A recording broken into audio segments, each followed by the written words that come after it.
Let me make sure I got all my settings right.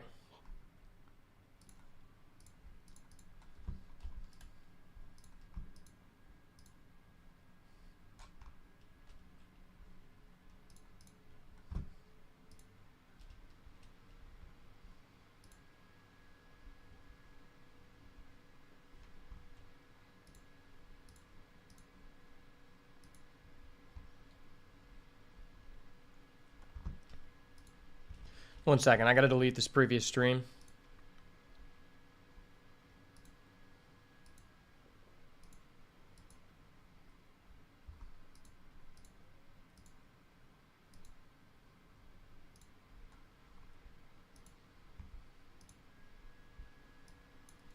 There we go. Make sure we're good to go on Twitch. Let me pull up Rumble real quick. There we go. Make sure we're good to go on Twitch. Let me pull up Rumble real quick. There we go. Make sure we're good to go on Twitch. Let me pull up Rumble real quick. There we go. Make sure we're good to go on Twitch. Let me pull up Rumble real quick. All right. What's going on, guys? It's your boy Beats by Ash, back at it again with another banger of a video. And today I wanted to do something that I've been trying to do for quite some time, which is do basically like a format overview of Bloomburrow draft and kind of just talk about what are some of the best things to do, what I'm looking to prioritize in terms of operating my draft to end up in the best possible position, and also just go through the most popular color combinations and kind of just talk about some of the cards in each deck that I think make me want to move into that. Okay, sorry. I had the YouTube going. Big L.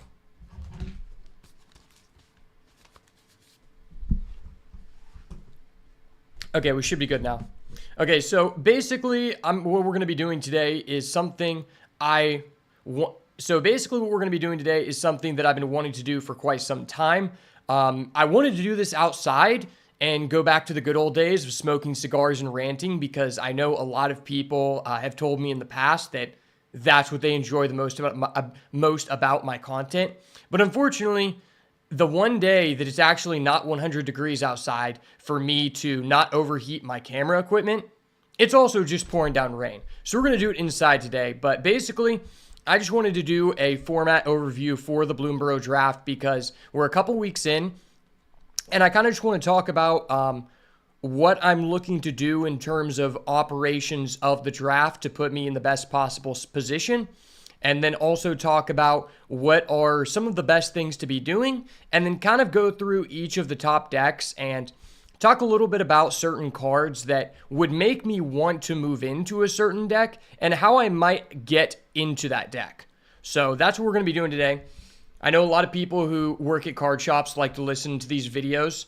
So yeah, I mean, this is probably going to be a little bit less appealing if you don't have the visuals, so I'm going to try to be very descriptive when we're going over specific cards, but sit back and hang out because I'm going to be going very, very in-depth here.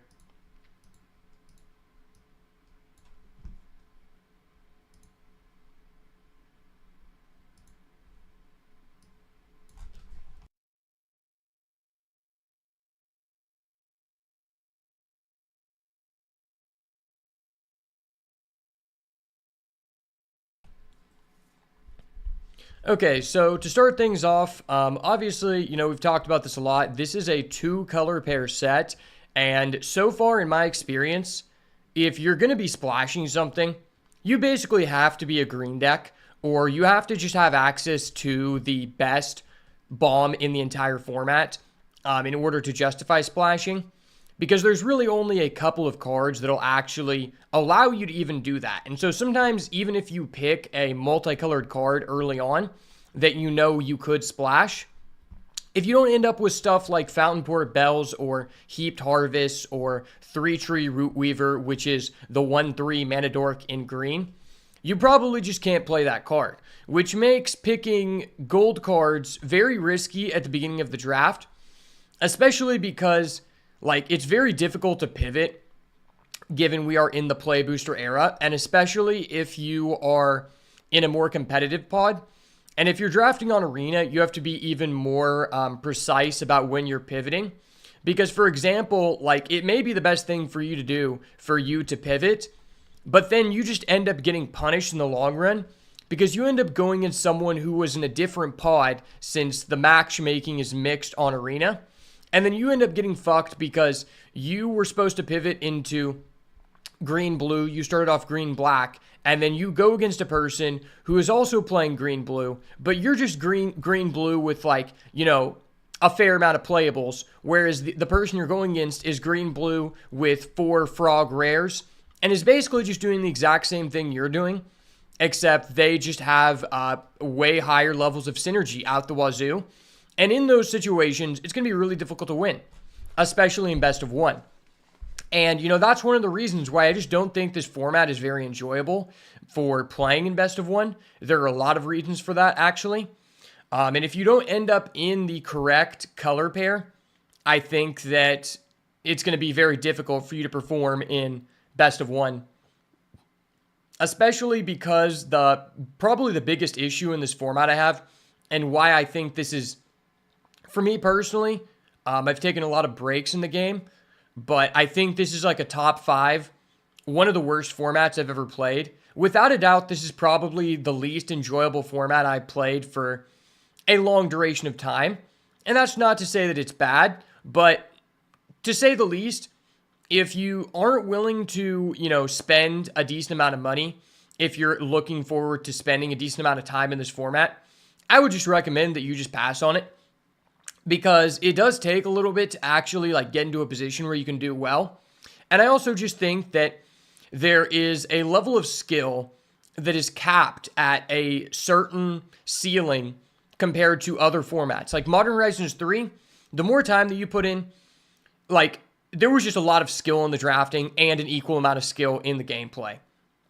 In this format, I would say there is, you know, some skill in the drafting portion. But at a certain point, that amount of skill gets capped, and you really just have to use your gameplay advantage to beat people, which will just not always be possible. And I think that's partially due to the fact, and one of the main reasons I haven't really enjoyed this format as much as others, is that the format is just so prone to flooding. And that is because there really aren't that many things to be doing in the late game with your mana. There are a few decks that have a couple built-in ways to be effectively using your mana in the late game when you aren't just drawing more cards, right? But for the most part, that will not always be the case. And that makes this format very frustrating because I have to say, you know, in Modern Horizons 3, I had 100 drafts and I averaged 73% match win rate, which, I mean, is really good to me. I think that's really good to a lot of people. But in this format, I wouldn't say that my win rate is anywhere near that. And I think that's partially due to, you know, the two factors that I've just addressed. Number one being that if you don't end up in the streamlined color pair and you go against someone who did, and this is more so a Prince set than a Pauper set, meaning that rares have a big impact on the way that games play out, you're just going to be at a disadvantage. On top of the aspect of, even if you did get a good draft, if you got a good draft and you go against someone who maybe they don't even have as high quality cards as you, but they have more ways to stop themselves from flooding out, I would say on average, that person will probably win an equal, if not more amount of games because of how like detrimental flooding is in the format. And that's why we've seen cards such as Carrot Cake be the highest win rate common in the set. That card really is not that impactful on the game state. It is 1 and a white. We'll go ahead and pull it up here. So Carrot Cake is 1 and a white to create a 1/1 and then scry 1. And then when you sacrifice it as a food, you get another 1/1 and scry 1. In any other format, this card would be very mediocre. But the reason why this is the highest win rate card in the format is not because it has great synergies in a few decks, which it does. It's because the person who has 3 Carrot Cakes in their deck and goes against someone who has no Carrot Cakes is at a drastic advantage to just not flood out and lose the game, which is one of the main ways you can lose outside of like once your skill level becomes capped. Like if you're going against someone who is been putting a lot of time in the format and is also pretty good at the format, then the person who has more ways to stop themselves from flooding out will win on average, because this is a very grindy format. And although there are aggressive things to do, you know, even in the aggro via aggro matches, because there's like a lot of token generation and a lot of life generation, even in aggro via aggro, you can be very grindy. And, you know, just having the ability to scry 2 in a late game situation where there are no fetch lands to get lands out of your deck except for the rare land. I forget what that's called, but it's a reprint from Eldering. It is... What is this card called? Okay, Fabled Passage. Yeah, so outside of Fabled Passage, there are no fetch lands. And I think that's one of the reasons that this format is so prone to flooding. And so, like, in the late game, if you have multiple carrot cakes and your opponent doesn't, like, you're just going to draw so many more non-land cards than your opponent. And in those grindy game states, very often, it doesn't really matter what you draw as long as you have action, because so many cards just trade 1 for 1, right? And so I would say that the reason I'm bringing that up is because I think one of the biggest ways that you can give yourself an advantage in this format is by including as many ways as possible to just not flood out. Like if you go against someone who has multiple bombs and you're in best of 3, I mean, they could just brick on lands and maybe you push through their bomb because, you know, some of the removal in this format, like especially in black, is really good at pushing through bombs. I feel like the person who has 3 carrot cakes versus the guy who has like 1 or 2 bombs but no carrot cakes is probably at a bigger disadvantage. Unless that bomb also like stops you from flooding, which is not always the case. Typically, it's going to be cards that have abilities that allow you to spend mana. And that's what we've seen in this format, is that cards that allow you to spend mana are real, or allow you to spend mana via abilities later in the game, but also provide you something up front, are some of the most premium cards in this format. So, all in all, I would say that some of the most important things in terms of just like navigating are, and what you should be trying to do, is obviously you want to stay open as long as possible. I think ideally at the end of pack 1, if you are majority in one color and you have like 2 good cards from a second color, you're in like the best situation possible. You know, sometimes you'll start with like 2 green cards, 2 white cards, and then you just never have to pivot out of that, and you're still in a great position. But for the most part, if you can stay in one color and just be picking cards that are just good in multiple decks, then that is like the best case scenario for you. Now, that will not always be the case, but especially in green, considering is the best color in the format, a lot of the cards that are available in uncommon and common and green are good in not only just 2 or 3 decks, but good just in every single color pair that green has. And so that is a huge thing to be looking out for. So like realistically at the beginning of the draft, if you see like a monocolored bomb, then obviously that's the best case scenario. But if not, you're going to be looking for cards that fit into multiple decks and basically just have like a flat floor across the board, right?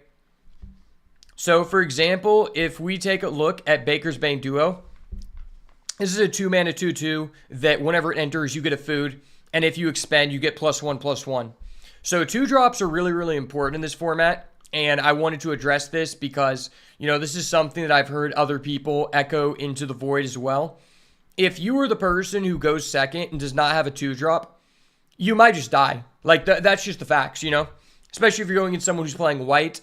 And so this is a really safe card to start off with at the beginning of the draft if your pack doesn't have, like, a bomb rare. Because food is not solely only good within the squirrel space where you can forage it. Food just has a lot of uses. Like, food is good. For example, like, food is good in green-white because you can trigger your life gain effects. Like white has certain life gain effects. You know, certain cards in white and green benefit you for having a token. And that's a synergy that's not so much like up front at face value. You would be like, oh, I'm getting a food. I want to use it for the secondary thing. A lot of people are like, okay, this is a squirrel. I want to put this in the squirrel space. You really don't need that. And I think part of that goes into the aspect of this format is very unproportionate in terms of its power among all other colors.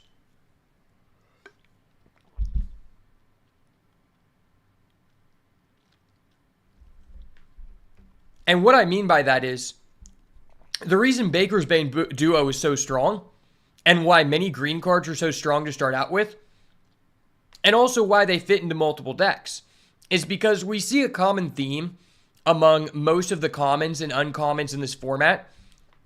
And I think that this step really takes a step backward in terms of what you're asking a card to do. And more important than anything in this set is the stats. You know, like in other formats, that was not always the case. In this format, you're basically looking for stats and keyword, and synergies, if you have them, that's awesome. But ultimately, green basically has the highest floor for stats in the entire format. So because green has such a high floor for stats in the format, cards like Baker's Bane Duo, cards like Bark Knuckle Boxer, just go into any deck. Because when we compare that to the 2-drops of other colors, you just don't get as much stats. So like a card like Bark Knuckle Boxer, even if you aren't like all about expend, to be fair, expend is something that you're just naturally going to do as you progress the game, or you're probably just losing. If you're not spending all of your mana, then you're probably in a bad situation anyway. But regardless, this is a 2-mana 3/2, which is about as pushed as it can get as a 2-drop in this format, because it trades with most 3-drops, right? And it trades with every single 2-drop. So, like, this card can just go into any deck. You don't have to care about expend. You don't have to care about raccoons. You just have to care about wanting a 2-drop in this format, which is something that you should care about if you actually want to win. And now if we compare that to, let's just look at red. Let's look at 2-drops for red.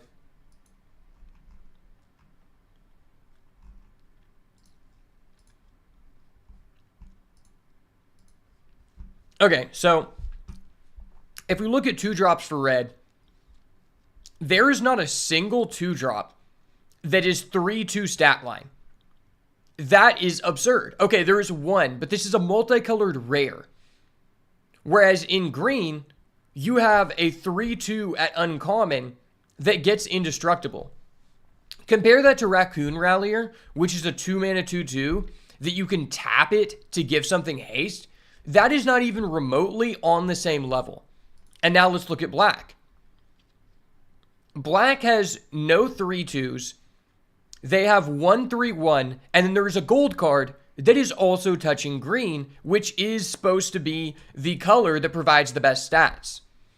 So realistically, green's 2-drops are just way better in terms of just face value stats than every other color. I guess the only thing comparable to that would be this Bright Blade Stoat, 2/2 first strike lifelink. Okay, that's still just really good. And that's also why white is probably the second best color.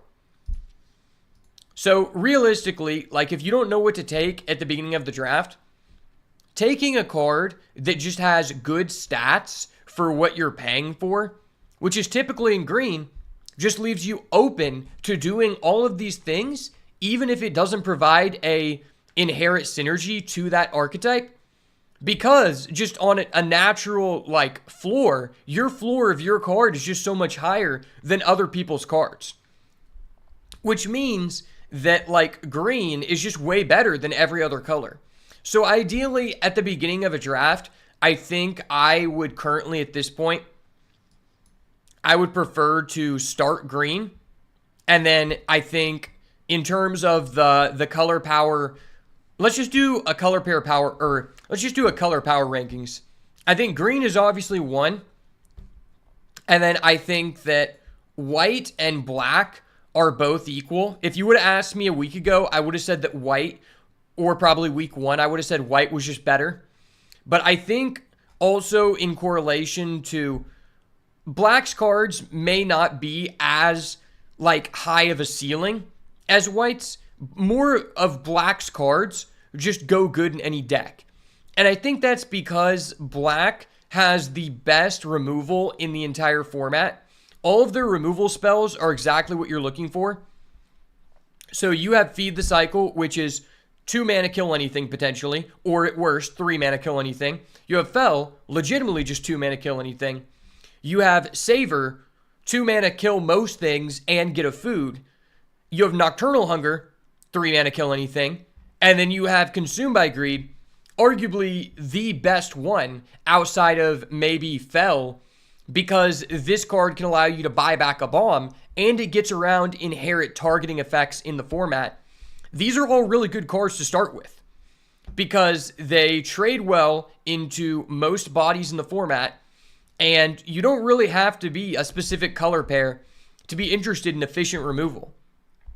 So that's why picking these generic cards based off of what you're getting for what you're paying for is just really, really an advantage at the beginning of the draft, where the best thing that could be happening to you is that you find the lane that is open and start just getting fed a bunch of cards that are in the archetype you're looking for.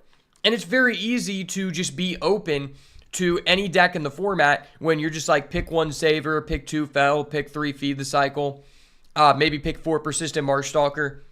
You look at this card and you're like, oh, well, I mean, it's a rat card. It has a rat synergy. At the end of the day, it's a 2 mana for a 3/1, which is never going to be bad in this format in any black deck. So this is just a versatile card to take. Obviously, I'm looking to probably get into a deck that can get me to Threshold and play multiple rats. But in general, I don't really feel bad about taking a card like this at the beginning of the draft. So that's why I would say that black is probably on the same power level as white, because a lot of the very good cards in white are so good that it doesn't matter that they go in every deck. So, example, I think a good one would be probably Carrot Cake.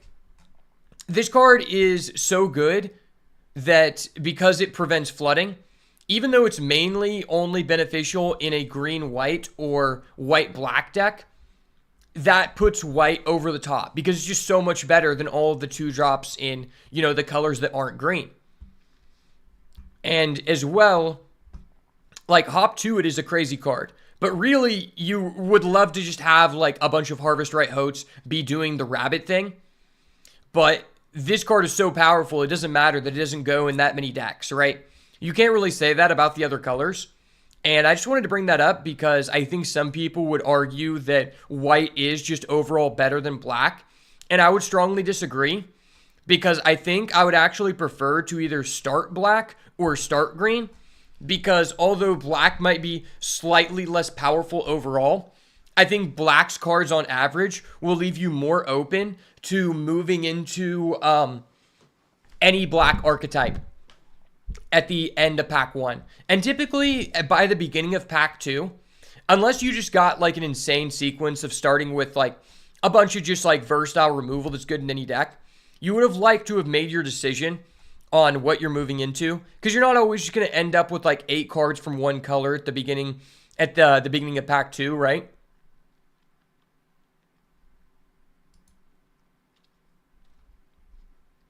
And then past that point, I think red and blue are both just on the same power level overall. Specifically because they both present some pretty weak commons. And when I say weak, I mean that they don't provide you, like, I'll give an example here of Bellowing Crier. This card is weak overall because when we compare to the stat line of the green 2-drops, it's just strictly worse. Although it does have a relevant ability, that ability is only relevant in realistically 1 or 2 decks, which could not be said about the 2 mana 3/2 Bark Knuckle Boxer in green, which its effect is relevant in a few decks, but the card is just good in every deck, right? And so the commons in red and blue are both relatively weak stat-wise overall, and they are only at their ceiling within a few decks. So it's not like they're unplayable. I don't think either color is unplayable. I just think the combination of color pairs for both red and blue is way more limited overall. On top of the aspect of the red-blue spells mechanic just being one of the worst mechanics ever created in the past 5 years because of its place in the format. Considering the format is so about just getting on board and staying on board for the duration of the game, even if there were really good, very premium red-blue spells cards, that's just not what you're interested in doing in the format, because there are some of those cards at the more premium rarities, and I have had one red-blue draft in specific where I had like 6 rares and I was able to trophy, but I don't think that's something that you should really ever be looking to do. I'm not going to be spending a lot of time on that because I think it's kind of irrelevant and a lot of people already know that.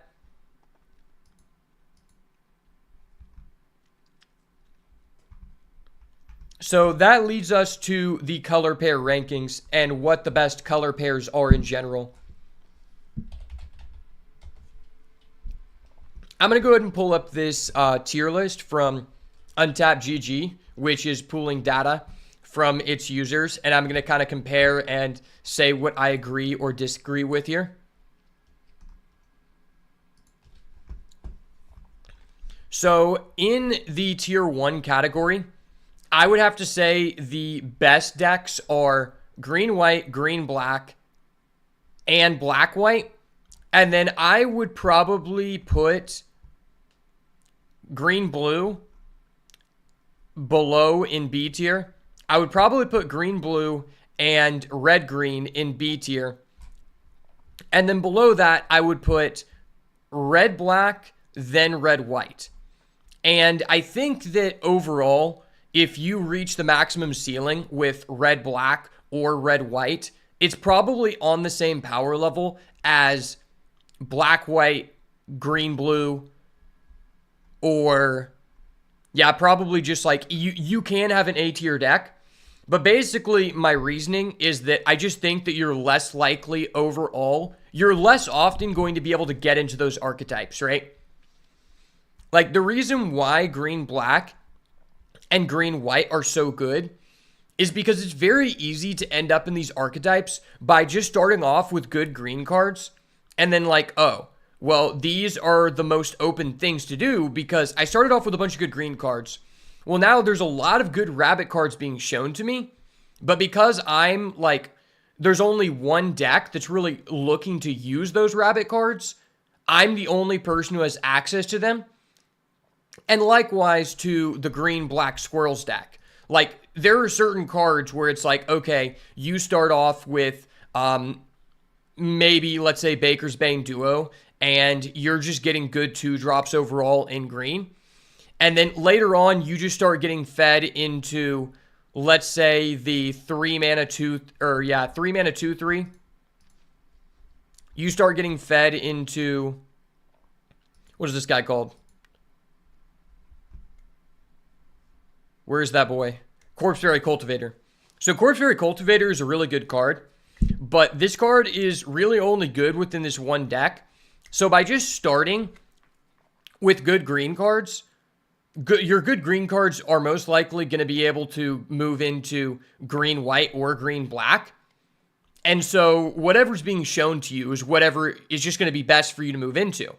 And since Corpse Fairy Cultivator is only good when you already have the good green cards, it's more than likely that if you're seeing the good green cards in the first pack, that you're going to be the only one who's interested in this card. Maybe someone's taking them. Maybe they're just drafting poorly. I don't know. But I would say more often than not, green-black is just the most common deck for you to end up in. And secondly, I would say that for me personally, the second most common deck for me to end up in is probably black-white or red-green. I think red-green is actually very easy to end up in. And that's why I would probably rank red-green at the top of B tier. So I would say that green black and green white are the best decks. And then below that, you have. No, I would cut it off below bats. I would say green white, green black, and white black are the best decks. But then in terms of the most common occurrences, I think green black is the one you're most likely to enter into if you are picking the good green cards when you're available. And then probably red green, and then white black. Because very often, I think black is just such a safe choice to start into. Because you can move into green black, white black, red black, or maybe even blue black. Now, blue black I have at the bottom as well compared to this tier list. I think it's better than Azorius and better than Izzet. I just think you're the least likely to move into this. And it's not because it's a powerful deck. It's because the good cards, you need to have a lot of moving pieces to make this deck come together. For example, you need to have cards that enable Threshold, like Mind Whisker and Daggerfang Duo, but then you also need to have payoffs for Threshold, right? And the issue with that is that like the cards that enable Threshold are just good in other decks. So you may be the person who's most interested in a Mind Whisker or Daggerfang Duo, but these are just generically speaking good cards. And so other players are out for them at the table. And when you don't have cards that easily enable Threshold and pay you off for getting Threshold, the deck just doesn't work. And most of the good rat payoffs in general are just at uncommon or higher, which makes you less frequently to move into that deck.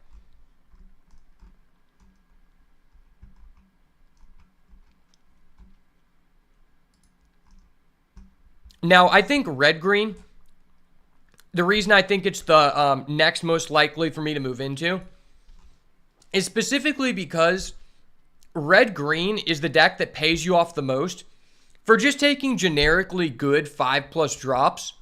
And that's where I want to talk about the elementals.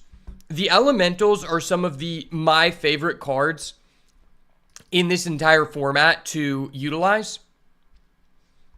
For example, Galewind Moose. This card is just good because, as I've stated already, stats are just amazing in this format. And I think that red-green is the deck that pays you off the most for picking up these cards. And I also think these cards are some of the safest cards to start with. So in the elementals, pretty much all of them are good. I guess you could say the blue one is okay too. It's just that the blue one is very niche. It only works in one deck. The other ones just work in any deck, right? So the black one's also just it works in one deck as well. But the Galewind Moose, the Hivespine Wolverine, the Quake Tusk Boar, and the Driftgloom Coyote, these are just cards that work in any deck that encompasses that color. And I rate these very highly in my pick order. And as you can see, 3 out of 4 of them are green/red. And because these cards are just versatile cards to take early on, I think you are reasonably likely to end up in red-green. Because if you're just starting off with a couple of elementals in your first 5 picks, at that point, all you need to do is look for mana dorks and ways to get to 5 and 6 mana, and your deck is complete. Because when you have like really premium high-cost creatures and a way to quickly get them on the board in this format, you don't really need to have removal. So you will have decks where you end up with removal, but you don't need that to win. And so that makes red-green a very likely combination for you to end up in. There's also just a small class of, green and red big rares that pull you into that. For example, Fecund Greenshell. One of the most broken, insane cards in the format. This is basically Nado Winged Wisdom 2.0. This card is best played in red-green because you're going to be able to get it the most easily and the most quickly on the field consistently in that archetype. So by starting with a Fecund Greenshell, going into some elementals, you are in a good position to just play red-green off the get-go. And then likewise, Junkblade Bruiser, an honorary one. This is another one of those cards where it just works in so many decks. And some people may see this and just be like, oh, it's a red-green card. It's really like any green deck, because green is just really grindy and good at getting into the late game. Because their 2 drops and 3 drops are just better statted than the opponent's creatures. it's really difficult for someone to beat you down before you get to 5 mana, even if that isn't entirely your game plan. That makes Junkblade Bruiser a really versatile card that works in any deck, because once again, this is one of those cards that contributes to the game plan of, if I just have better creatures than you, I don't need removal. Because this has trample, right? That is a common theme among these elementals. Quake Boar has haste and trample. Galewind Moose has vigilance trample. Hivespine Wolverine, I mean, he's just a fat boy, and like the ability to kill tokens or enchantments with how good what do you call those, class cards are in this format, it's just a good card, right? But most of these, high-costed cards provide a way to just push through damage without having removal. Likewise, I'm not going to spend too much time on this because it's just not going to come up as much. But for example,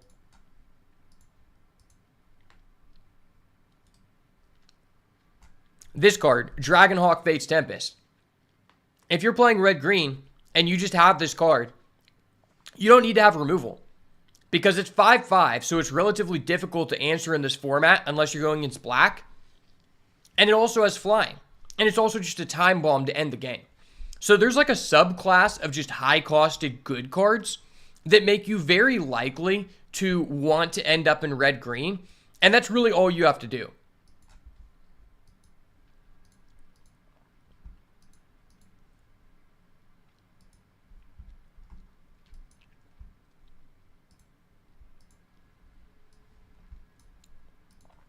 So to kind of put a pin in the color pair tier list, I think that I think the most likely thing to happen to you if you're drafting correctly is you start off with some versatile green cards that might be less powerful overall versus taking a gold card at the beginning of the draft, but way less risky. And when you do that, you're very likely to end up in green-black, green-red, or green-white. I think green-white, although it is the highest ceiling deck in the format, it is the least likely of my tier 1 decks to end up in, just because a lot of the cards that make this deck the highest ceiling deck in the format are cards that are just sought after by everyone and their mother. Like all of the cards in this deck that you're looking for, outside of like Hop to It and Harvest Right Host, are just cards that everyone else wants, which makes it probably the least likely for you to end up in, assuming you're just taking good green cards at the beginning of the draft. And then past that point, like, I would say it's also just about as likely to end up in green-blue, because green-blue is another one of those decks, very similar to blue-black, where if you don't have all the moving pieces to this deck, you're just not going to win. Because like, if you don't have Pawn Profit, you're probably just not going to perform well. If you don't have both a way to consistently bounce things and things that you want to bounce, it's not going to work out very well for you. And the only reason this is more likely of an occurrence for you to end up in compared to blue-black is specifically because it's like a lot of cards that are really only good in this deck. Whereas a lot of the moving pieces required to make blue-black work are good in a bunch of different decks. They're sought after by many people. You can't really say the same thing here, but sometimes you just don't know if those cards were open because it is the Play Booster era. And so if you end up with a deck that doesn't have like one of the two components being things you want to consistently bounce or things that allow you to bounce, you're just going to be in a bad position. And so it's kind of risky to move into this, because I feel like one of the worst things that could happen to you in this format is having a mid-ass green-blue deck, because sometimes you have good cards, but you have no way to end the game. And so you're sitting there and you're bouncing things, you're twiddling your thumbs, and then you just can't end the fucking game and you just lose.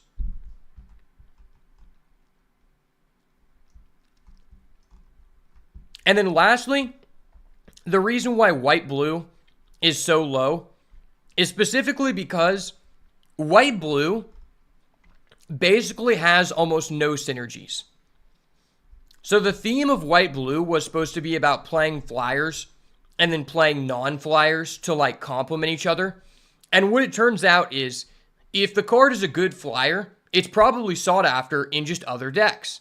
And if it's not a good flyer, if it is like a good on the ground person, it's probably sought after in other decks. Overall, there's just not a lot of synergy between blue and white. And so the opportunity of you ending up in blue-white is basically, in my opinion, very much based on you just getting a bunch of blue-white rares, and or blue-white is just the open thing to do at the table. It's not really something you can even force because there's just not a lot of synergies. You can't just take like a bird card and be like, I'm going to pick birds, because there's just really not that many of them. So it's not necessarily like a weak deck because like the cards aren't good. It's just there aren't really that many of them. So you're less frequently going to end up in this. But now I'm going to move on to these decks and basically how I would want to end up in them.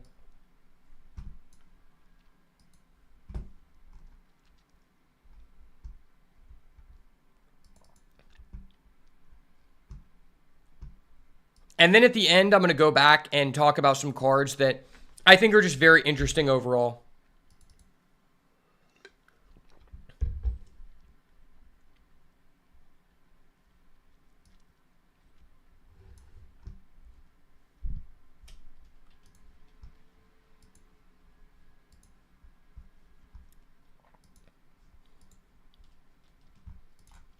So talking about the cards that really pull together a green-white deck, and the cards that if I'm seeing them make me want to move into green-white, are probably Beauregard Mentor. Beauregard Mentor is a very insane card, and all it requires is you to put things on the board, which this format, the most important thing to do is put game pieces on the board. So if you're seeing these, this is a reason that makes me very interested in going green-white. And the card is good enough to where if it's a low value pack overall, like if there's like a Saver in the pack, which is just a generically good card, I'm probably not starting Beauregard Mentor. But sometimes you just open a weak pack, and I think that this is one of the exceptions to the rule of gold cards, that if it's a weak pack, I'm still willing to start with this. Because although this is only good in one deck, the opportunity of me getting to play that deck and have this card in it is just such a high reward. Now, ideally, when you're going into this deck, I think you would like to start off by seeing Carrot Cakes and Baker's Bane Duo, and as well Warren Elder and Intrepid Rabbit. All of these cards are just good in any deck of their respective color, but when you accumulate a lot of them together, they start really paying dividends. Intrepid Rabbit and Carrot Cake and Warren Elder are just some of the best commons in the entire format.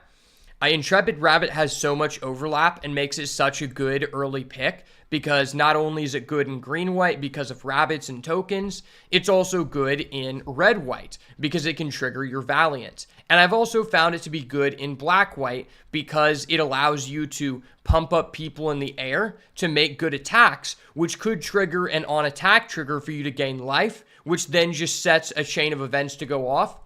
So starting with a bunch of these cards makes me interested in moving into the deck.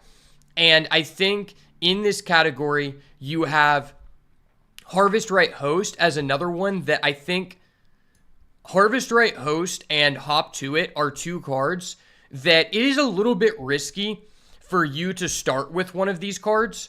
They're kind of in the same category of Beauregard Mentor. Yeah, I'm just going to put these over here. These are powerful cards that once the deck comes together, it makes me say, okay, I'm going to be green-white confirmed. Like maybe you start off with Carrot Cake, Intrepid Rabbit, and then you see a Hop to It or a Harvest Right Host, and then I'm like, okay, I'm about 90% sure I want to go into rabbits. That's kind of how you feel about these cards. So likewise to Beauregard Mentor, these three cards are cards that you would prefer not to have to first pick, but if the pack is just low power level, I think you would be happy to do so. And I think more so both of these cards versus Beauregard because they are just one color. But ultimately, everyone knows these cards really are pointing in one direction. You know, maybe with Harvest Right Host, you could not be green-white, and maybe you just have a lot of white rabbits, and that makes this card good enough on its own. But for the most part, I would say you really just only want to play this in rabbits and you prefer not to play it in any other deck. Like realistically, I'm looking to have like 6 or 7 rabbits to get the full value out of this card.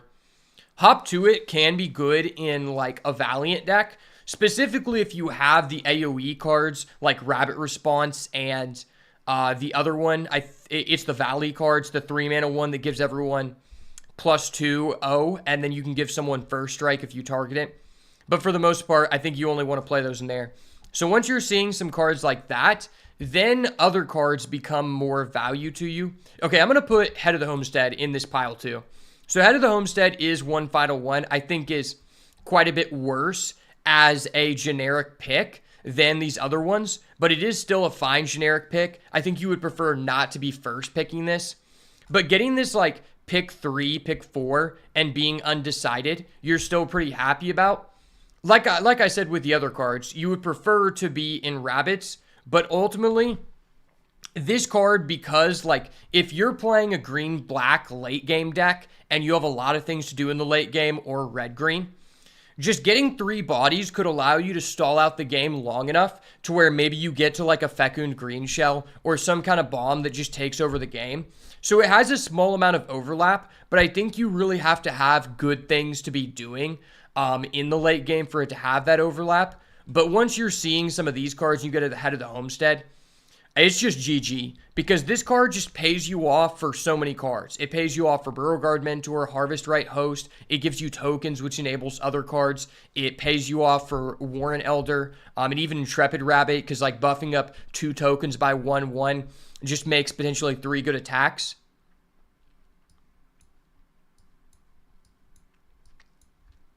And then we have like a small subsection of like, I guess you could call these rewards. If you're starting off with like mostly generic good cards like this pile that go into any deck and you have enough of them, you would be satisfied picking up one of these cards. I think Seasoned Warren Guard is probably the best because it's very easy to go turn 1, play this, then turn 2 Carrot Cake. And now all of a sudden you have a 1-mana 3/2, which is ridiculous. Very similar to Druid of the Spade. Carrot Cake into Druid of the Spade gives you a 4/3 with Trample, which is arguably just a better version of Cindering Cutthroat, the red-black gold card. And then I think the worst one is probably this Hazard Root Herbalist. This card is okay, but I think a lot of people have this misconception that the green-white rabbits deck is all about tokens, when that can be, 2 things can be true. You do want to have tokens, but that does not mean that you can't have a good green-white rabbits deck where tokens isn't the primary theme.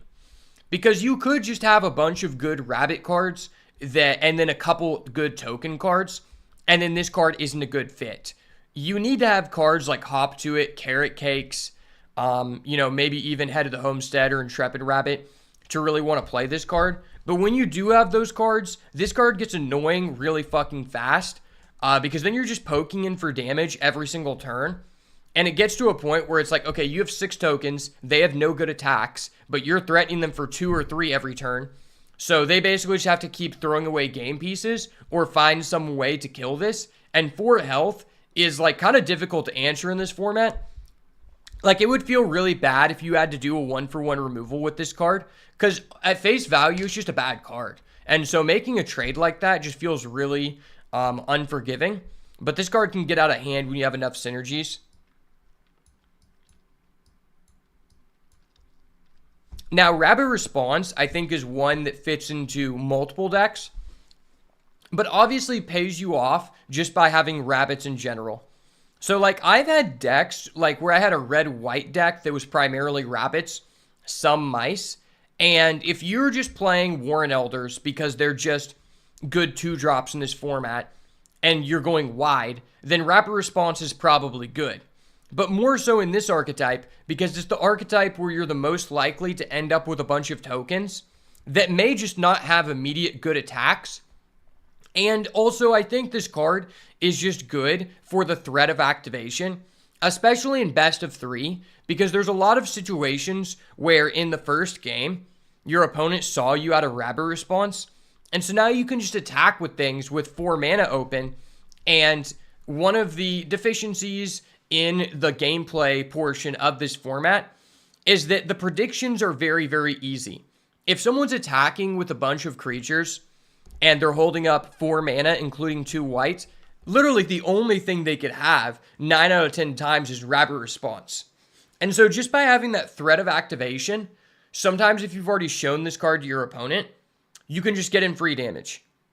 But the scry really isn't, I don't think the scry is what makes this card insane. I think just going wide and getting the +1 toughness is insane. Because it'll make your opponent set up for some blocks. Like they may be forced to block because they might die if you have it. And if they do, getting the +1 toughness in addition to the attack makes it where sometimes in these combat situations, you don't trade away all your game pieces, but they still trade away theirs because of the +1 toughness, which makes this card a pretty good reward for the deck.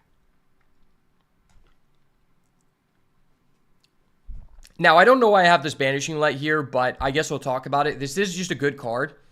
I think that green-white or black-white are probably the best decks for this, but this is by no means like an insane card. I think I put this here because I think why I like it so much in this deck is because since you can go 1-drop, 2-drop in this deck like fairly often, removing one of your opponent's game pieces that's like their best blocker allows you to make like several good attacks quite frequently, which makes this card a pretty high commodity once you already have like a good setup. Because you may not have like really high power creatures to where a Longstalk Brawl might just genuinely be worse in your deck than having something like a Banishing Light, because they could be very easily playing a red-green or a green-black deck, and your Longstalk Brawl or your Hunter's Talent might never be able to push through their Junkblade Bruiser. And that's where a Banishing Light is probably just better in this space once you have all the moving pieces. And then lastly, I wanted to talk about Caretaker's Talent. I'm not going to spend too much time talking about rares, but I did want to talk about this one, specifically because I think this goes around the table quite frequently.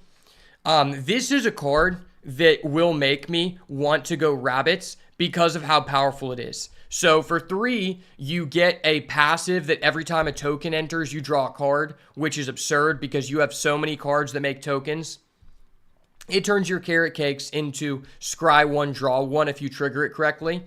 And then when you level it up, you can create a token that is a copy of another token. And this deck has the best tokens to copy. For example, you could copy your token off of your Intrepid Rabbit, which not only draws you a card off of the first ability, it also allows you to put a 1/1 counter on something, which even in a red-white deck you might be pretty interested in.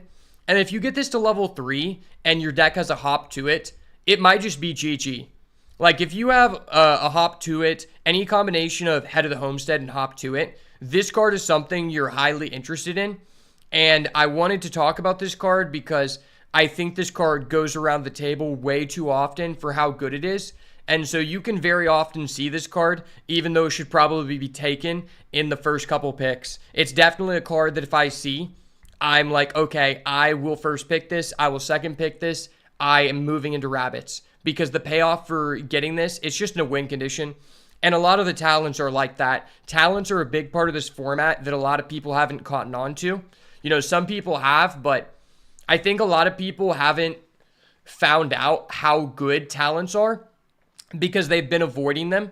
Because a lot of the talents that are the best only work in 1 or 2 decks. And so people avoid them quite frequently because they want to take those early on versatile picks that'll let them move into anything.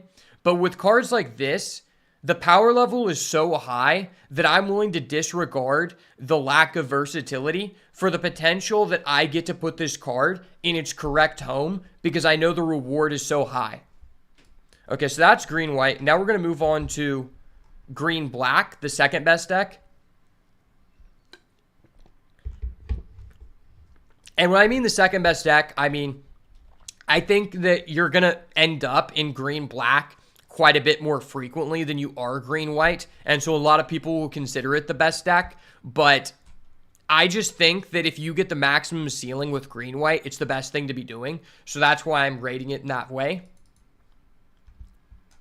Okay, so green-black. And if you haven't figured this out, I'm not talking about all the cards that are cards you want to be playing in these decks. I wanted to narrow it down to a few specific ones that make me interested in going into this deck. Obviously, there are a lot of cards that are just good in a lot of green decks, but these are the cards that tell me I want to move into squirrels. So at the top of the hierarchy, we have Vinereap Mentor, and then probably Cash Grab and Baker's Bane Duo, and then I would say Savor.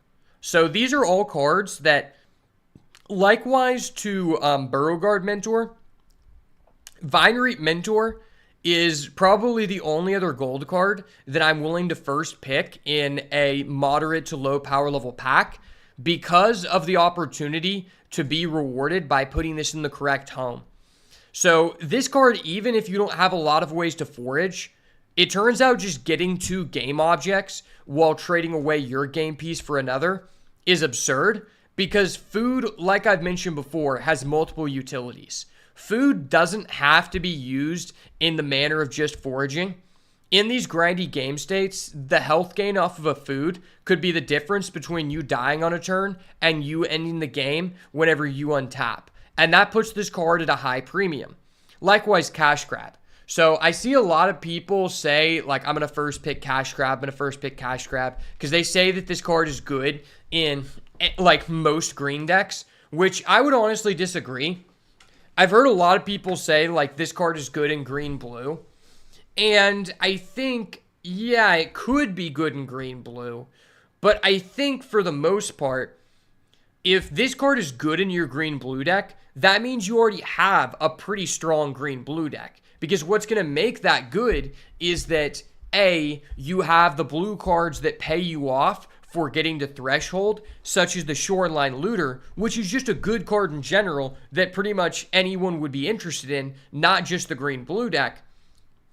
And if your deck is filled with those, you know, risk-free cards like Mind Whiskerer, Shoreline Looter, like, this is kind of just a win more card. Like, obviously you would like it, but I think you would be more interested in having those other cards to make the deck come together than having the Cash Grab. So I guess you can first pick this. I think that if the pack is like medium power level and there's something that's just more versatile, like if there is a Saver or if there's just a good black removal, I would probably take it over this every time, because although this is like probably the most likely deck you're going to end up in if you are drafting correctly, I still think it's a decently narrow card. Like sometimes if you're playing green-blue is, their minions are a little bit smaller in the early game if you don't have like all the good green minions. Which means that if you're going against like a red-black person and you're not getting a food off of this guaranteed, sometimes you might not have time to Cash Grab because the guy just went Lizard 1, Lizard 2. Okay, you don't have a 2-drop. You didn't develop the board. You're fucking dead. Like, that can happen quite a bit. Or versus the red-white deck, or versus the green-white deck. So I think really more so than saying this card is good in green-blue as well, I think it's very dependent on, okay, does your green-blue deck already have really good early game? If so, this is kind of a win more card. And also, like, what matchup are you going against? Because if you're going against another grindy person, then obviously that's great. But if you're going against an aggro person, your deck's already not that aggressive, then this is just like, okay. Which makes me not really necessarily want to first pick this. I'd rather start with a Vinereap Mentor than a Cash Grab. Because Cash Grab's also a card that I see go, even though it's like high win rate, highly sought after, the card goes pretty late. And I don't pick cards just because of how good I think the card is. I pick cards with that as a factor, but also in under consideration how late I think they'll go. I don't think a Vinereap Mentor is going past pick 4 on average. I think a Cash Grab wheels about 40% of the time, or at least gets to pick 6, pick 7. Obviously, we're going to go back to the bread and butter here, Baker's Bane Duo. This is the best home for this card. You get that dual utility of the food being used in here, and also it's just like a lot of the cards that forage, also trigger your expend. Because, like, for example, you could have a Bushy Bodyguard or you could have a Treetop Sentries, which both, like, contribute to you. Treetop Sentries. Yeah, so you could have a Treetop Sentries or a Bushy Bodyguard, which both contribute to you expending 4, which then triggers the +1/+1. I think that this card, if you're playing a green deck with good green cards, it doesn't really matter what archetype you're in. You're just going to be consistently expending 4. Like, that is just the reality of the matter, which means this card is probably going to be a 3/3 more often than not. And also, your ability to threaten going to 3/3 can sometimes mitigate some attacks from your opponent. And although this card is good in just every other green deck, getting the food on turn 2 is vastly beneficial for this deck, and as well the aspect of just having another squirrel for your cash grab. And then Saver, another one of the best cards to start with is pick 1, because the -2/-2 and getting a game object at all is just immediately good in whatever deck you're in. I think quite a bit secondary to green-black is black-white with Saver, because getting the food for the chance to on-site trigger your life gain abilities, like maybe your Moonstone Harbinger, makes this card like a really high priority. And I think actually in some ways, this card is probably higher priority in white-black than it is green-black. Because green-black, it's one of those decks, like I was talking about with red-green, that if you just have good creatures, you look at the stat line of Vine Reap Mentor and what it gives. If overall your creatures are like on this same power level, you might not need Savers. Like, this card is obviously insane. You play as many as you can get, but like, it's not necessary. Whereas I think to the white-black deck, this card is one of the cards that, like, okay, you didn't see one of the few uncommon 2-drops that are on par with your opponents. Okay, you have a Saver. You're set up to use one of your life gain effects later. And I think that's really valuable. But enough about that. Next up, I have this kind of secondary category. Originally, I was popping off with Bushy B as an early pick, because I do think this card is just absurd. And it's probably a little bit undervalued. I think you probably could first pick this just because of how frequent you are to end up in this deck. But I think more often than not, like, I would play this card in a good green-white deck. If you have, like, 2 copies of Carrot Cake, I'm always playing that. The fact that this is a 2-mana 4/3 is stupid. And the fact that this could be a 4-mana 7/6, that's also pretty stupid. Like, this card is so insane, and with so many ways to get food, this card becomes like a must pick. Now, I think that if you have to choose between first pick, like Vine Reap Mentor or Bushy Bee, or like a Cash Grab or a Baker's Bane, let me put it like this. I think you want to pick up cards early on in priority of cards that generate food before cards that use food. Because cards that generate food, you can use that food for multiple purposes outside of forage. Whereas cards that need to forage, you just might not get the ability to consistently forage. And then those cards just don't really provide enough value for you. So maybe for that reason, you could rate Bushy B as like a lower value card. So I guess this is more of like, it's in between a reward and an incentive to move into the deck, in my opinion. But along that side is Corpse Fairy Cultivator, which I think is one of the most pivotal pieces to this deck. The more of these that you have, the better your cards that generate free food become. And I think a lot of people underrate this card, and you can get them quite late. Because once you have 2 or 3 of this card, it makes your deck vastly better. Because once you have 2 on the field or more, 1 forage triggers both of their abilities to get a 1/1, which can very easily get out of control. Just making a 3/4 on turn 3 gives you an immediate good attacker and gives you a recurring way to end up paying your food. Because I think in a lot of decks, you can end up with a good green-black deck and not have that many things that allow you to forage, but you do have a lot of ways to create food. And this card is very good at that, because some of the cards that eat food are more premium cards that other people are also interested in. And so having this card can make up for a lack of density in the form of cards that make you want to be eating food, right? And I think once you have the first one, the second one drastically increases in pick order. And then alongside that, you have Curious Forager. Now, I think this one is just good in any deck. I think similar to Bushy Bee, I think Curious Forager you actually would probably be most interested in to play a forage card in a green-white deck with several pieces of food. Just because of how versatile it is and the fact the stat line is just fine. But these are like, if I'm starting off with good cards that make food and I'm seeing a couple of these, I'm locked into squirrels. That's what's going to make me move into squirrels.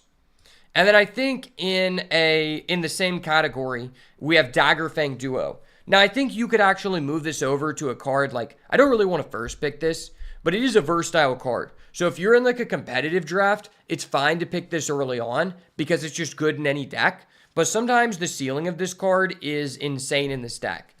And I actually want to talk about another card here.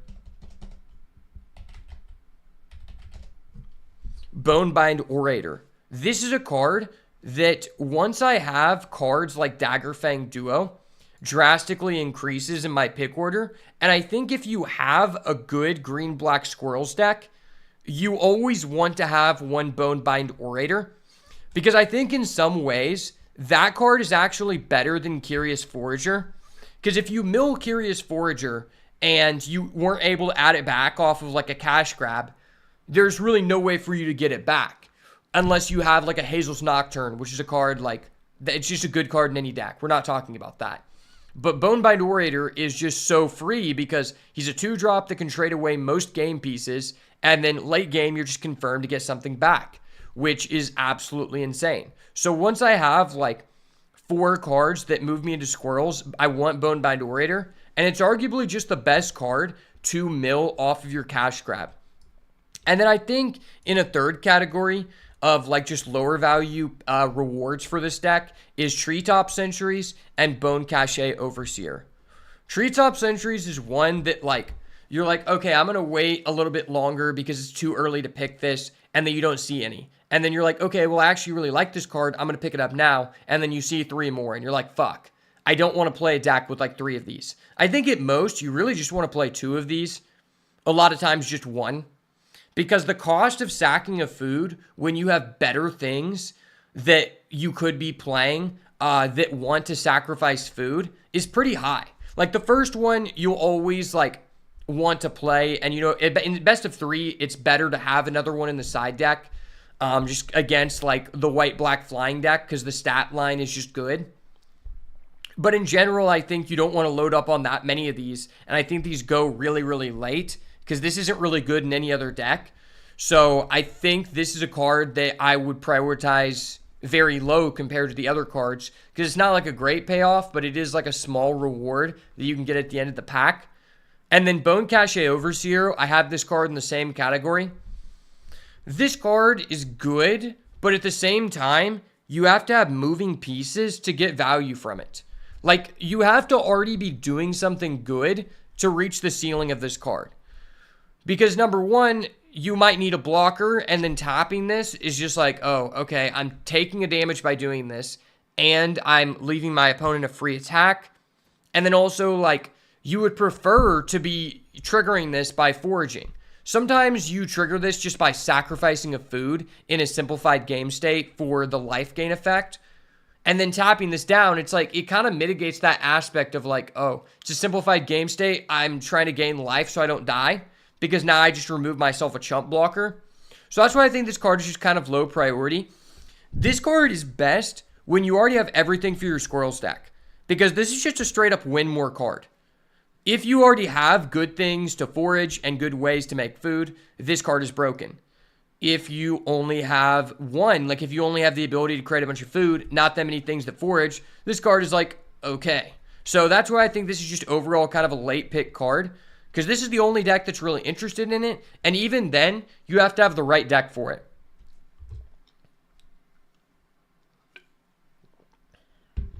And then lastly, I want to talk about Scavenger's Talent, because this is another rare that wheels around the table quite often. this is probably one of the best rares in your deck. And this is a card that I would actually be willing to first pick and speculate on, just because you could have a mediocre deck. For example, I had a terrible deck in the arena play-in qualifier in day 2, but because I had a scavenger's talent, I was able to take every opponent to game 3 and win 2 matches, specifically because I decked them out, partially due to other people not playing around it, but also because sometimes you don't have a way to win the game in your deck, but you can delay the game. And delaying the game is often enough just going to be all you need to be able to go level 3 and start milling the other person 8 cards per turn. And if they're going a grindy deck, like, they could be playing cash grab. I had that happen quite frequently.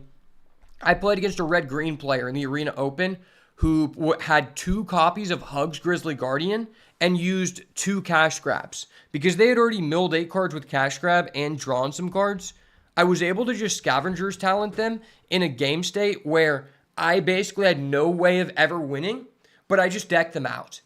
And a lot of the time you can do that with this card, which...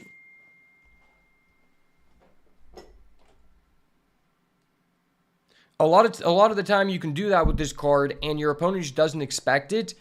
And this card goes very late. You can very often get this pick 6, pick 7. So if you already started out with like a Baker's Bane duo and like Vine Reap Mentor, this is a card you really, really want, right? Like, obviously, in order to reach the maximum ceiling, you need to already have picked some squirrel cards. But once you do, the card is just absurd and can be a win condition in a deck where you don't have many win conditions. You don't even have to have a good thing to buy back. As long as you buying back something at level 3 mills them 8 cards, who gives a fuck? Like, they're just dead in 2 turns.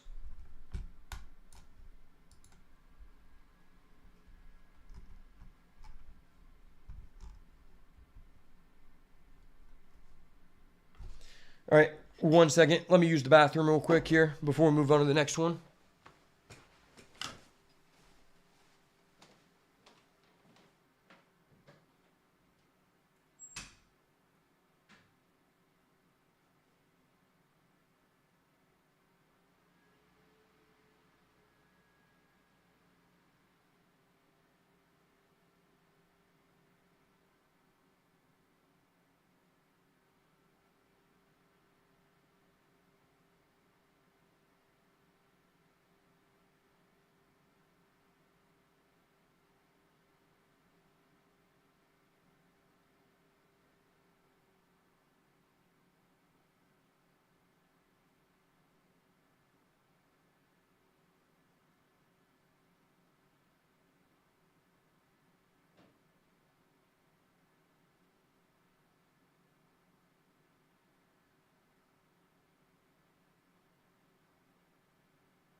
Excuse me.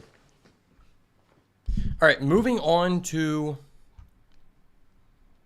let's do green red. So I think it's the next most likely deck for you to end up in.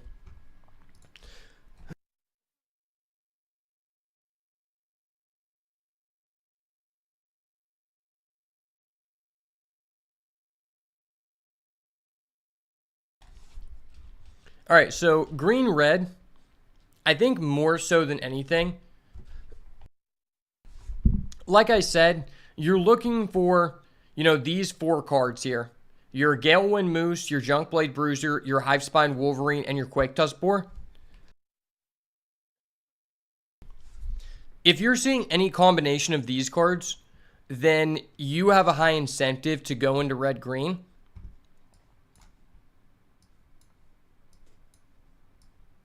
I would say that Junkblade Bruiser isn't one that I would ever first pick, but it is one that makes me want to go red-green more than anything. It is more versatile, though, because it just goes into any deck, right? Alongside these cards, they go into any deck of their respective color.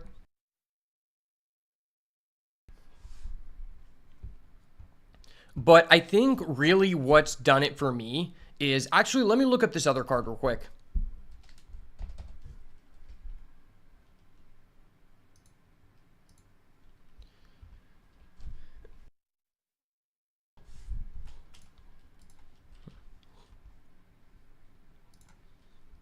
It's a 2-drop from Bloomburrow. It's a red one. There we go. Brazen Collector.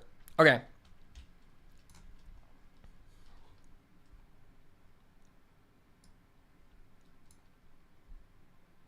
So I think more so than anything, really what's making you go red-green is you start off with some high-value 4 and 5 plus drops. And, those could be even rares that make you pull into this. You could get Hugs, you could get Fecund Green Shell, you could get the 5-mana 5/5 red flyer, and then you also want to have Mana Dorks. If you have those 2 things, your deck is just operating on a different capacity. And I think the ones that you are most interested in outside of the rares are Wandertail Mentor, which really pulls this deck together. 3-Tree Rootweaver, which you will find, you will get these very, very late, and then Brazen Collector.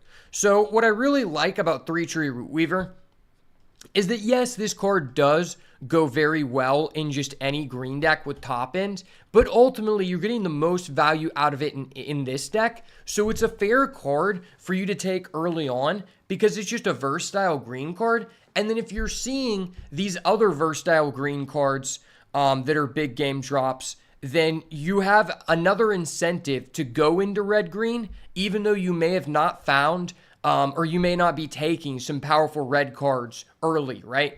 Now, I think Wandertail Mentor is actually the 3rd gold card that is one of the 3 gold cards, including the green-black one and the green-white one, that I would be willing to first pick.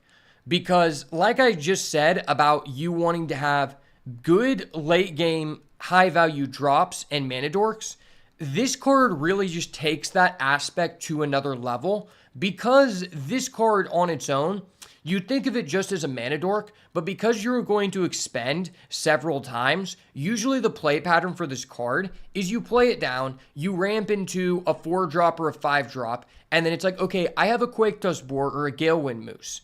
My Wandertail Mentor is now 5/5. But you need to kill my Galewind Moose because it's just an all-around better card. So what happens quite often is you keep cheating out these high-value late-game bombs, and then your opponent has to answer them, and then you still have a 5/5. So most of the time, if you have a deck with, I've had a deck with 3 or 4 of these, and quite often, I had really good top end, but I actually just won the game off the back of Wandertail Mentor because this thing just grows itself excessively over the game. But it's a really unassuming threat because if you're able to cheat out 4 and 5 costed things and you went into red-green, they're probably good cards that are worth answering. So oftentimes this card can just be game ending. And then we have Brazen Collector, which is an interesting one because this card also fits into any red aggressive deck. I think this card is quite a bit better on the play than it is on the draw, but it's another card that can easily allow us to skip turn 3 to immediately start enabling our expend, right? So for that reason, I think this card's pretty high priority once you've already established some big late game drops. I think if you could choose, you would prefer to get the early monocolor late game drops in red and green before going into the mana dorks. And once you have some of these, including the rares, then you start going for your Brazen Collector and your 3-tree. Although 3-tree is one that I think you could take a little bit earlier. And then also, once you get to that point, you also might be interested in another card that I think this is probably the best home for this card in my opinion, which is Alania's Pathmaker. Because this card not only triggers our expend, it also just allows us to potentially dig deeper and find another big card or get rid of a land so the next turn we draw another big card so we can go back-to-back expend. And just having the 4-2 on the field means that, like, if we went 2-drop, skipped our 3, and went for Alania's, well, now our opponent probably just doesn't have a good attack for at least 2 turns, or they had to trade 1-for-1 removal with this, which just doesn't really work, because I'm already getting a card off the back of this. And I think the deck performs the best when you're able to skip your turn 3. I've had a deck where I've had, 3 of these, 2 of these, like 7 mana dorks total. And when you have like 6 to 7 mana dorks and just a bunch of 4 and 5s, you don't even need removal. And so that's when cards like this become really high value because it triggers your expend. It also digs you for more late game bombs. And this is probably just the best home for the card, right? Because the whole purpose of the deck is like you don't have a lot of card draw. So this card being able to get us closer to finding our really premium cards really goes a long way. Let me look for this other card I wanted to talk about.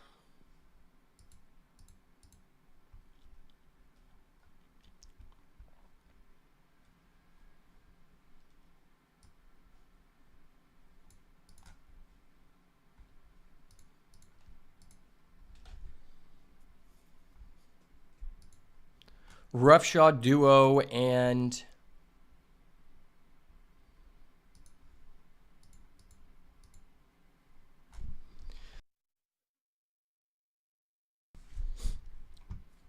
okay, yeah, I think it was just Roughshod Duo. Okay, so Roughshod Duo is actually one of the only 3 drops you would be interested in this deck, in my opinion.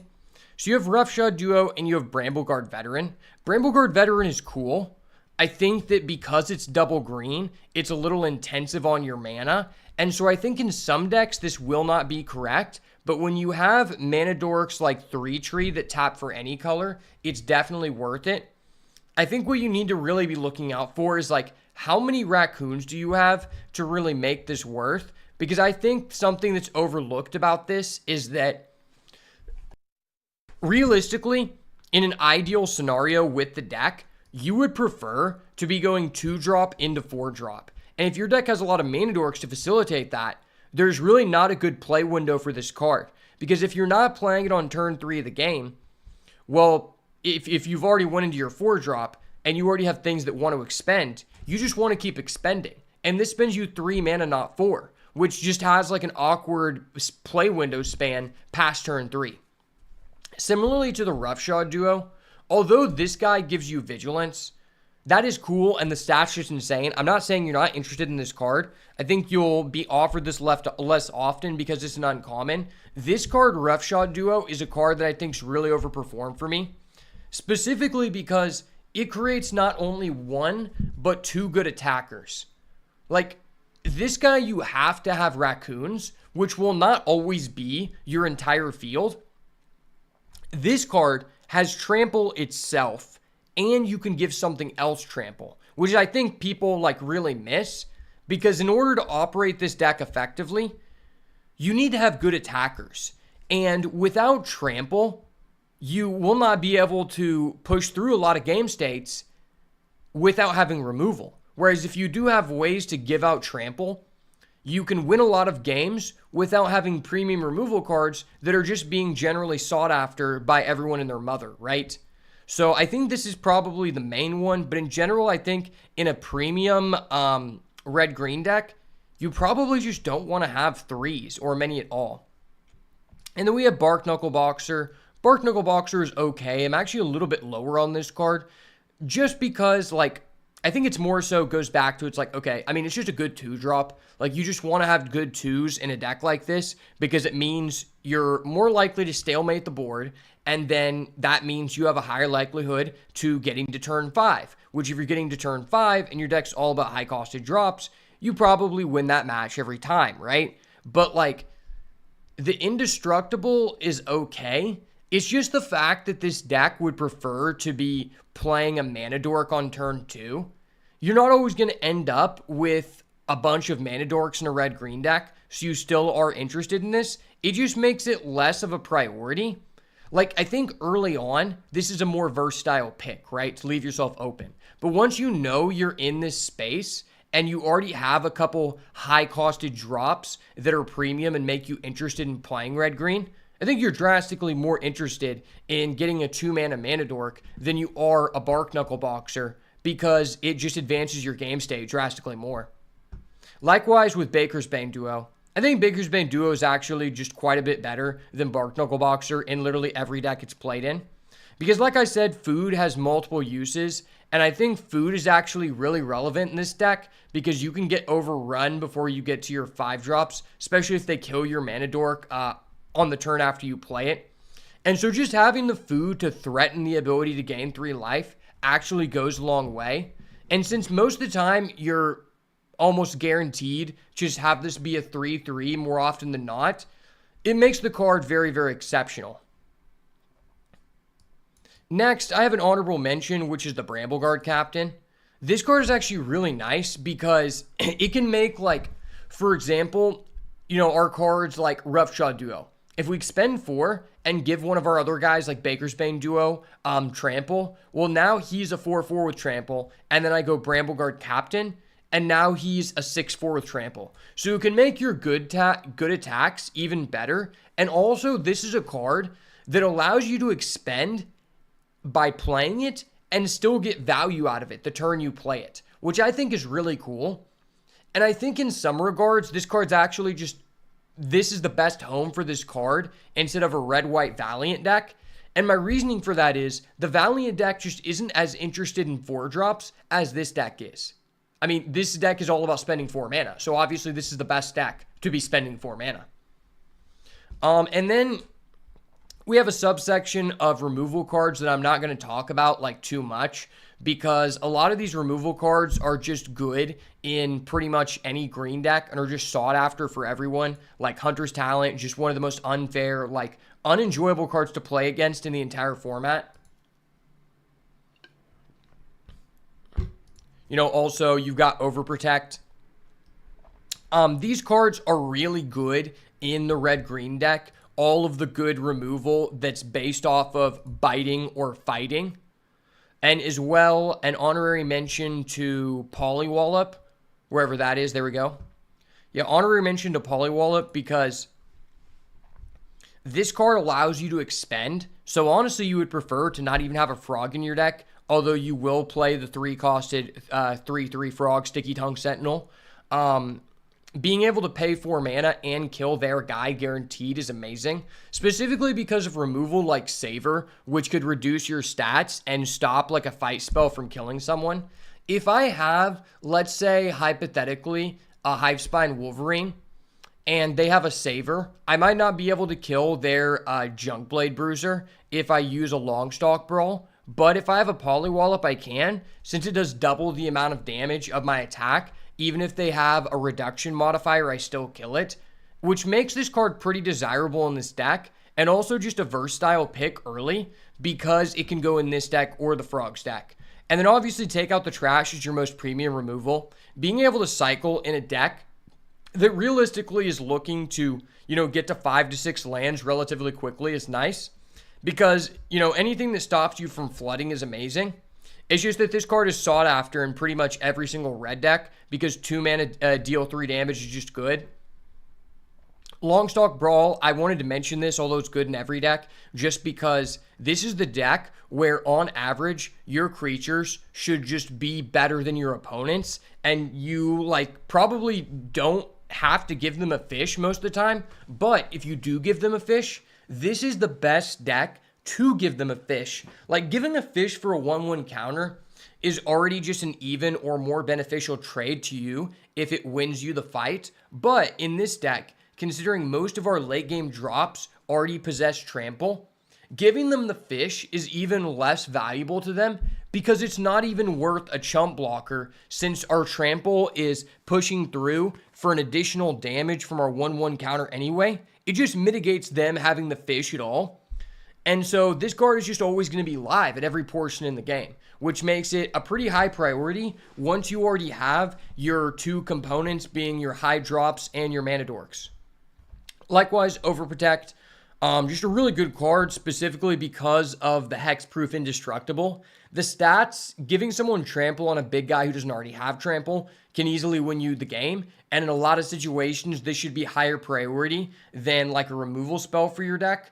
But overall, like the only way they're going to be able to kill your massive 6/6 Moose is if they have a black card that says destroy target creature, and getting the Hexproof Indestructible just stops the only outs they have to your card. And the way you win the game is by pushing through with big beaters. So anything that protects a big beater is pretty highly sought after once you have the components. Likewise with Hunter's Talent, I just wanted to mention this briefly because, you know, this is the deck where you don't have to do any work to start drawing cards from level 3. But if I'm being honest, every single deck wants this card, so it's not really like, okay, I'm automatically going red-green. But this deck does generate a high amount of rewards from having a Hunter's Talent, more so than some of the other decks. But yeah, to wrap things up for red-green, I'm looking to get very premium, somewhat high-costed drops early on that are versatile, like the Moose, the Boar, any of the Elementals, any of the big rares. And then once I have a couple of those, I'm looking at just good 2-drops that slow down the game in order to get to 5 mana, or mana dorks that let us skip turns to get to those drops, and then lastly, removal, once I already have those things. But obviously you can weave in there. If you get a Hunter's Talent versus like a 3-tree Root Weaver, we obviously know which one of those you're choosing.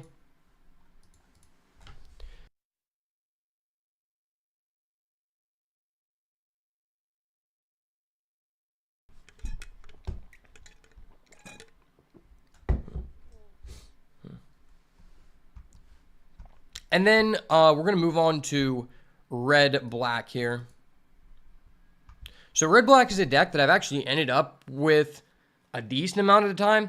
Although I do think it is somewhat difficult. I think it's easier to move into this deck now than it was before because red has been pretty underdrafted as of recent. And if that continues to be the case, I think that you will end up in red-black a decent amount of the time. But for the most part, I think it's one of the decks that you will less frequently visit compared to the green decks. But realistically, I think the way that you are starting off in a deck like this is starting out with, number one, the premium removal spells for black, and then you're just seeing a bunch of low-costed lizards, or a rare, or red is just wide open. Now, I think some of the cards that are very important to this deck are, number one, your Ravine Raider. Now, this card isn't really first pickable, but you don't really need to because this card goes very late. And I've actually seen some content creators say that they don't like this card, and I think that is really, really dumb. So some people have made the claim like, oh, there's not that many cards that benefit you from your opponent losing life. The thing is, if you're going into the deck by starting off with a bunch of the 2-mana removal in black and red, then it's very easy to just keep your opponent with one creature, which means this can just always push in for damage even past turn 1. Like, the menace is just so insane. And the threat of activation on this card is better than even using the ability. Plus, this is like, okay, in decks like this, the way I've made them work is I went 15 or 16 lands. And the reason I'm able to do that is because I have cards like this, which have an ability, which if I'm just breaking on lands, I can either threaten to activate or actually activate to be doing things with my 6 mana in an aggro deck where otherwise I just have no utility from. So I think this card is pretty impactful because a lot of your good cards do require you to deal damage. Some of which, like Fireglass Mentor, I don't think you can really high priority pick this just because, like, you can get this, and then if you don't have good ways to enable it, it's just useless. But if you do, it becomes a really high ceiling card. So I think this is one of the cards, it's more of a reward. Ravine Raider, I think, although it's not a high priority pick, it is a reason to go into the deck if you're seeing these late. Similarly, the Thoughtstalker Warlock, this is a card that I will first pick in any pack because it's literally game breaking. It says, haha, fuck you, fuck your bomb, I'm stealing the game. And I think that this card can go into any deck, but if you have things like Ravine Raider, it becomes very easy to just trigger this card immediately, which is the highest ceiling of this card. So if you see this and then you're also just getting good generic lizard cards, then that is a good reason to move into the deck. I think cards like Brazen Collector are really good because Brazen Collector is a card that, like, the 1 red mana is cool, but getting the first strike is even better because it just means on turn 2, we have an attack that will probably go through, which means our abilities that trigger off our opponent losing life are more than likely going to be live, which I think is really beneficial to have on turn 2, especially since you can go into a 3-drop. Now, I do think that, like, a lot of the time you're going to be moving into this deck because of, like, starting with a rare. I think that, like I was saying, what's happened to me is I just started off with generically good black removal. I started seeing cards like Ravine Raider, Brazen Collector, like just good generic cards that are low costed, and that made me want to move further into it. And then what solidified the deal is this card, Scales of Shale. The number one thing that glues these red-blacks together is Scales of Shale. If you just have a bunch of 1 and 2 drops and a majority of them are lizards, and you have 3+ Scales of Shale, like starting in 3 Scales of Shale, your deck starts feeling almost unlosable. Unlosable, just facts. Like, because you're going to push in damage in the early game, then your opponent's going to set up some blocker that's going to stop you from pushing damage, and then you play Scales of Shale for 1 mana. They just get such a terrible mana disadvantage off the trade that you just steal the game by pushing through for more damage. And so having like multiple of these just makes your deck like 10x better, in my opinion. Another good card is probably Steam Path Charger, although this isn't like that high priority. I would say this is probably one of the lower priority things. If I had to rate them, it would probably be like this. This card goes very, very late, but it's another one of those cards which says, okay, I have multiple of these. I can go 16 lands because I have the ability to play this on turn 4 in the late game or past turn 4 and get 2 things, which guarantee a damage. And I actually think you don't really want to be playing this on turn 2 unless you have something like a Thoughtstalker Warlock that's going to get an immediate activation because you crashed it in for no value. You would prefer to be playing this on turn 4, in which getting 2 separate activations of your opponent losing life is well worth it. And these are relatively easy to get, which really glues your deck together, but not something you want to pick early on. I also think that this card becomes higher value when you have like a Fireglass Mentor. And a lot of people think this card's ass because they just don't play it correctly. Realistically, unless your opponent's deck sucks and they just don't have 2 drops, they're playing a slow game, you don't really want to play this on 2. This is good in the late game when you already have a way that guarantees a damage, and then you play it and you have like 3 mana left, and it's like, okay, my average CMC is 2.2. I'm guaranteed to hit with this, and then you just keep getting recurring value.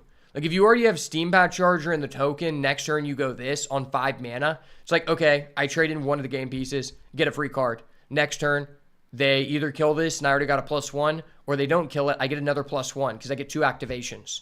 So this card is actually really good, but you got to know when to play it in the late game. Unless you start with like a 1-drop like a Ravine Raider, or like one of the 1-drop rares like Vine Lasher, or the red one, which I believe is called Hired Claw. And these do actually go decently late, so I guess it's worth talking about because you're most interested in these cards in the Lizard deck, and they really pull the deck together because if many people have noted, there aren't an insane amount of ways to give you benefits from triggering your opponent losing life. But I think when you have like 5 or 6 and you just have a good aggressive deck overall, it's really enough to justify going all in on the synergies. This card, Stargaze, I found to be very strong in this deck, specifically because it allows us to go 16 lands and it has an X mana value. So after I've just exerted everything, I should be the aggressor. If I'm not the aggressor, my deck sucks and I'm losing because this is the most aggressive deck in the format. It's the deck that's most likely going to have a 1-drop, and it's the deck that's going to most likely get first blood. And once you have a good deck, this card becomes very premium because it allows you to go 16 or 15 lands and still have a card in your deck where it's like, okay, this isn't dead if I don't draw all my lands. And if I draw all my lands, I have a thing to use them on, which can find me burst damage to end the game, which I think is really, really relevant. So actually, I think in the best Lizard decks, you probably want 1 Stargaze as your top end. And then I think there's also like a sub-genre of red-black where you play a controlling spells game. And I think in that version, Coruscation Mage is a good component because it just procs double damage for your opponent losing life. So this card's okay. I think it's about on the same level as Steam Path Charger because it depends what kind of deck you have. And I actually think Agate Blade Assassin is probably not as good in this deck as it is in white-black, just because the body is just really dorky, and if you go into a green person who plays a 3-2 on 2, you're like, oh, I just can't attack, fuck me. Card's a lot better going first, but if you have enough synergies for it, you have some rares that benefit you for doing that, you have the gold cards, it is fairly worth it. Flame Cache Gecko is a relatively high priority card because this is a card that's fine in any deck, but it is a card that I'm willing to take early because it's versatile. And then later in the draft, I'm like, okay, well, I already have Gecko. I already have Thoughtstalker Warlock. That's a couple Lizards. I guess I want to pick up these Ravine Raiders, these Scales of Shales. So it's like really, I think what brings this deck together is you take good early aggressive cards in the draft. That's the best thing. Let's say that's the best thing to do in your seat. And then you look at those good early aggressive cards and you're like, enough of them are Lizard type to where I can start picking up these Scales of Shale, which now makes me want to move into Lizards because it's really just Scales of Shale deck.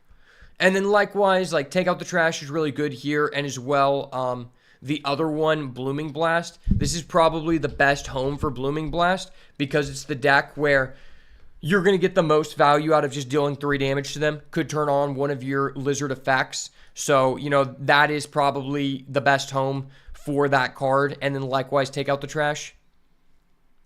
I've seen people do good things with Bandit's talent, but I think it's very matchup dependent, and I think you need to have multiple discard things. So honestly, I would not recommend it, but I just wanted to shout that out.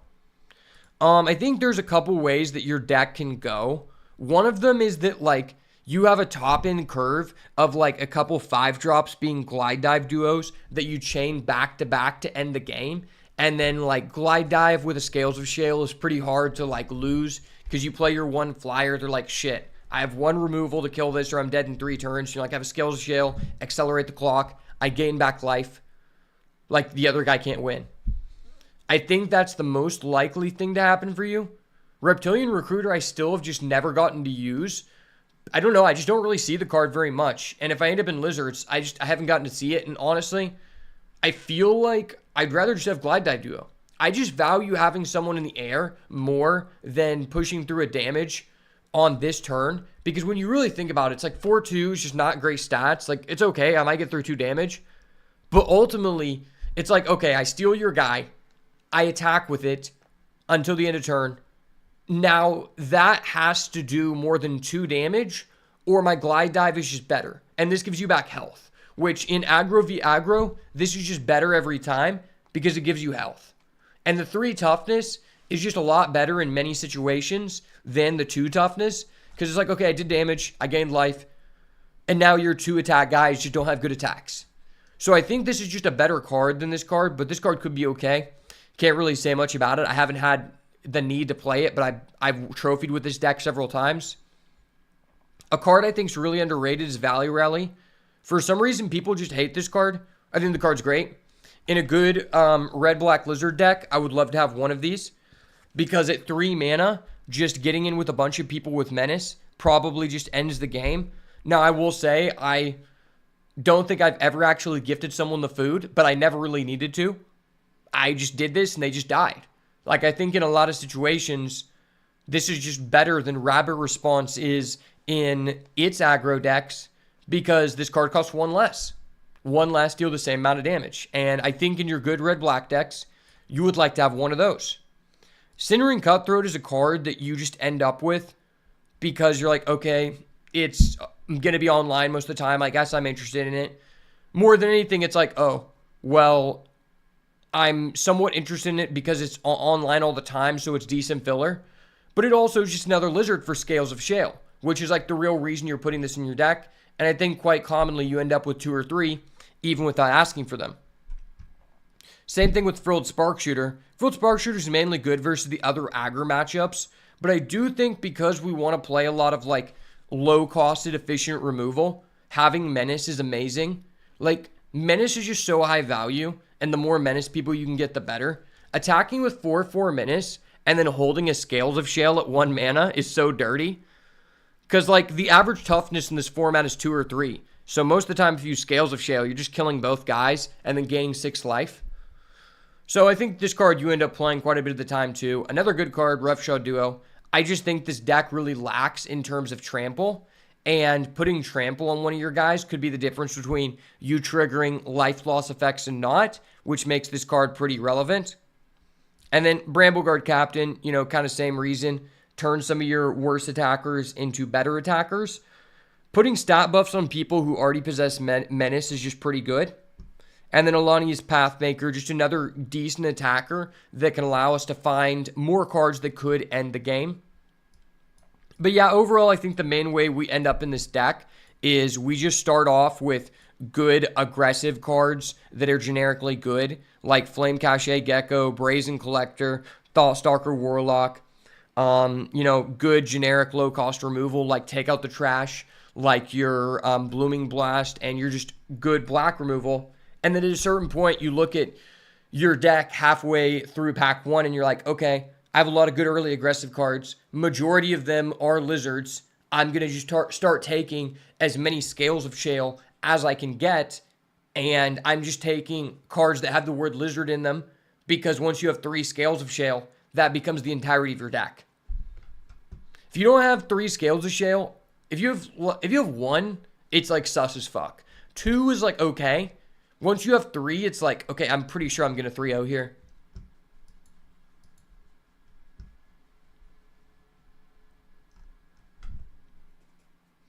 And then we got a couple more decks left to talk about. I'm actually not going to talk about blue-white today because I just think the blue-white, you really never end up in blue-white. You never really end up in blue-red, and I think those are both a waste of our time, so we're not going to discuss those. Just a heads up for anyone. Yo, thank you for the sub, Will.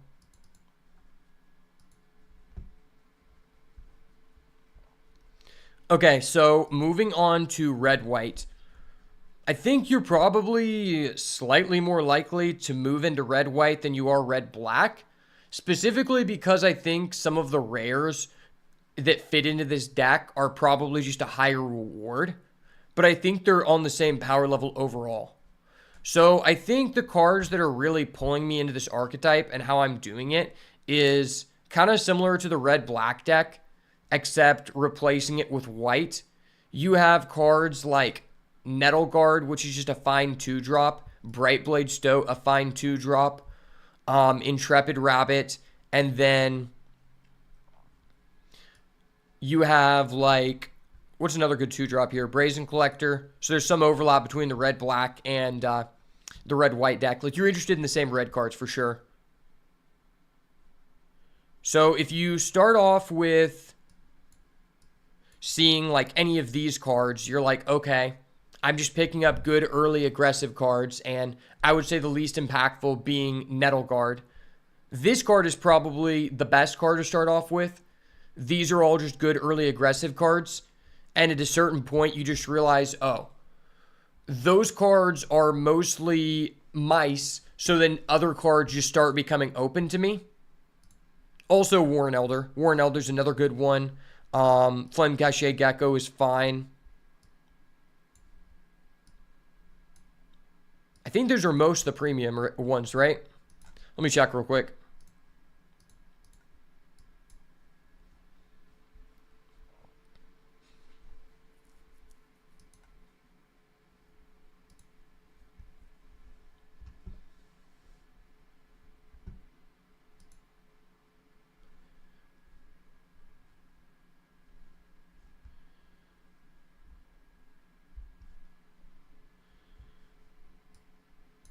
Yeah, so if you start off with, some good early aggressive cards in your draft that are red-white, and then at a certain point you realize, okay, they benefit from me targeting them, like when you have a couple Heartfire Hero, then you're just really interested in getting as many mice as you can, and that's whenever things start happening where it's like, okay, well, I started off with a couple Heartfire Hero, or I started off with a good Valiant Rare.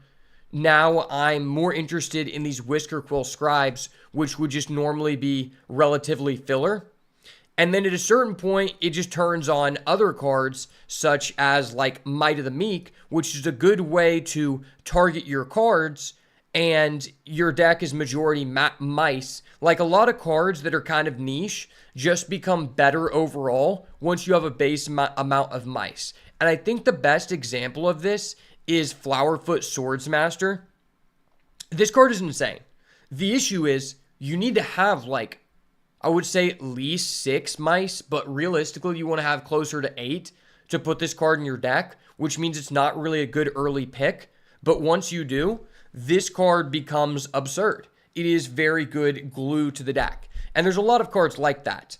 Another good example would be Bravekin Duo, where it's not really a good card, but it is a mouse, and it does allow me to trigger Valiant, and you get enough of these, and it's like, okay, I actually do want that. And it is important to note that, you can just win some games by just going wide, and then you have access to the only 2 AoE buffs in the game, being Valley Rally and Rabbit Response, and quite often, my most recent successful red-white deck, it had both a Rabbits package and a mice package. So quite often, I think what ends up happening, pushing you into this deck, is outside of opening a good rare, such as Emberheart Challenger, Manifold Mouse, or even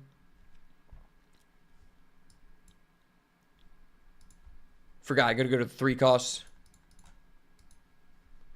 Emberheart Challenger, Manifold Mouse, or even Whisker Veil Scribe is a really good one, and as well, the red-white gold card, Mabel, Heir to Cragflame. Other than opening one of those bomb-ass rares that says you want to be doing this thing, I think you're most likely to enter this deck by just starting off with the good generic white cards that are aggressive, and then it turns out that green isn't open, and maybe black is open, but it's still not best situated with your aggro cards, so you decide to go red. Because a lot of the white cards that are just good in the other decks, like green-white, complement the red cards that are in this deck very, very well. Such as the Heartfire Hero. Heartfire Hero plus Intrepid Rabbit is a really good combo, but Intrepid Rabbit's just good in any deck, so it's a good card to start with. And once you start having really good things to target, then you get access to a couple other cards that I found to be pretty damn good. Number 1, in my most recent draft, I had 2 Heartfire Hero, I had a couple of Nettle Guards, and a couple other things worth targeting, and so I put in a Short Bow. Short Bow was great because it was a repeatable way for me to continuously target the Heartfire Hero, which really, really paid me off because I got into a simplified game state with my opponent, and I wiped the board, then just kept equipping this for 1 mana every turn, and it was disgusting. Another example of this is, I think one of the most underrated cards in the format has to be Blacksmith's Talent. Blacksmith's Talent is a disgusting card, and once you have one of these, you drastically are more interested in a second copy. I had a deck with 2 of these, and it was literally fucking ridiculous. Like, because once you reach this at level 3, you don't have to get the other one to level 3. So once you have, you don't even have to get the other one to level 2. So if you have 2 creatures and you use level 2 to equip one of your creatures at the beginning of combat, next turn you play another one, then you can just use the first one that's already at level 3 to equip your second weapon onto a different creature, and then they both have double strike and haste, which is ridiculous. And this is a very big cornerstone of the deck because it is a repeatable way to trigger Valiant. Number 2, it's another one of the cards that rewards us for going 15 or 16 lands because it gives us something to do in the late game with our mana, but it also has a very low cost initially to at least get some amount of value from it. And in the aggro v aggro matchups, it allows us to push through for damage when we wouldn't otherwise be able to break a stalemate. And then I guess like on a secondary level, you could say that cards like Mousetrapper become better once you have a lot of ways to target things.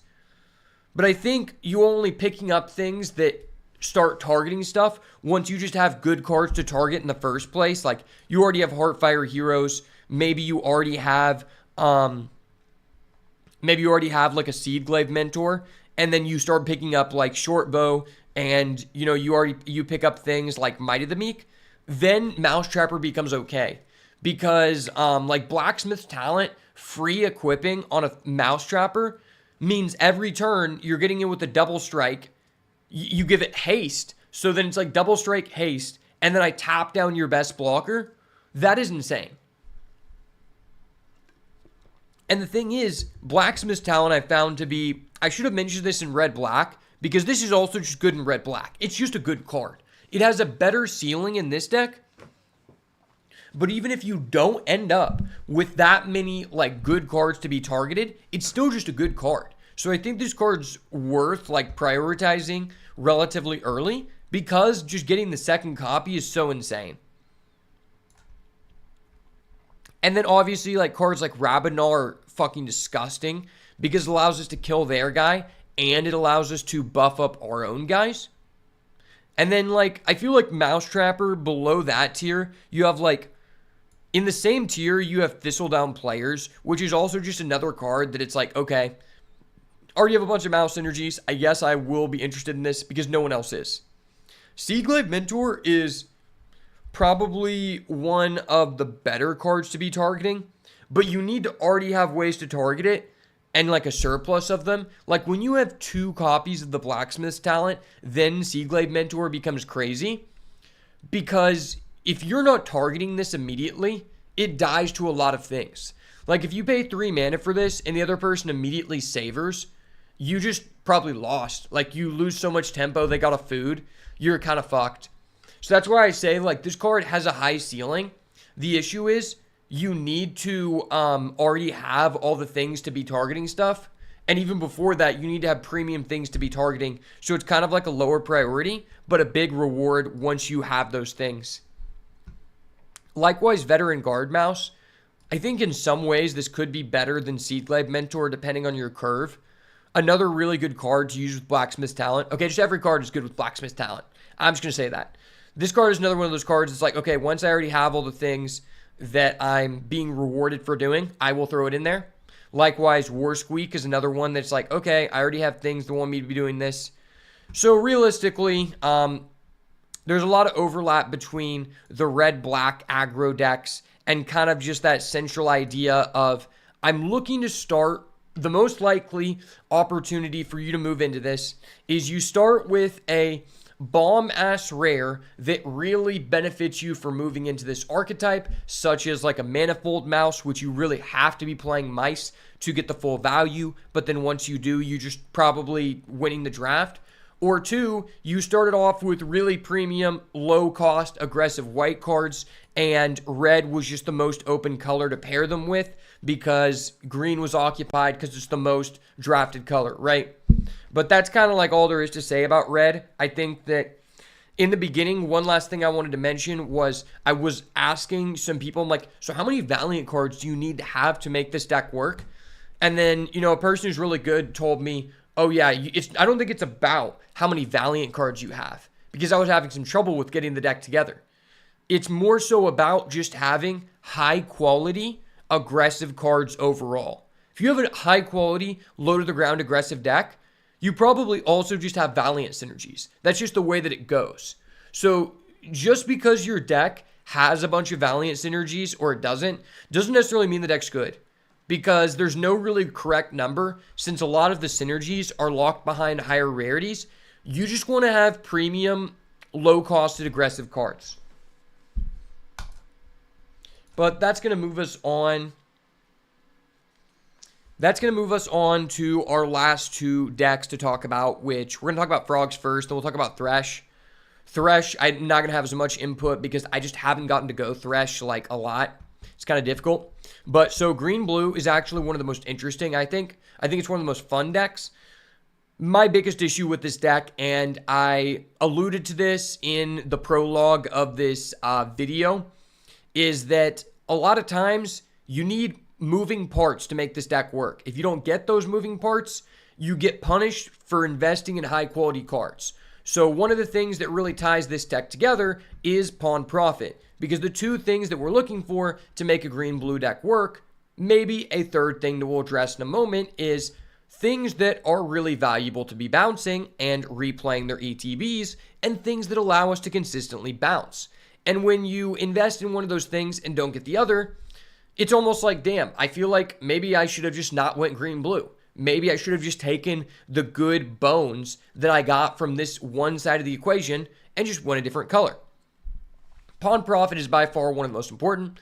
I've seen people say they'll first pick this. I guess you could. I just think it's really risky because, you could play this. I've seen people play it, and it's more respectable to do in sealed, playing this outside of a green-blue deck. The only thing that's going to make me play this outside of green-blue is if I have 2 to 3 Sticky Tongue Sentinel, and I'm like, okay, this is my 23rd card. I do have a synergy with it. It's not my main synergy, but I guess it's, fine.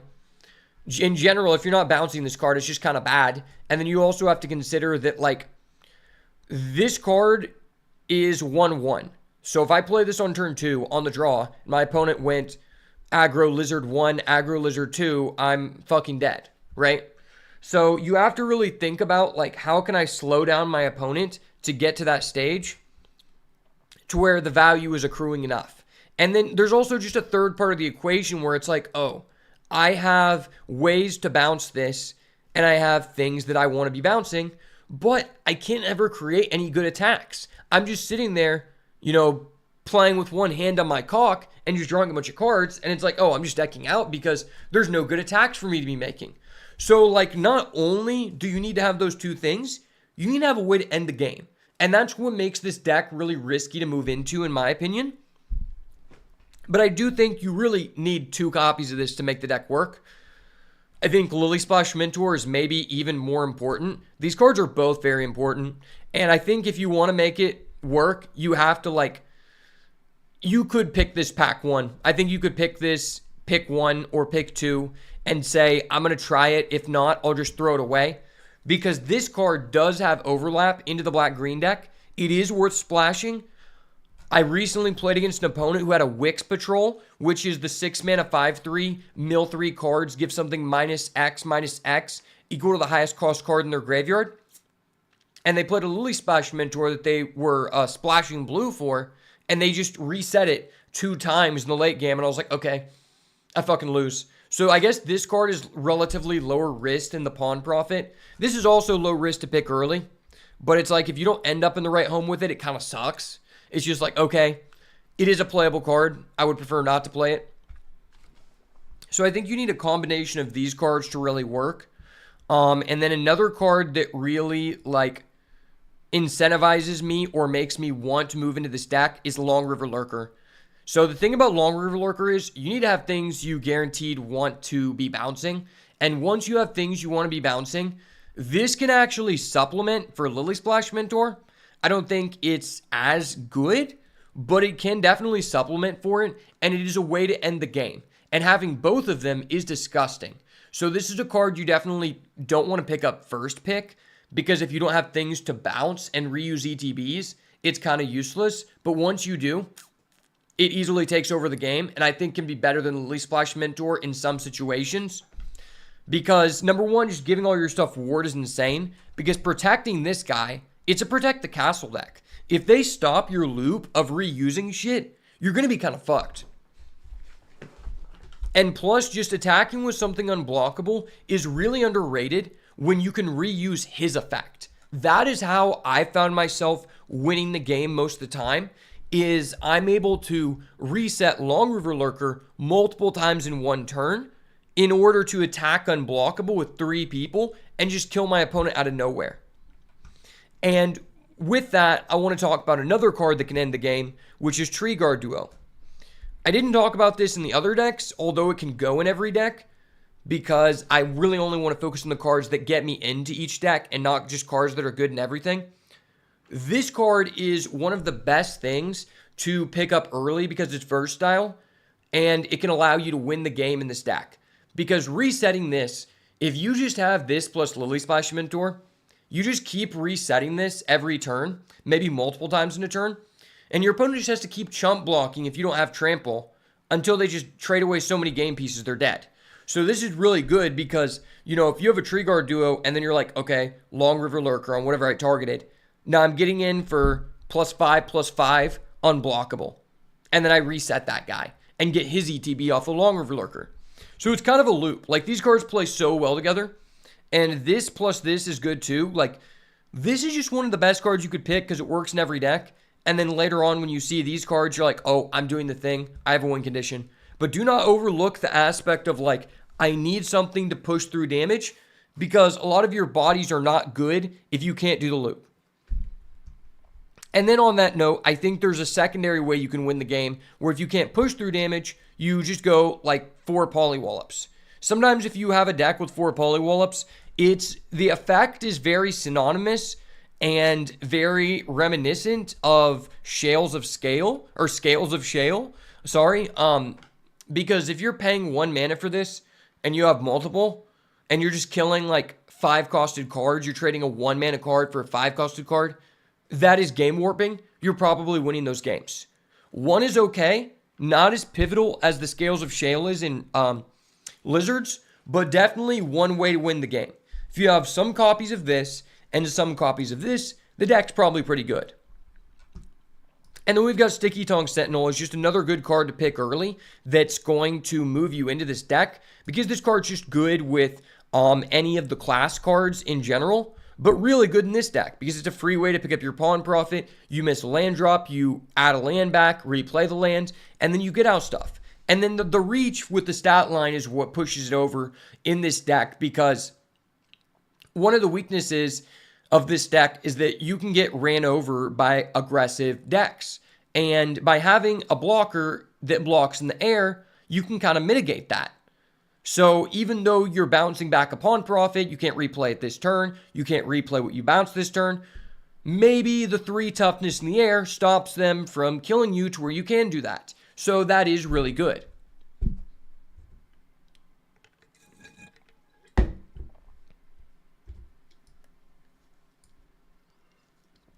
And then we have one last very premium piece of the puzzle, which is Splash Lasher.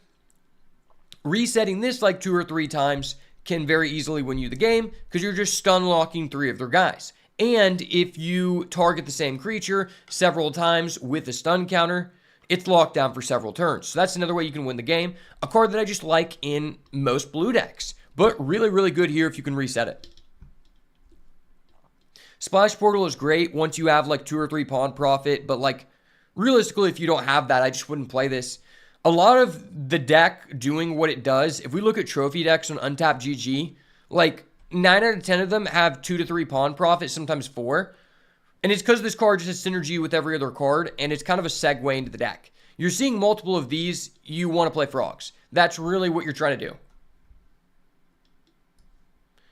And then I guess on like a lower level, this is on the same level. We have Shoreline Looter. This is one of those cards that can make you interested in playing Cash Grab because the payoff for Threshold is great. You can just clock your opponent. And Shoreline Looter plus Tree Guard duo is fucking stupid because you just keep resetting it and you're like, okay, 10 damage unblockable, 10 damage unblockable. Okay, you're just dead. So this is another way you can win the game. And this card is an auto kill on sight. Even getting one card out of this is really just paying for what it's worth. This is an A tier card, but really strong in this deck. And then we have like kind of like a separate tier of cards that once you already have the stuff, they become like okay. Long River Lurker could be said the same thing, but the thing is about Long River Lurker is that it's just a good card because you don't have to target a frog. But then we have stuff like 3-Tree Scribe, and then we have the green 1-drop. We have this Sunshower Druid. So you have 3-Tree Scribe and Sunshower Druid. Sunshower Druid is a card that can sometimes supplement for you not seeing as many pawn profits as you would have liked, but ultimately you would prefer to have both. Resetting 1/1 counters and gaining the 1 life is really relevant because if you have nothing to do in the early game, you play this as a 1/3, it blocks damage for 1 turn, then you get value out of it later. It's just a good card. 3-Tree Scribe, once you have both pieces of the puzzle of the moving parts, it's just really good. And it's a really low opportunity cost to pick because 2 mana 2/3 is already good in this format. So even if you don't get that many synergies, just having the opportunity to have a synergy at some point makes this card worth playing in your deck and worth picking up, at some point in the draft. Doesn't cost a lot. Longstalk Brawl, a really good card in this deck as well. Just because you're playing green and you have, good creatures to fight with. And like, if I'm going to be bouncing my creature, it doesn't really matter if my guy's going to 1 HP. Sometimes if you have like the rare blue frog, then you could go ahead and activate the Longstalk Brawl. And then if they try to kill it afterwards, you could still respond to bounce it back to hand like the Dowerport Mage. So that's really good. Longstalk Brawl, this is probably the second best home for this card outside of red-green. Just because the cards in blue-green typically have a higher toughness than attack, which means most of the time when you're activating this, you shouldn't have to give them the fish. And then we have like Bellowing Crier, which is really not as good as Pawn Prophet. It's pretty much just on the same level as Sunshower Druid. You're kind of just looking to have some amount of copies of either of them. They kind of just fill that same role. Early game piece. Maybe this trades for something. Gets you closer to your combo. 3-Tree Reaver can be good, but you need to have like a deck structured for it. You could have like a pretty low curve frog deck, but I think because you have like a lot of abilities that require mana, like your Lily Splash Mentor, this card is typically never bad. So even if you don't have big things to ramp into, it's still pretty good. And then we have these 2 cards, Waterspout Warden and Clifftop Lookout. Depending on your deck, Clifftop Lookout could enable a splash. If you have ways to bounce this several times, it's almost like adding the land of your choice because you're eventually going to get there. But you kind of have to have already everything set up. You have to have a good deck before you're really interested in this card. Because not every green-blue frogs deck will be interested in this. Some of them will, especially if you're splashing like a black rare like Glarb, which is really good in this deck, or the other one that's kind of like that, the 3-color rare. And then Waterspout Warden is just like, if you're low on ways to end the game, this can definitely end the game as well, because you can just keep attacking for 3 every turn. And if you're going Tree Guard Duo, buff it up, attack for 7 flying, that can substitute for you not getting as many ways to end the game. And then one last card that I will talk about before we move on is this card, Skyskipper Duo. Okay card in the deck. Once you already have good things to be bouncing, like if you have 3 Pawn Prophet, you're relatively interested in this card, and it usually wheels. This is one of the most wheelable cards in this format. If I could tell you anything, the biggest skill advantage you could get in the drafting portion of this format is understanding what cards are going to wheel in the pack more than your opponents. If you can do that, you're going to have an edge.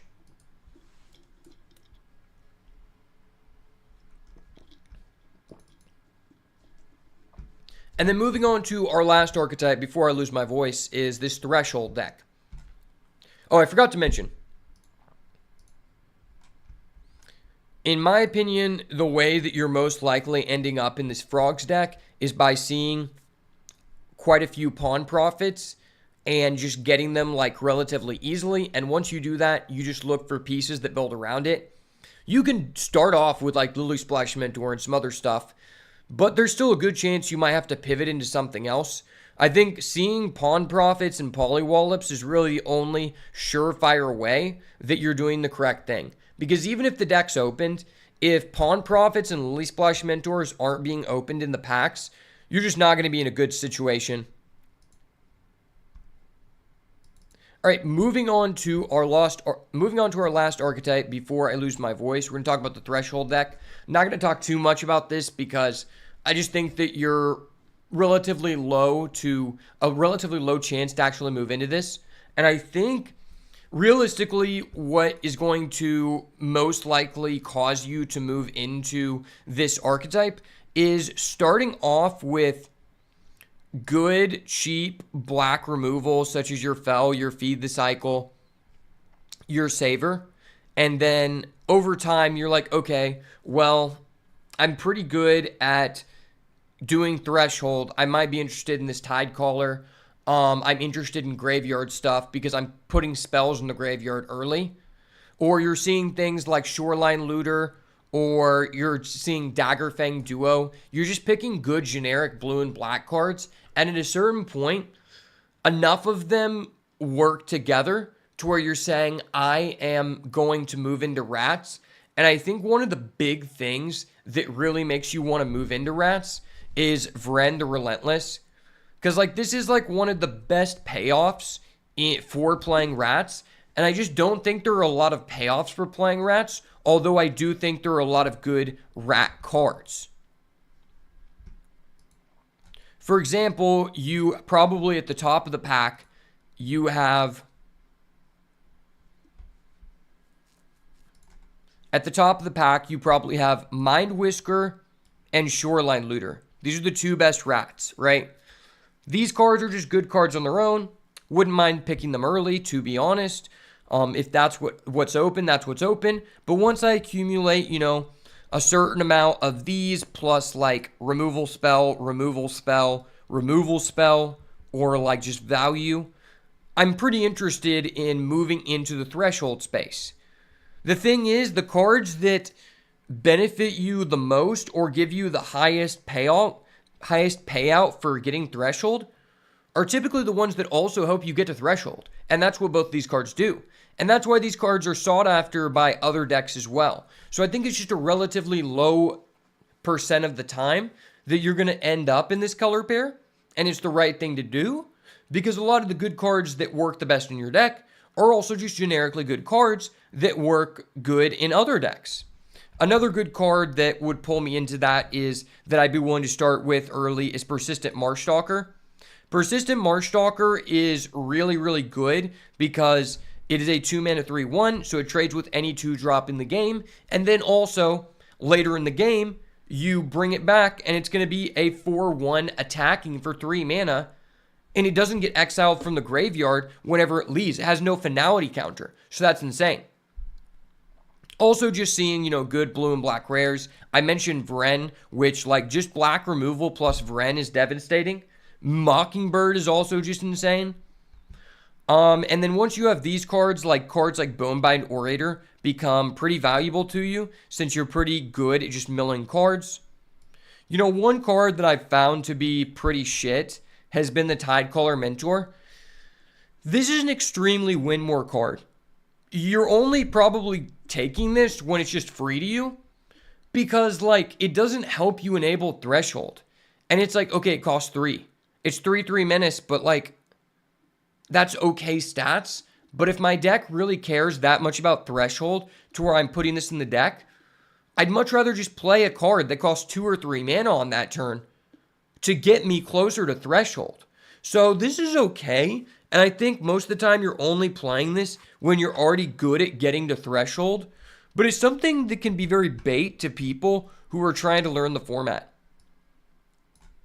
Daggerfang Duo is another good generic card to pick up in this deck that makes me want to move in, because I can play this in pretty much any black deck and it's good, but it really pays me off in this deck, especially like a lot of the time you may not even be blue-black. You have a black deck with one Daggerfang, one persistent Marshstalker, so you have the opportunity to, at some point in the game, buy back the Marshstalker by attacking with Daggerfang. Like, that is worth it on its own, which makes both of these cards relatively fair early picks that might eventually compile enough to where you're actually incentivized to move into rats. Another card that's like pretty good in this deck is Consumed by Greed. Consumed by Greed, just in a deck where you're consistently putting stuff in the graveyard, I think buying back something from the grave holds a higher weight. So although this is one of the best removal in any deck, I think you get more value out of it on average in this deck. Stargaze, probably one of the best cards to enable Threshold. I mean, paying 4 mana puts 3 cards in the grave, adds you 2 cards. Paying 5 mana almost just guarantees you Threshold. Especially because at the point where you have 5 mana in the game, you should already have like 2 cards in the grave, minimum. Or you just already lost. And then we have Wix Patrol. Wix Patrol, a really good card to pick up early. One of the best bombs in the format. Really good in this deck, since we have the biggest benefit out of milling cards, putting things in the grave. And we're going to have relatively late game oriented cards, which means this is going to be able to hit for massive numbers. This is another really good payoff. It's a card I can take early, put in any deck. If I compile enough rats, I'm going rats. Great card. Nightwhirl Hermit is actually like a playable filler card once you have Threshold. Similar as Bellowing Crier. Bellowing Crier, if you're just not seeing that many 2-drops, you'll play it. Because, like, if you trade this away and discard a card, that's 2 for Threshold, which is fine. And once you can get to Threshold, this is just a way to end the game. And having a 4 toughness body in a control deck is pretty good in an aggressive format. And then as well, we have the 2 elementals for blue and black, which are both really only good in this deck. Huskburster Swarm can be good, very good, just depending on what your deck is. It makes buyback effects really good. So like if you have a Consumed by Greed and you buy back this, maybe this only costs 2 and you do both things in the same turn, which is really, really good. So if you're already doing the Threshold thing, this can be a reason to pick up this card. Likewise, Eddie Merc. I think that your deck, if it's a good blue-black deck, it's probably got a lot of the good black removal and some of the okay blue removal. So this card's more so dependent on, is your deck spell heavy or not? If it is, this is probably good. But this card is just probably always good because no matter what, you need creatures because creatures have text that says Threshold. Mind Drill Assailant is actually just a generally speaking good filler card. I play this in a lot of just black decks in general. Sometimes in my green-blue decks too.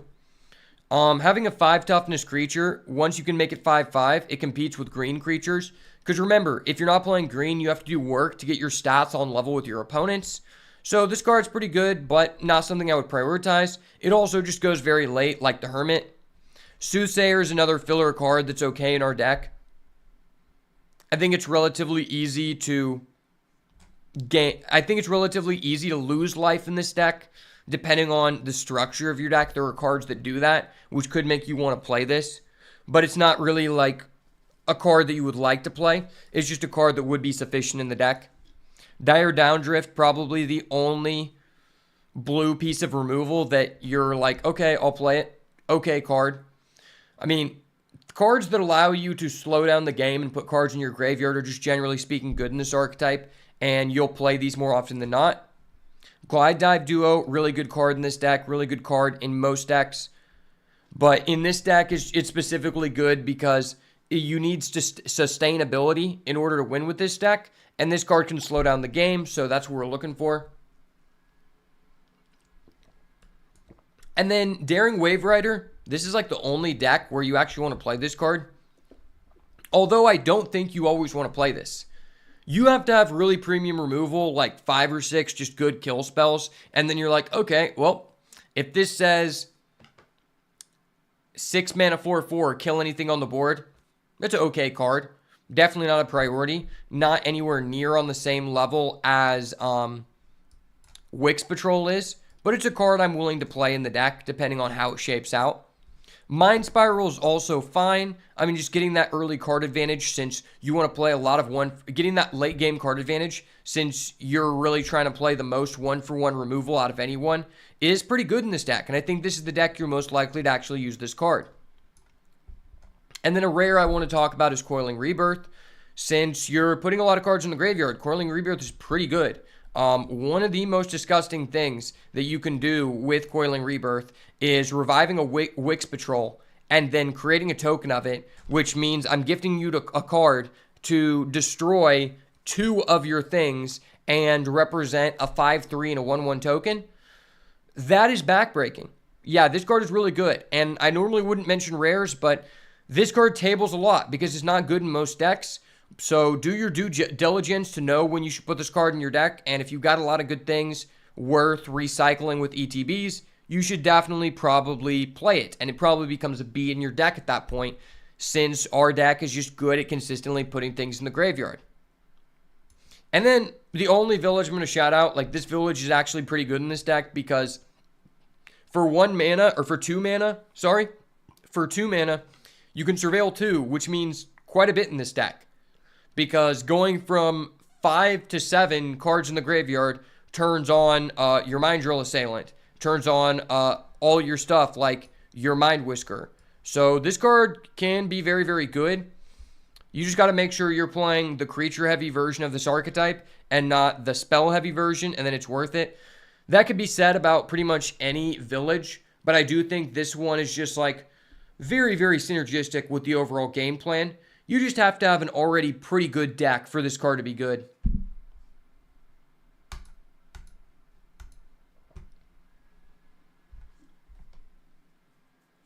But that's going to wrap it up for our in-depth discussion on Bloomburrow Draft and the meta itself for the time being.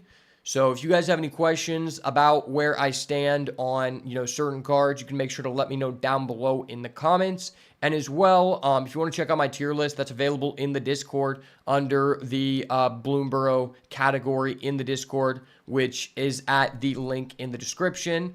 And I hope you guys enjoyed this. Let me know if you guys are enjoying Bloomburrow as fairly as I am, because I think it's a fairly okay set, but not too great at all. Not too great by any means, not an all-time great, but I think since it's only around for a short duration of time, I'm actually fairly satisfied with it.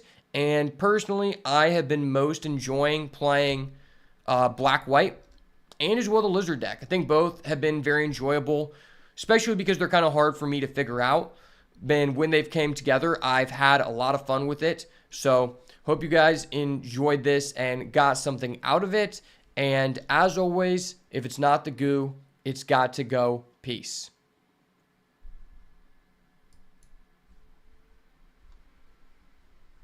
All right, I'm going to go fill up my drink, and I'll be right back.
No, fuck.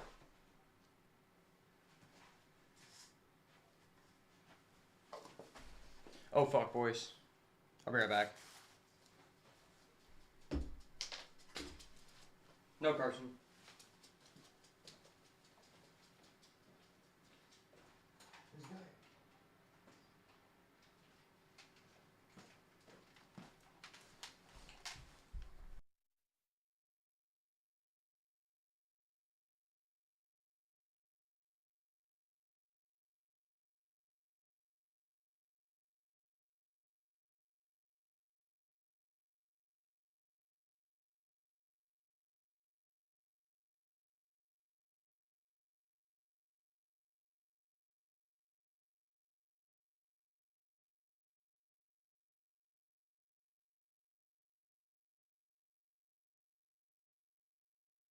All right, we're back, boys.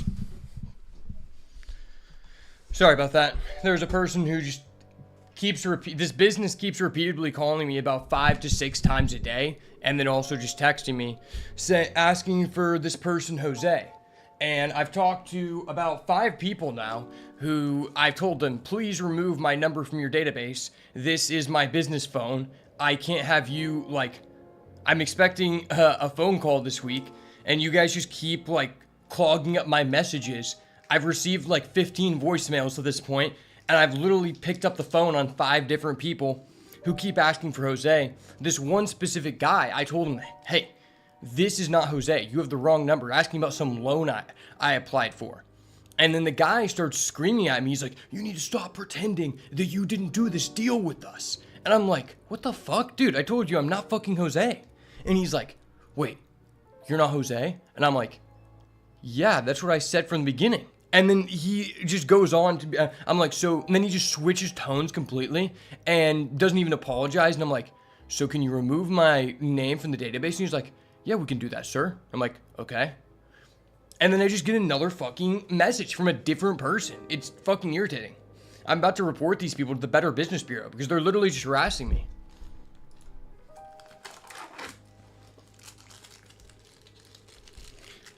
If anyone from a business ever just like fucks with you, report them to the Better Business Bureau. It always works. Okay, so we have a pretty saucy deck here. We have a green-black deck with a Camellia with 3 cash grab, which is disgusting. And we have a Dream to Entrancer. Basically the dream.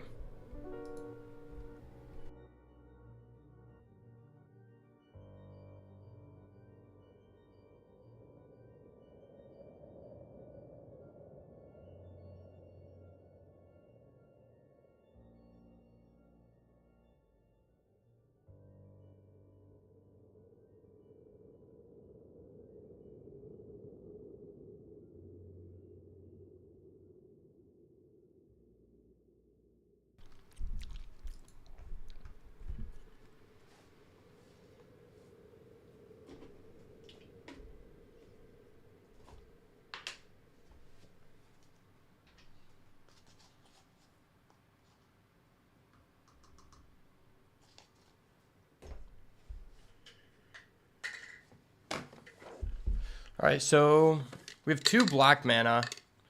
That seems plausible. I mean, I think this is playable. From what I've figured out about this format, I think this is fine.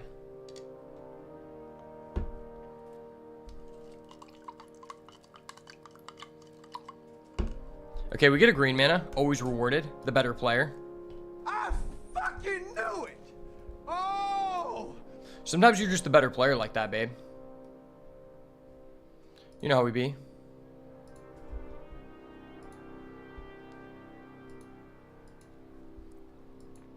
Okay, we get an Uncharted Haven. A little bit late, but that's fine. Maybe I just play my Baker's Bane.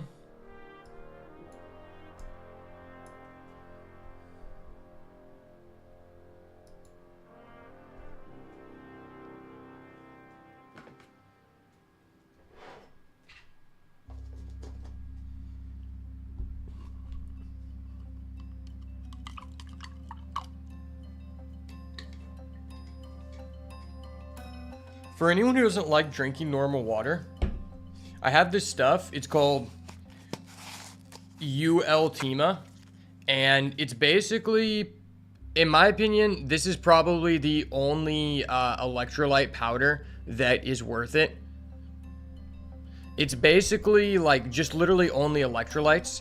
And the issue is with like a lot of like powders, they just have like other additives, which means if you're like doing like a fast or like you're not like trying to intake like unnecessary chemicals that are created in labs. This is like the only product that I have been able to find in the USA, because a lot of places they're made in plants where there is a component that I don't want to be intaking in my body. So even though it's not directly like in there, it is essentially in there because it's being created in the same system.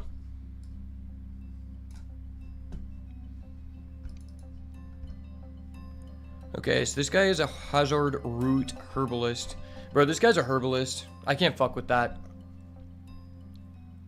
Maybe I should have played my Uncharted Haven. Yeah, that would have been so much better. I got fucking tilted about Jose, man. Take your 2, bud. Take your 2. Offer the tradesies.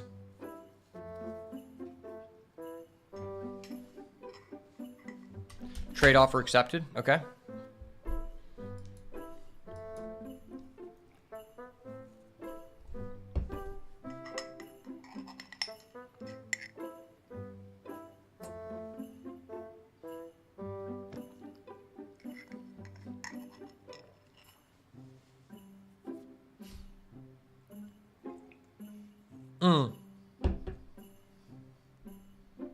Hold up.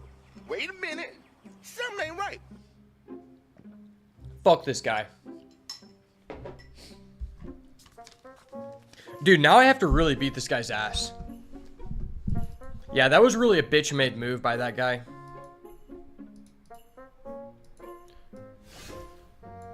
Yeah, that was a really bitch-made move. No kappa.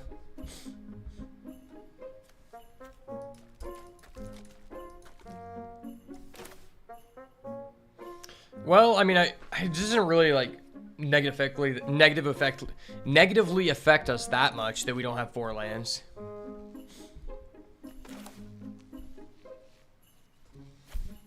Could just do this now. What if I wait till he attacks? Nah. Let's just do this.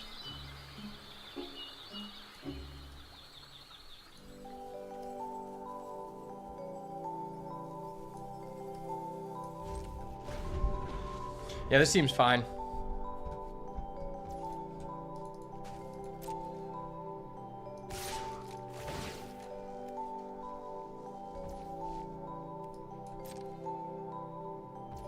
It's a lot of damage. That guy's got a fatty. It's probably better to hold my Scales of Shale.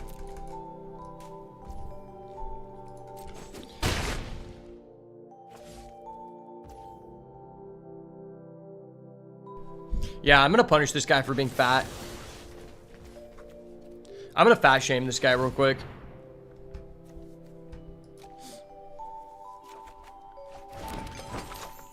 Okay, that was based. It was really based. Why is he just holding up that mana? That's really weird.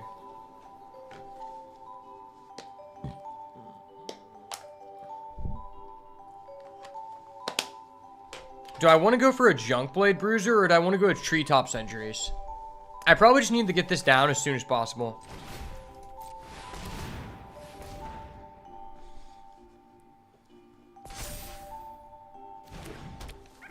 I'm just going to assume this guy has the Salvation Swan.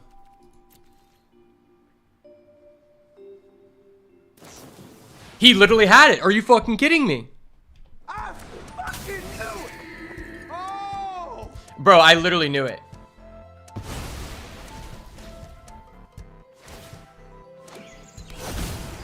Oh shit, he gets to make 1 treasure. He's popping off, guys. I literally knew it. I'm like, okay, he's holding up 4 mana. He must just have a second rare. No way, he had a second rare, guys.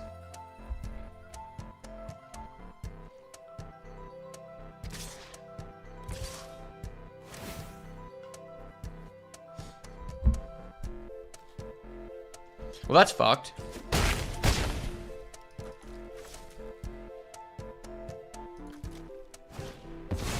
Wait, what? Are you fucking kidding me? I am not gay. I have relationships with women, sex with men. And I got news for you. That means you're gay. Well, that's really cool. My opponent just went Beza, one of the most polarizing mythics in the set, into Salvation Swan, one of the most polarizing rares, into a Fecund Green Shell. That was cool, man. Man, there was a lot of interaction in that game. You know, between my opponent, like, deciding how they wanted to, like, bend me over and fuck me.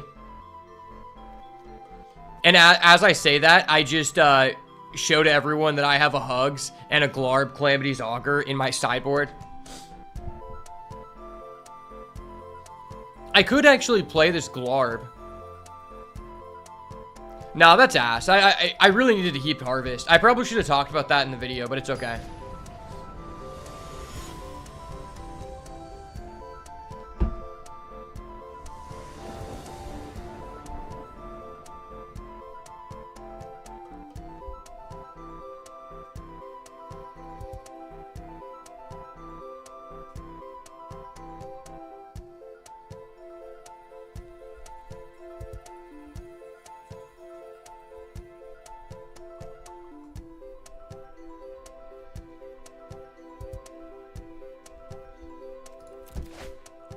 All right, this kind of sucks, but I mean, not being able to play this turn 1 is like a small thing to play.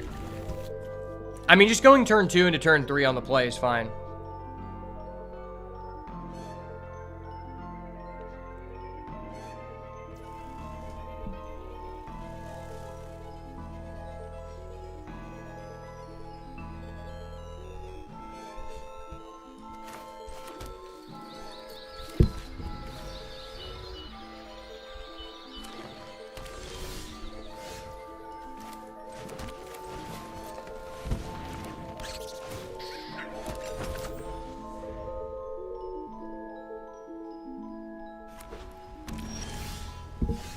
Okay, we get the blue. We're rolling on the Riviera.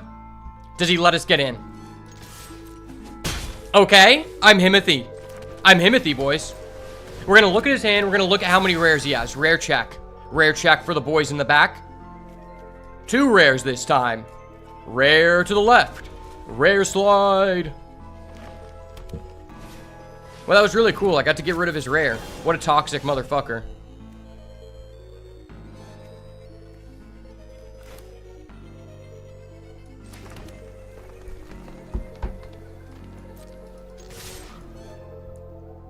He doesn't know about it. Call me Big Papa.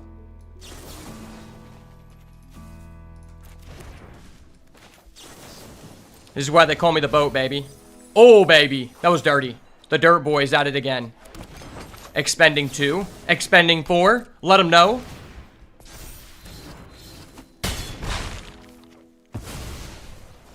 Is it just me, or is expend like the laziest mechanic ever created? Think about it. It's like, okay, so we're going to make this mechanic that basically requires you to do something that you should be doing if you're winning the game. So basically just like win the game and we'll just like pay you more.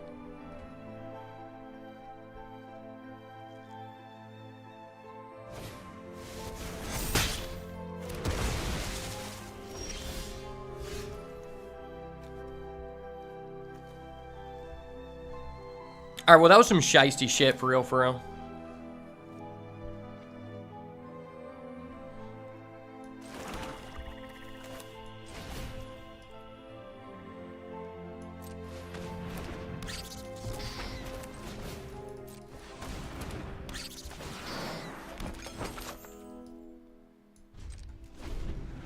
Alright, bro. Don't kill my bone cachet. I will call a judge.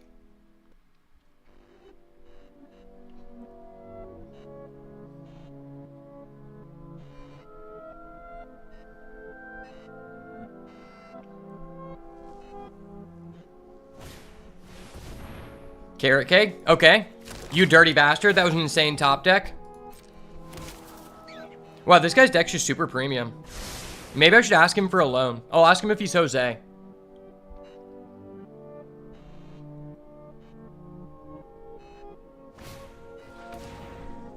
Okay. You jiggy bastard. I will call the judge on you.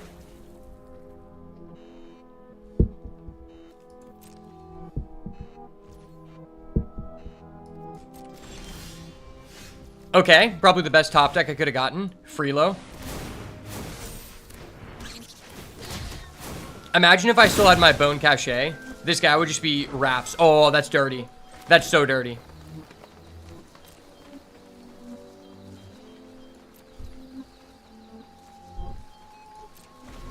Next turn, I can just start increasing the squirrel army, so please do not bomb me out. No feckin' green shell, you're not that guy. Wait, this guy's ass. He didn't toggle full control, so he didn't get to cash grab during his upkeep. Gotcha, bitch.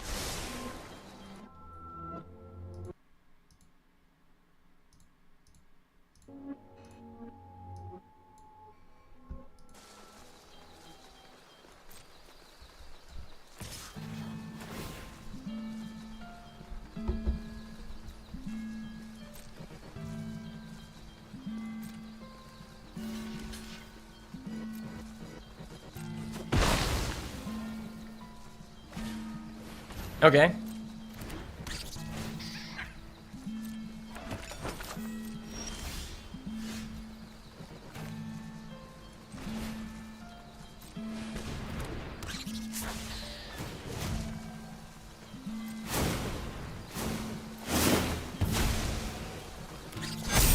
I hate to tell you this, bud, but they call me Johnny the Squirrel Jit for a reason. No, wait. I didn't mean to do that. No. Fuck me. No, why did I do that? Oh my gosh, I actually just want to quit out. Why the fuck did I do that? I thought I activated my effect. I'm no longer Johnny the Squirrel shit. No one clip that. No one clip that. That never happened. I am not gay. I have relationships with women and sex with men. Please do not kill my Camellia. That means you're gay.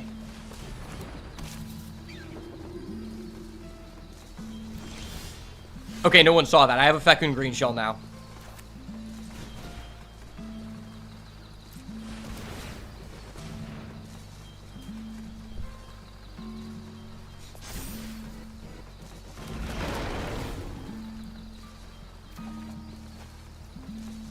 Okay, that's kind of bonkers.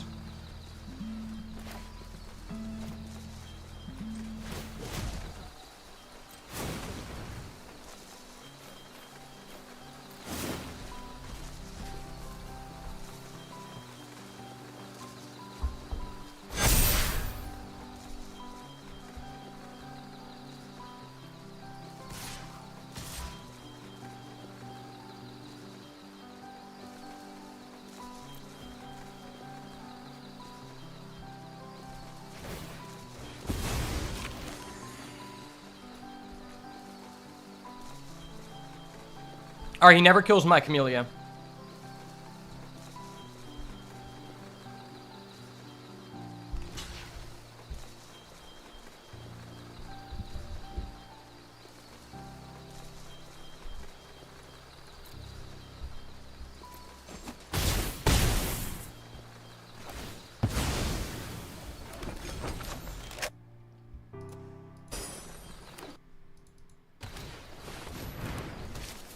Okay. That's dirty. That's so dirty.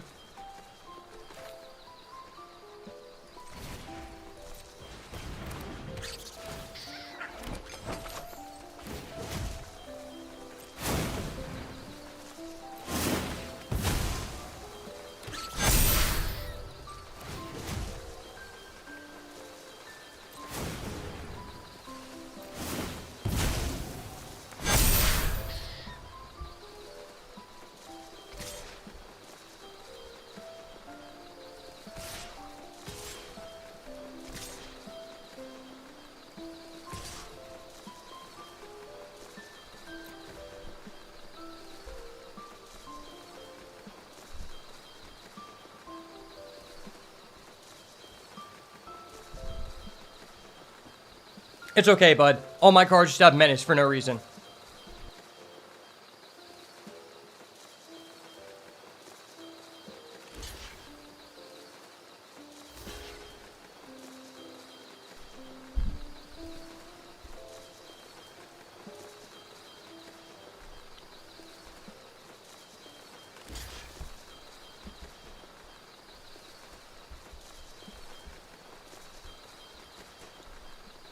Imagine this guy has a Starfall invocation.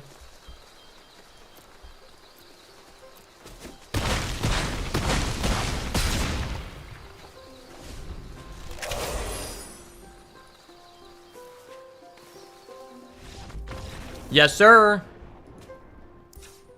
We're not losing to Bomby McGee, man. Fuck Bomby McGee.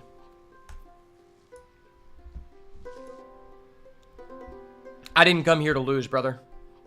I came here to perform for the people.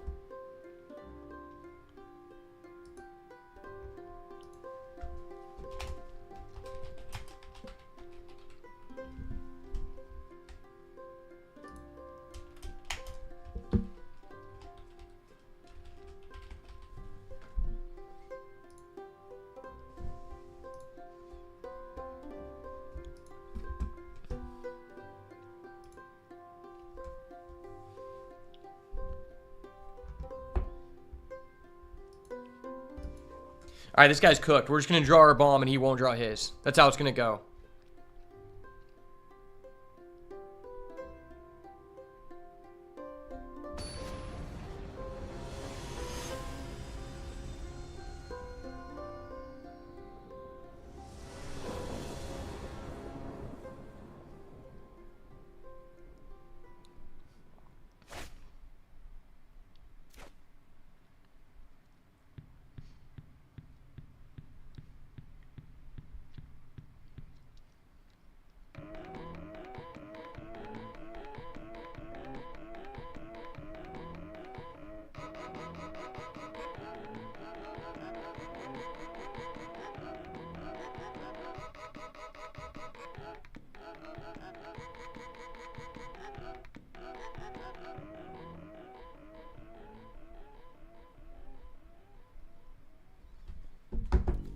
All right, well, this is just unplayable. We need to draw a bomb. All right, we did it. Bomber ran.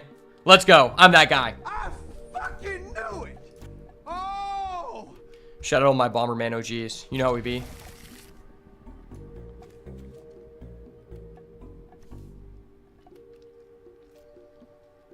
Well, shit, this is tough. Because it's like, damn. I want all of these cards. I already have my blue mana to play Dream Dew and Trancer.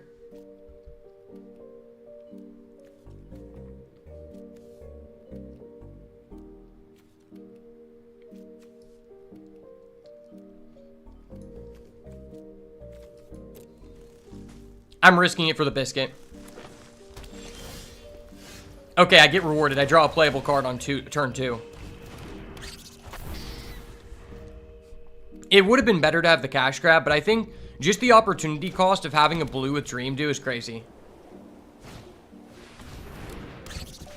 Especially since this has reach. That's not terrible.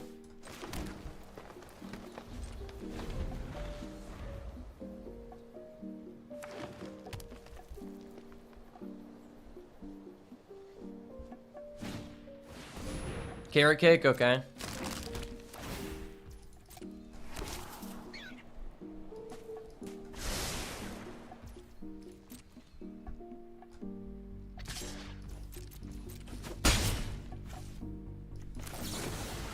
Draw. Okay. 4th land, that's good. 5th land, that's not great.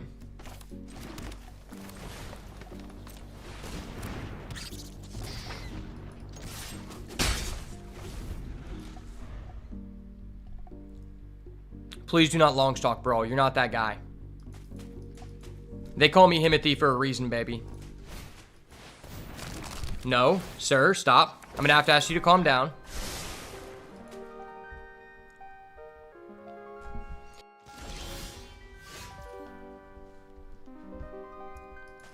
Wait, that's actually fire.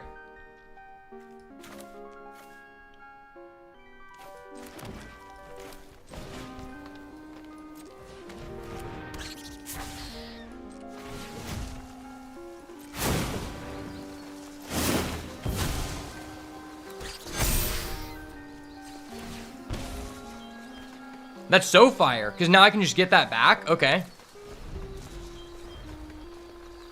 Hazel's Nocturne, buy back Camellia.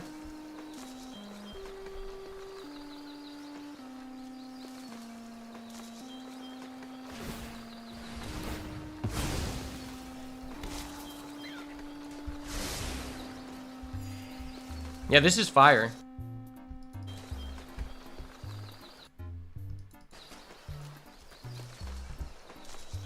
By the way, for anyone wondering, I'm going to be returning to Hearthstone soon. Oh my gosh, that was so dirty. Holy shit, that's dirty.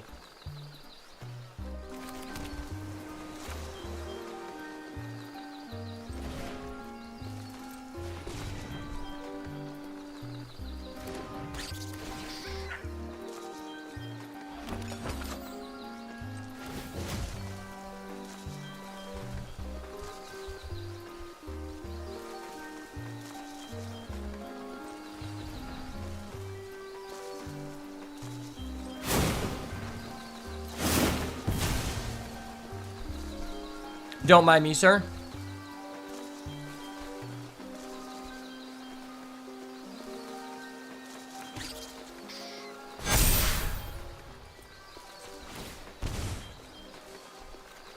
Draw 1. Draw 2. Wow, I'm so cool. I'm so good at this game, guys.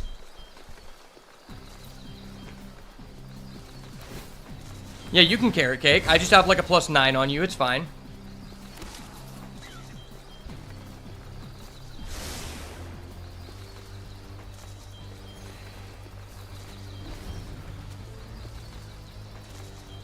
This is a fun and fair game state. We both have tokens. My tokens are just way better than yours, but that's fine. No one's counting whose tokens are better than whose, right? Actually, I am. My tokens are just way better. Okay, why is that in your deck?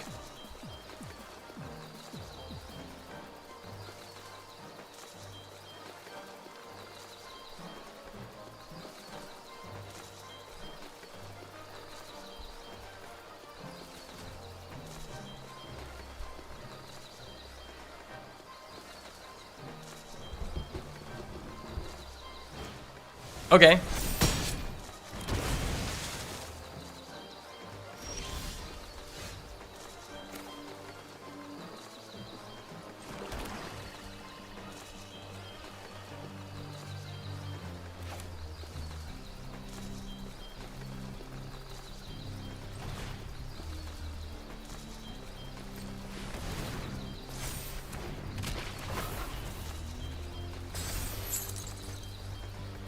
Well, that was just dirty. Okay.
Alright, let's get Fekun Green Shell in there, bitch.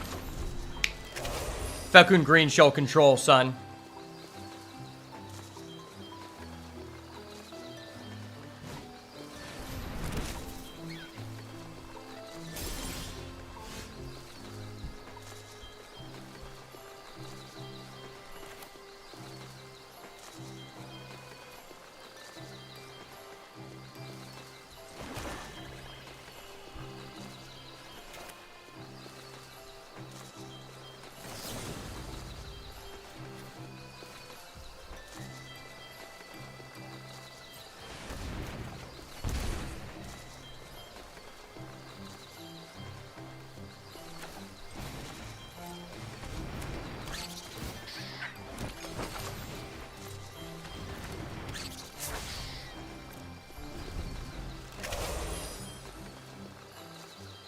He doesn't even have 2 white for a rapid response. He's not that guy.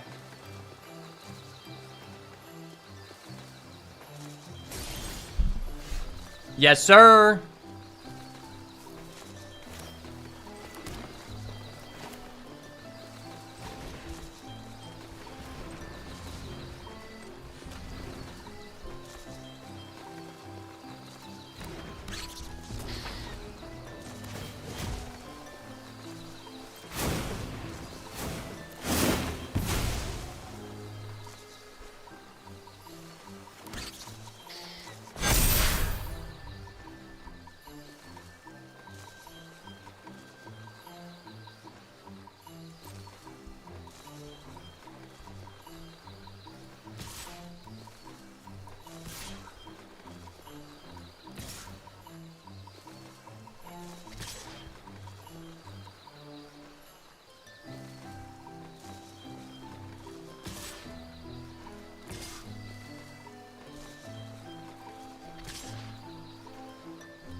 All right, what are we doing here, bud? You're just dead. Let's be real.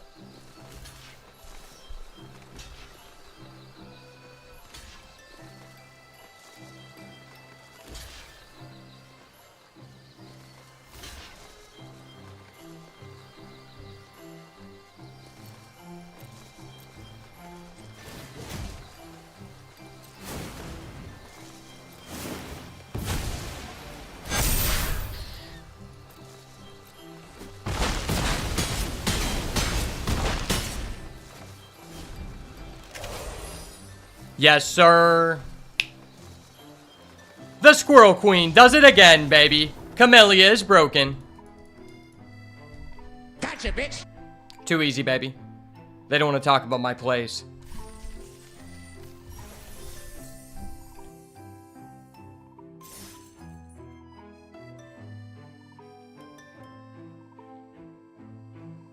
Well, I told you guys, Squirrel's the best deck. Wow, this is my first time getting to use Camellia, and let's just say, the hype is real. Ramel, thank you for the follow.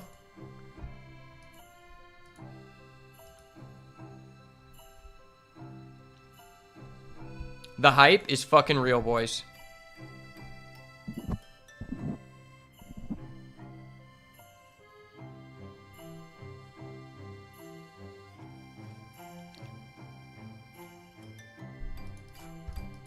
Stream is going okay. I just talked my ass off through this overview of the format, through the state of the meta, for about 2 hours. And then I just went against someone who had 3 bombs in a row, and I was able to clap their cheeks because they're a dirty little boy to me. Okay, well, I don't have a black, but at the same time, I have a way to cycle. I'm on the draw. That's probably just fine. Double blue, okay. Otterball antics.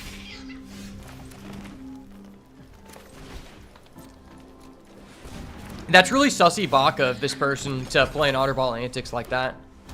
Is this guy mono blue? Tempest Angler, okay. No black.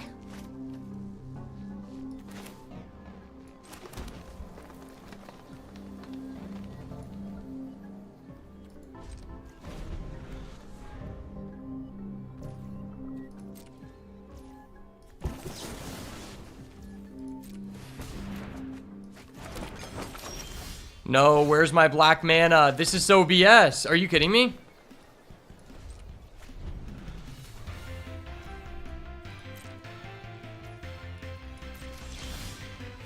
Bruh. It's the pass back. Who can pass longer?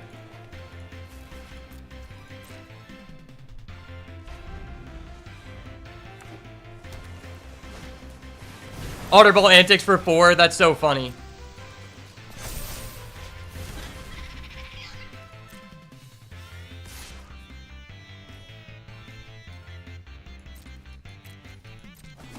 I probably just have to sack this food to keep up.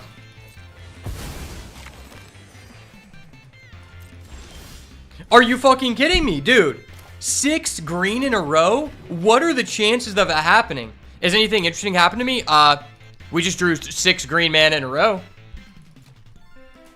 In terms of life, I'm at the last stage of an interview to get a job at the police department. Basically, I would be making videos and running the social media for the police department.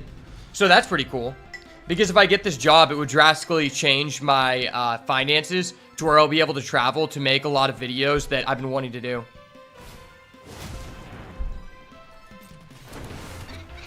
Because basically, I like to make a lot of videos on I like to go to anime conventions, and I make these videos basically interviewing different cosplayers, and I have them like open Pokemon packs and ask them trivia questions. But the thing is, the area I live in, there's like not really a lot of events that go on. Oh, this is just fucked. I don't want to quit out to this guy because he's playing red-blue.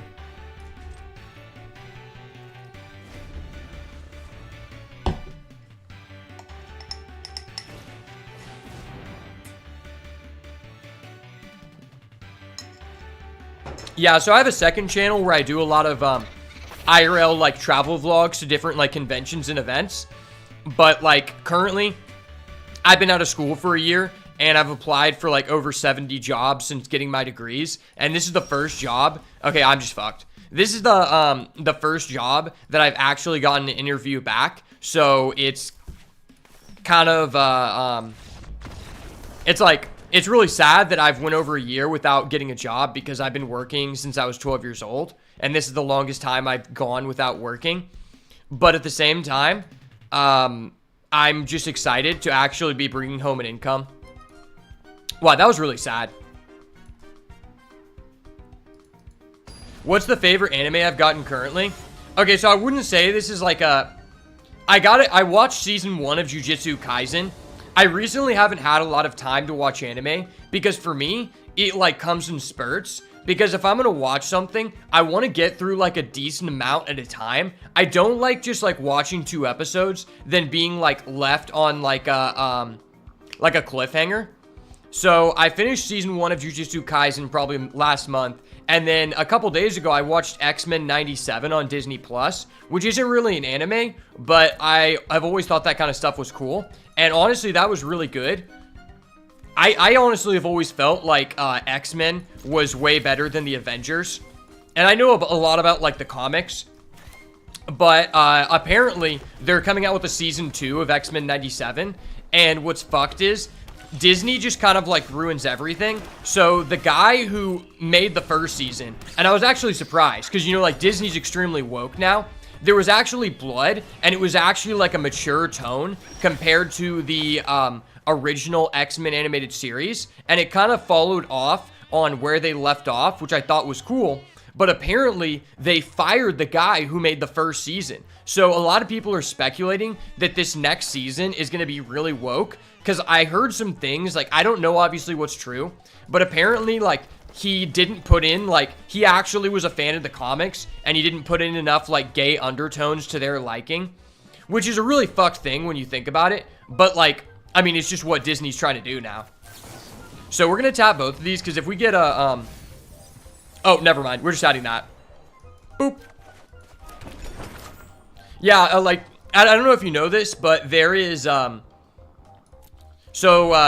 been a thing going on for like 4 years in Disney corporate where basically the person who bought the rights, basically, it's the same person who took over the Star Wars stuff.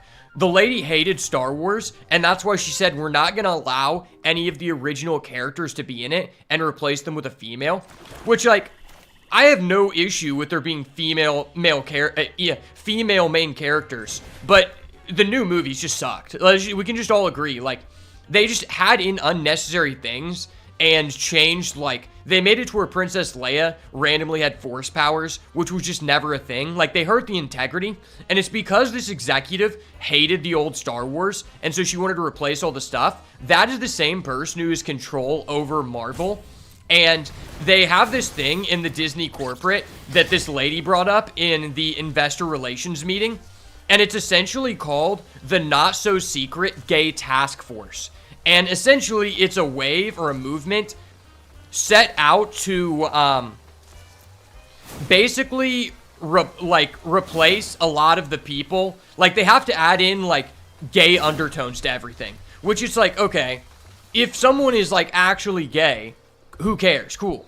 But when they need to add in these forceful things into all of the media, number one, I feel like it's just, like, disrespectful, making, like, certain people seem like a token character.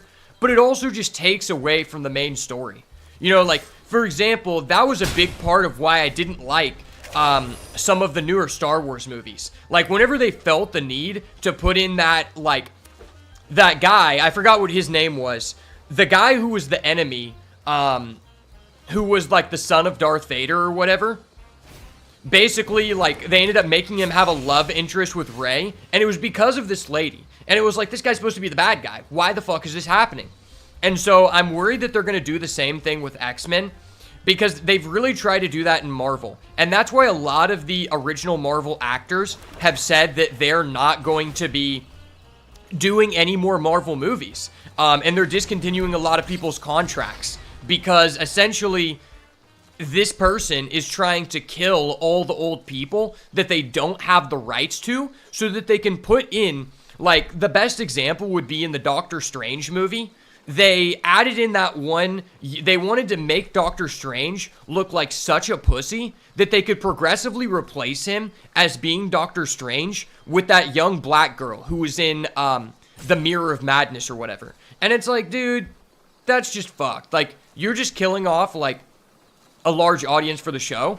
And so that's why I was surprised with X-Men 97, because it was actually like integrity to the comics and the lore, and that's a very anti-Disney thing to do. But apparently that guy's fired now, so it's like, okay, fuck. I think I'm just supposed to do this here.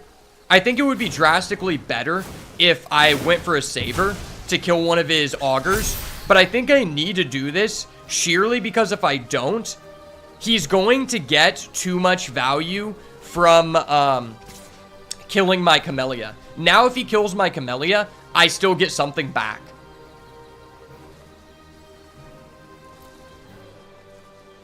So if he double blocks, okay, he doesn't double block. Agreed.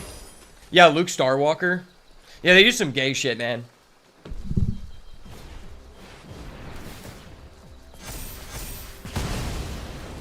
I knew it. I knew he was going to do that BS. I literally knew he was going to do some BS like that. You motherfucker, you. Hold up. Wait a minute. Something ain't right. Why don't I use a gaming theme profile picture? Because I do different things than gaming. This channel is just about my main brand. And also, like, I don't really care about that. To be honest with you, I mainly just do YouTube content. The only reason why I'm live on Twitch is because I can multi-stream to every single platform. I really don't care about Twitch in any way, to be honest with you. I just have it on because it can be on at no additional cost to me. So why would I not, right? Also, I don't want to be associated with one game. I want people to come to my content because whatever I'm doing, they're interested in knowing about, kind of like an Asmongold type person. Because I just do all kinds of different content, and also, like, I'm trying to develop, like, a long-term brand in that way. So when I do different things, people don't just associate me with that one game or that one thing. Because, to be honest, that's one of the biggest mistakes you can make. Is that you start off doing this one thing, and then everyone just knows you for that one thing, and it just fucks you in the long term. Because if you ever want to switch to doing something else, like, you're just cooked.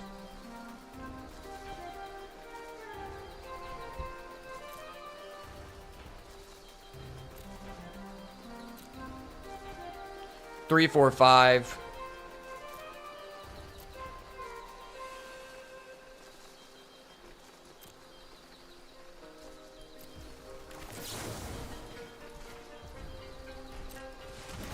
I mean, that's pretty beneficial to us.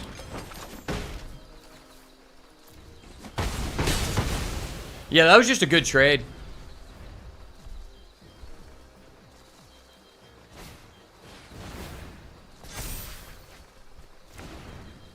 Sumail, I've never heard of that.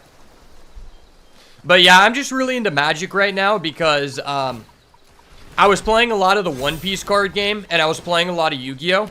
And for me, Magic, like, Magic is the game that my brother first introduced me to whenever I was like 12.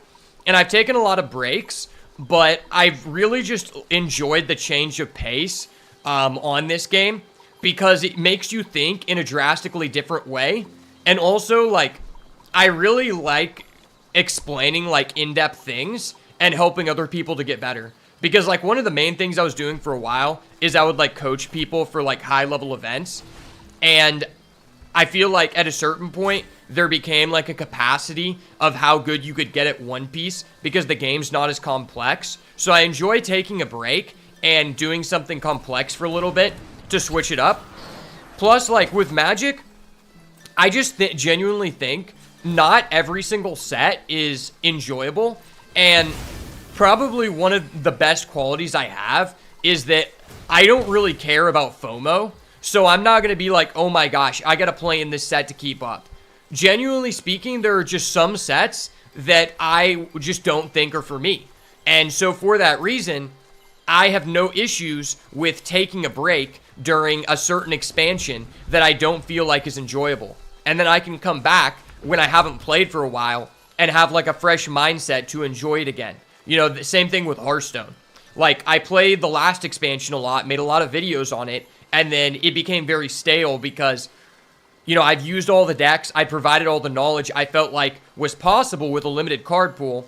And then now when I come back to Hearthstone, I'm going to have a fresh mindset that I can really fully enjoy it again, instead of just forcing myself to, like, keep doing that, and when it's not actually fun. You see a lot of people do that who go really big in one niche, and then they are just forced to continuously make content on that subject, or they will not be able to feed their family. And that's something that I don't want to be in. And that's also why I don't really care about money associated with this channel. Like, if I get a dono, or if I get YouTube ad money, that's cool, but I never want to rely on that being my main income. I mean, number one, I run like 5 different YouTube channels and brands. So, I mean, it definitely adds up. But at the end of the day, I just think that that is like a faulty rationale, because then it just becomes a point where you're making the content and doing the thing for a alternative purpose compared to why you started in it. You know, I started making videos on this card game channel because I wanted to share my love of the games I enjoy and the information I have with other people, since I've been playing card games competitively for like over 10 years now. And if I was solely being paid to play one game, what would happen is I would be doing something I don't enjoy for realistically a minuscule amount of money. And that's why, like, the average lifespan of a streamer is not that high. When you look at who has like the highest lifespan in like the history of gaming content, it's people who are doing like people like Asmongold, who started off in World of Warcraft, then moved over to basically just doing like just chatting, doing different things. And it's because he is never like, there's no pressure on him to keep doing the same thing over and over again, just because that's the only thing people know him for, so that he can make money, because he can do whatever he wants. And that's why his content is better than other people. And the reason I bring him up is because he's one of the only people that I know of that is from the OG YouTube era and is still here. You look at a lot of the original people, they either got blacklisted for some stupid shit, or they just stopped doing it because they realized they could only make money by doing the one thing people were interested in, and they got burnt out of that. And I don't want to ever do that.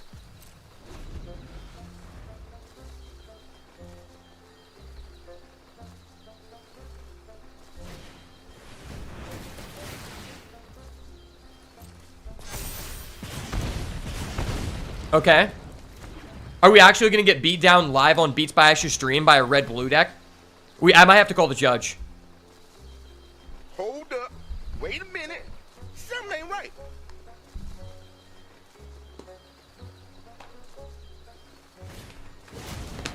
Okay, he's popping off.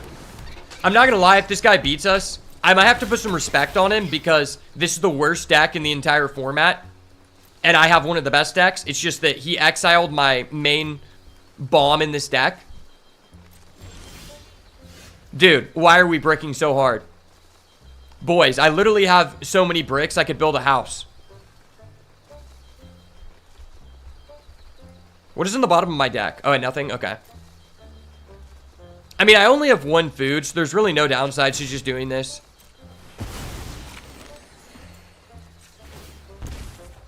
You're fucking kidding me.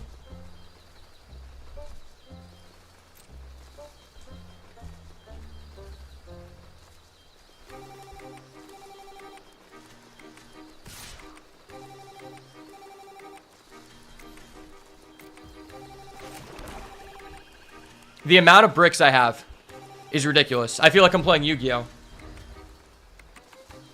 I still have bricks, facts. I literally have so many bricks I could build a house. Can I borrow some dominoes real quick, please? This might be the most humiliating thing I've ever done on Rumble. Bro, are you fucking kidding me? It's literally a 30% chance for me to draw a land there. Oh my gosh. I am not gay. I have relationships with women and sex with men. And I got news for you. That means you're gay. Sorry, I just needed a moment there. I needed everyone to experience the emotions I'm feeling right now. Going against a person who's literally drawing 4 cards per turn, and I'm sitting over here just like shooting myself in the foot.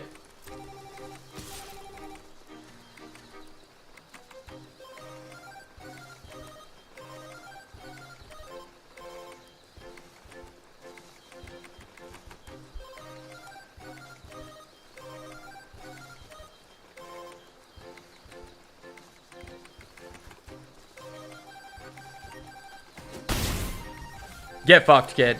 Get fucked. My only piece of action is now turned online. Holy shit, why is this guy's hand so ass?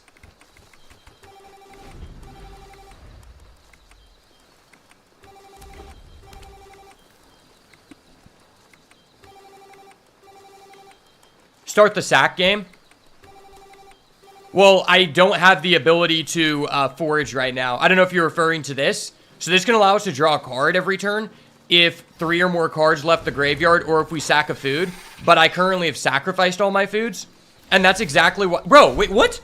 What the fuck? Dude, this is literally the most lands I've drawn in a row in this format. I've literally drawn 8 lands in a row now. This is fucked.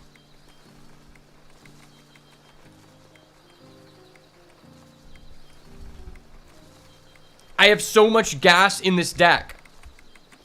Bro, I literally sold my car for gas money on some DBZ shit.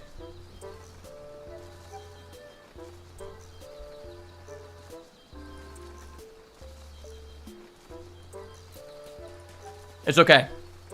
I'm calmed down. I'm okay now.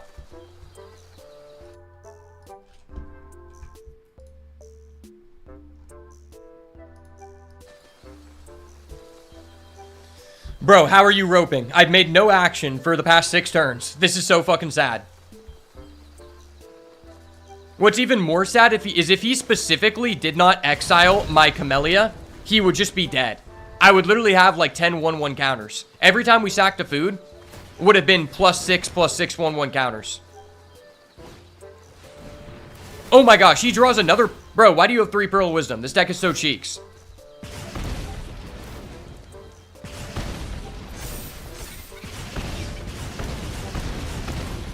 Holy shit, he just burned me for 10 damage. What?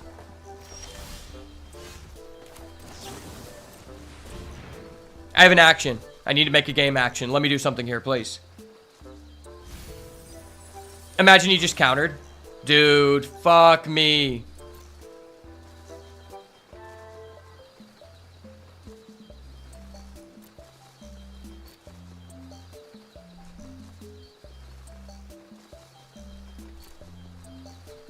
Do I have a way to make a blue mana? No, I don't, because I called green with my Uncharted Haven.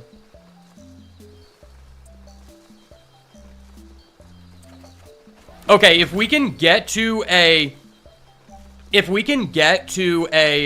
Hazel's Nocturne, and I can buy back the Fecund Green Shell, that's like the only way we win here.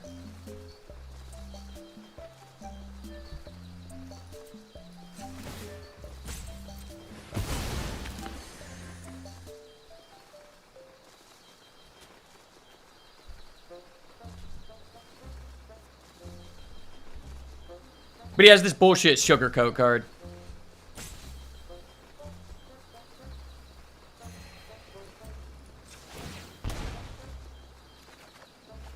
Dude.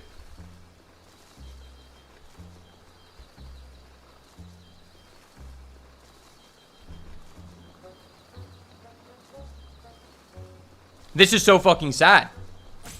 I literally have 2 lands left in deck. This is the most lands I've ever seen someone put on the field.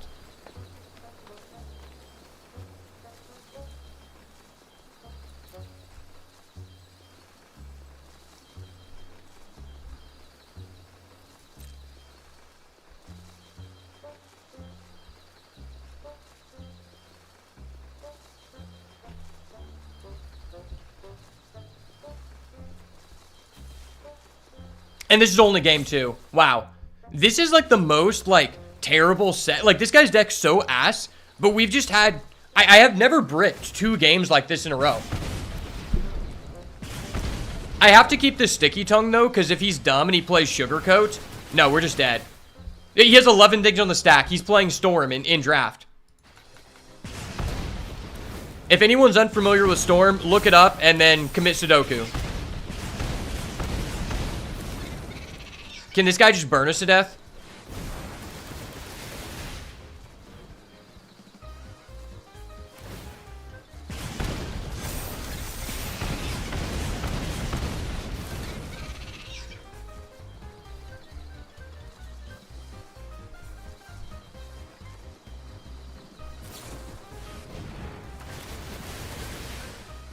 Wow, that was sad.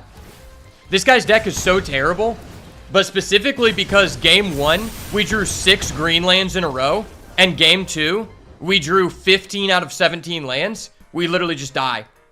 That's what it takes to win with red-blue. That is hilarious. Wow, that was too funny. I still feel like we should have won that, but that was funny. I'm in it for the comedy, you know?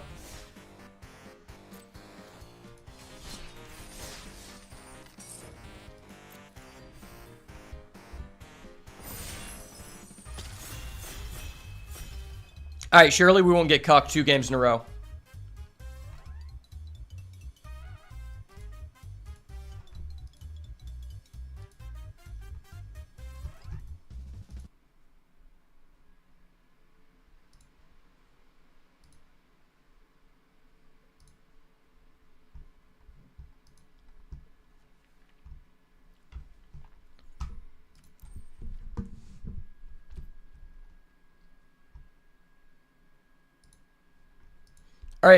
All right, welcome back to another best of 3 Bloomburrow draft on the channel. Honestly, this is a pretty flat power level pack overall.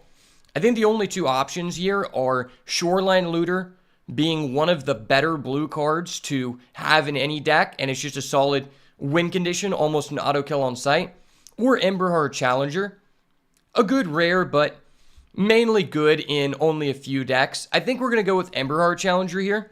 Specifically because I felt like recently red has been drastically underdrafted, and there's a chance maybe we can get this Fireglass Mentor back if people aren't on red here. Okay, well, to follow that up, we do see a Quake Tuskboar, which is one that I don't mind starting with at all. There's also a Mist Breath Elder, which I think is okay.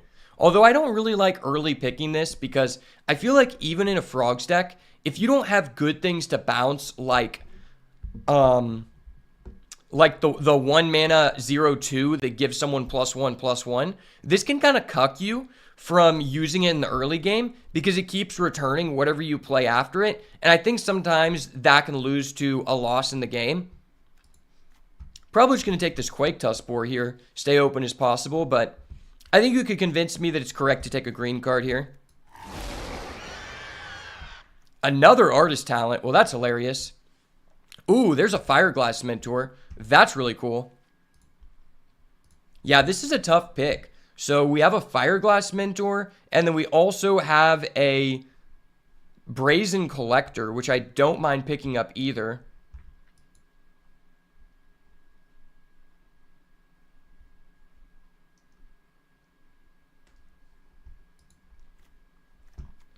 I do really like Brazen Collector, and it's just good in any deck. Fireglass Mentor is okay, but I don't know that I'm going to be doing that yet.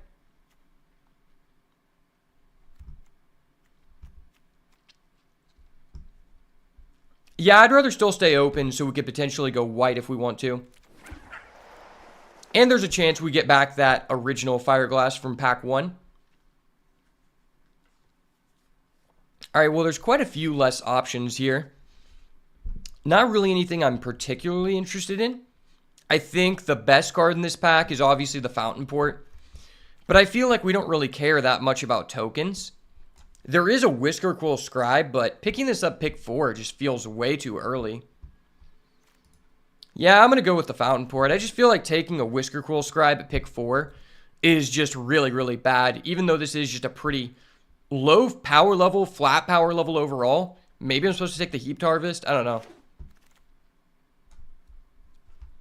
Okay, well, to follow that up, there is a Shrike Force, which I think is fine. You know, red-white is the deck where you're going to be able to buff things consistently, hopefully. So Shrike Force could be okay. Or we could just go with the Roughshod duo and just stay open.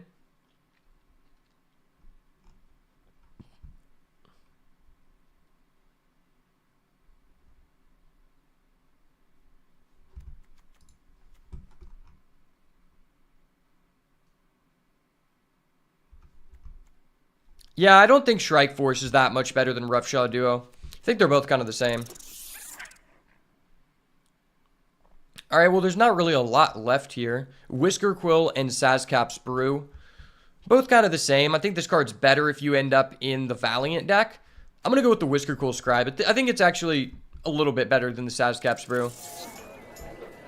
Well, 5 white cards to start off with. That's not bad. There's a Sticky Tongue Sentinel or a Banishing Light. I wouldn't really be opposed to either. Hard to say which one has really been more open thus far. I think Sticky Tongue Sentinel might be a little bit better. We don't really have anything good to bounce, though.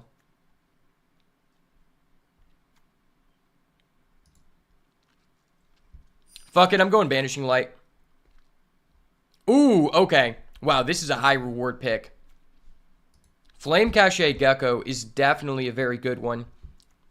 There's also a Flowerfoot Swordsman, which is really good if you end up with enough mice. The issue is that's not always guaranteed. I think Flame Cache Gecko is just on the same power level even when you hit the ceiling. So let's go with the Gecko. Leave ourselves open here. Wow, okay, this is amazing. Pick 9 Fireglass Mentor. So we leave ourselves open to going into Lizards. Wow, this was just a really good monocolor start in pack 1 for us. Yeah, Fireglass Mentor, seeing that late is a good signal that we should be doing this. I'm not really interested in anything here. I'll take that. Okay, Steampath Charger. If we are going for red-black, that is a card I don't mind playing. And then a Raccoon Rallier. Okay. Well, we ended up with 9 red cards pack 1. That's pretty cool. Moving on to pack number 2 here. This is the first pack we actually have not seen any impressive red cards in, which is pretty interesting. There's also nothing that's really compelling for us to go white. There's a couple good green cards here. Tree Guard Duo, I wouldn't mind. Honestly, I think I'm going to go Ravine Raider with how we've seen red-black be relatively open. You know, maybe we get this Cindering Cutthroat back. Cindering Cutthroat's one that I think you're more interested in once you already have ways to gain the benefits off of it. And we're in a really good position to pivot if something else comes up. Hopefully we do see a Scales of Shale. That would really lock me into doing this. Ooh, okay. No Scales of Shale, but there is Gev Scaled Scorch. Almost as good as a Scales of Shale, maybe even better. This card really ties everything in our deck together, and it's a great incentive to keep going down the path we're in. Unfortunately, we have to leave the Saver on the sideline, though, but I don't mind doing that. Okay, well, there's another Fireglass Mentor. That wouldn't be bad at all. There's also a Nocturnal Hunger, though.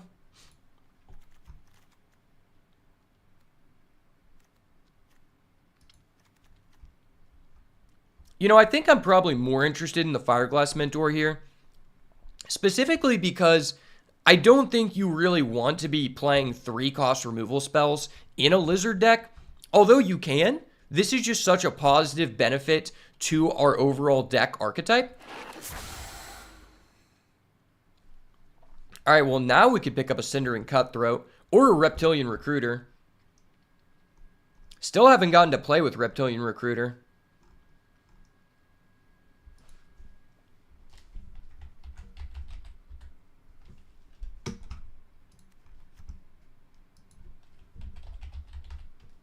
Yeah, I mean, they're both about the same. I think you could convince me on either. You know, I haven't played with the Recruiter yet. I'm down to try it out. Okay, well, there is a Heartfire hero. Do we have ways to target it?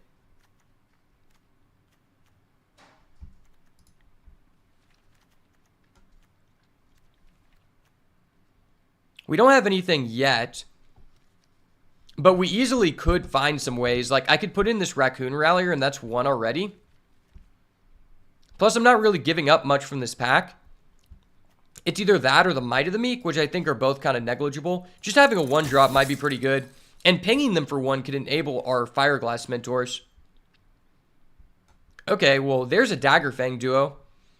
I'm not dissatisfied playing that at all, so I'm definitely down for one of those.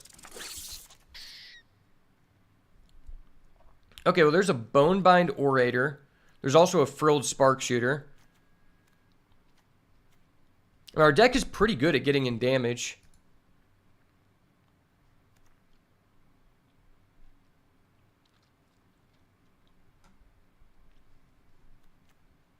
Maybe I'm actually just supposed to go with Might of the Meek. Yeah, Might of the Meek might just be correct. The trample is really important.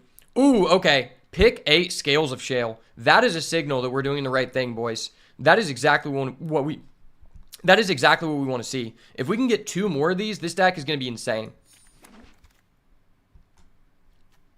Well, it doesn't seem like anything here is for us. I'll take the red just to cut it from the pack.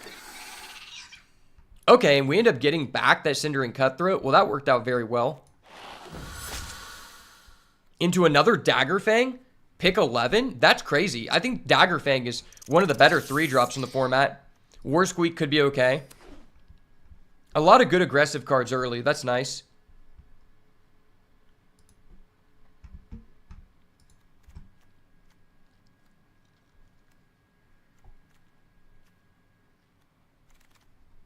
And another Might of the Meek? Okay. We're looking in pretty good shape going into pack 3 here. Hopefully we can find at least 1 more copy of Scales of Shale. All right, pack number 3, we've got a Brambleguard Captain, which is an okay 4-drop to push through damage. And there's also a Playful Shove.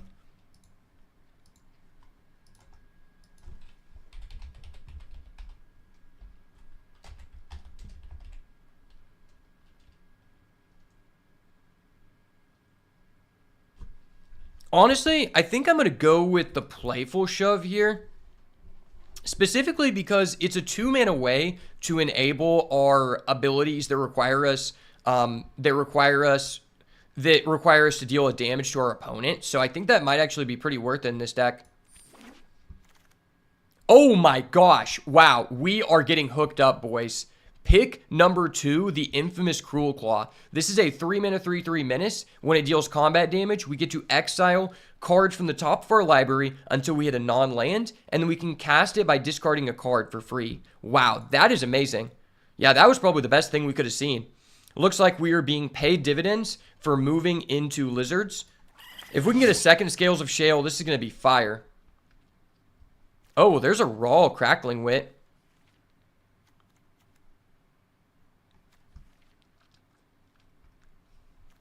It's very tempting just to take that here. I think I'm actually just supposed to take Agate Blade Assassin because it's an easy way for us to deal damage. You know, we do have 4 cards that want us to be triggering our opponent losing life. 5 cards with the Flame Cachet Gecko. We could get one of those later, though. This is a tough pick. Quake Tusk Boar is also just insane. Fuck it, I'm going double Quake Tusk Boar. Cut the Reptilian Recruiter. Oh, well, there's a 3rd Quake Tusk Boar. They're really punishing us. I don't think we want 3 Quake Tusk Boar. We could technically just go all red, splash black, which would be hilarious.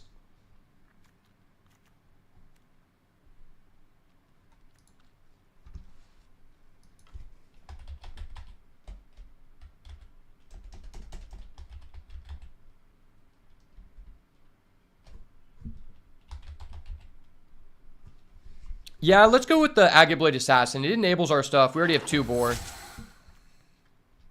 Okay, well, there's a Hearthborn Battler. That is just another lizard. It has haste. It triggers our stuff. That's probably a little bit better than the Fireglass Mentor, I would assume, right? Maybe Fireglass Mentor is a little bit better. Yeah, we have a lot of 3s. Oh my gosh, there's another Fireglass Mentor. But that's a Ravine Raider. I probably just need the 1-drop here. You know, we might not even play these 5-drops. We might just go really low to the ground here. Yeah, let's go Ravine Raider. Okay, into another Agate Blade Assassin. I don't mind that. Into a pick 8 Ravine Raider? Okay, sign me up. Wow, this is looking really good. Only 1 Scales of Shale, though, which is really weak. Sazcap's Brew could actually be pretty good, though.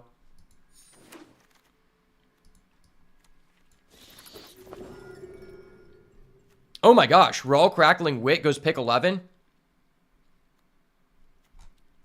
I mean, I don't think we're looking to splash that, but I'll take it. 40 gems. Steam Pouch Charger, okay. Wow, well, we legitimately could just go mono red here and just splash a few black cards. Or gold cards, that is. Yeah, I have a feeling we're not going to play Quake Tuskspore. Our deck has 23 creatures. That's hilarious.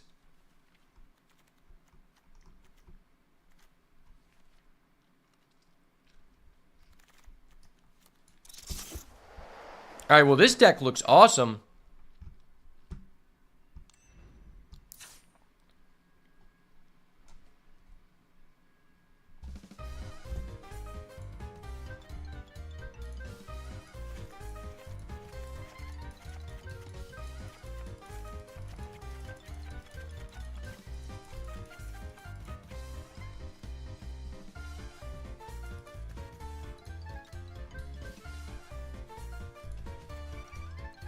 Let's just add in all the premium cards first. I forgot we had this guy.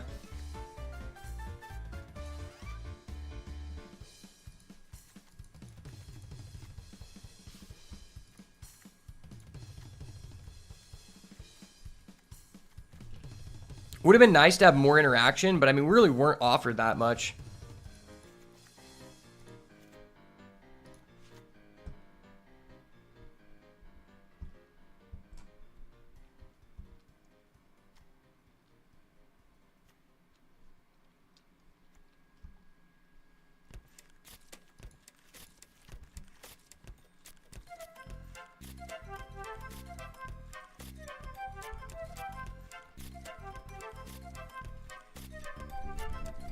Yeah, I don't think we have enough ways to target. We probably don't have enough ways to target our 1-drop dude, the Heartfire Hero. I mean, it's a good card to just push into damage, though.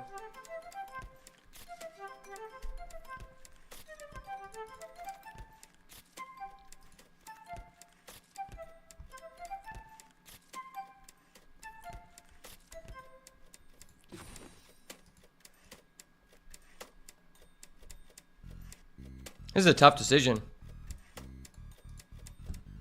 Wow, this deck seems insane, boys.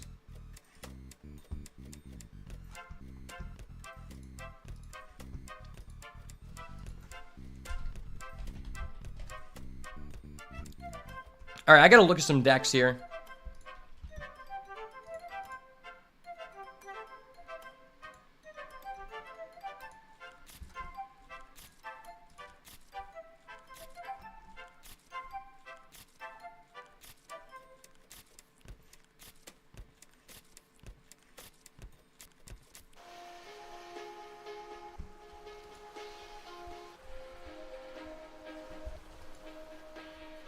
I feel like we need a finisher, which makes me think we should probably be doing this.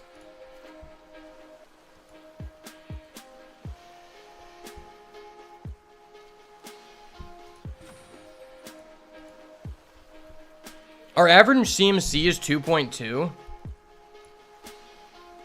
But we have things to be doing with our mana.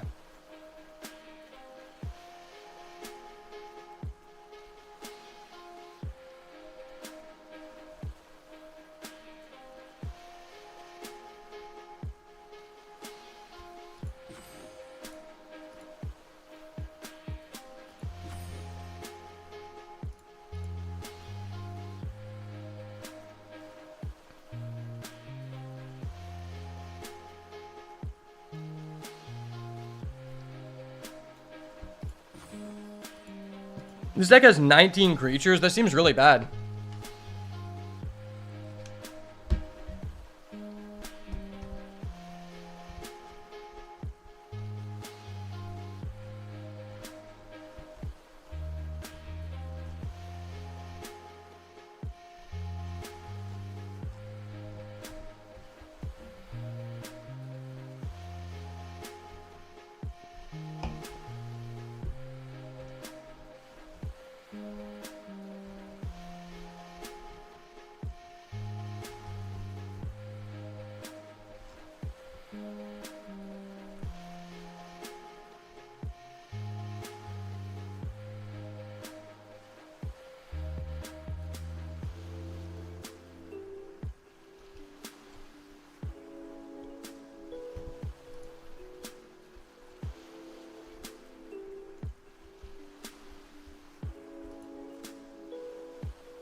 Reptilian Recruiter is a 53.7 win rate card.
I feel like maybe we don't want these.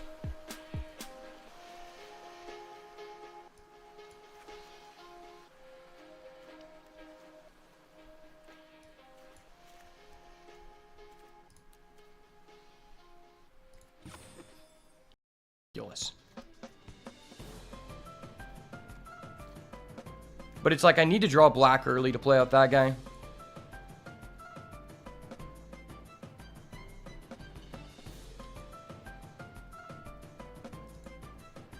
All right, well, this seems cool.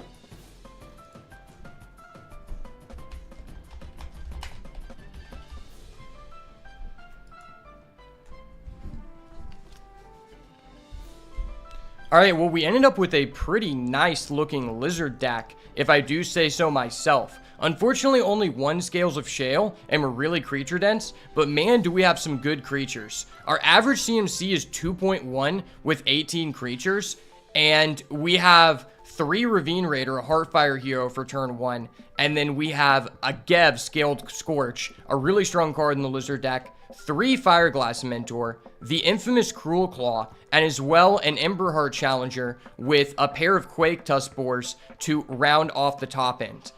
I think it probably won't be much of an issue if we don't even get to this, because we do have ways to spend our mana with the Fireglass Mentors and the Sazcap Sprue if we aren't able to get to 5. So I think this deck is looking pretty nice, and I'm excited to see what we can do without heavily relying on Scales of Shale. So let's go ahead and hop into these games. May the one drop be with us, brother.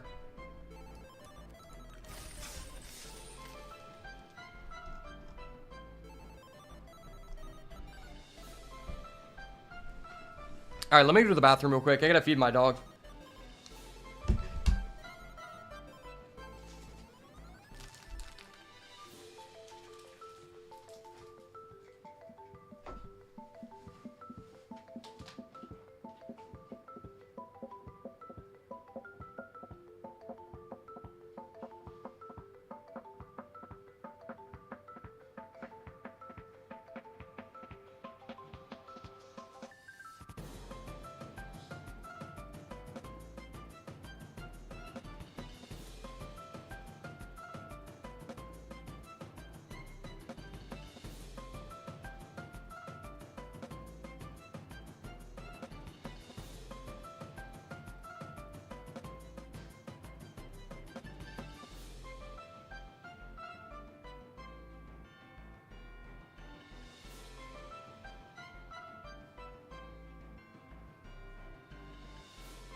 All right, we are ready to rock and roll with this fire-ass lizard deck. Man, guys, I am really excited about this.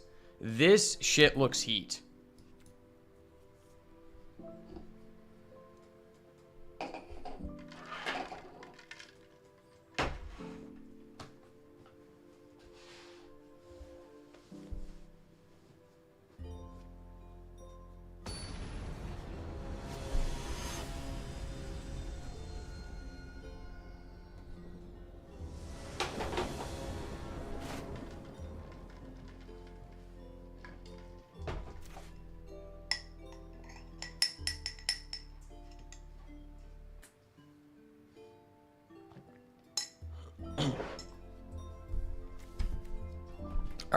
All right, game number one. Unfortunately, we do not have a 1-drop, and we have 5 lands in a deck that has a CMC of 2.1. I will mull this. Okay, this is quite a bit better. Our opponent going first is going to be a big downside here, but I think I have to keep.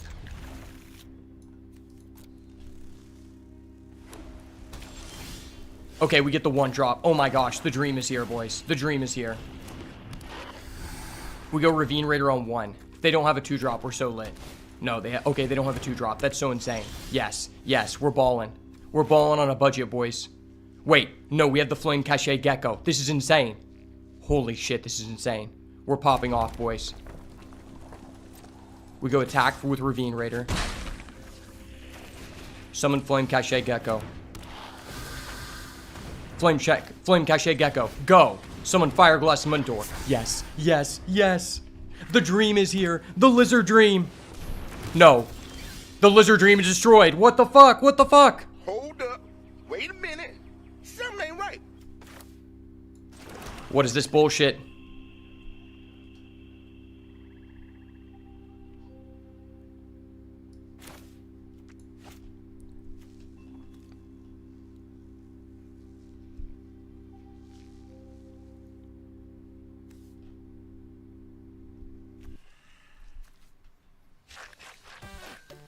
What do I want to do here?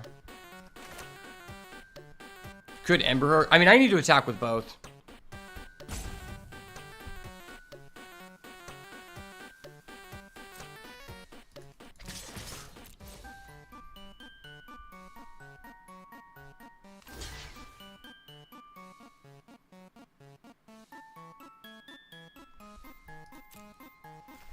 Okay, so if I... No, I need to kill both tokens.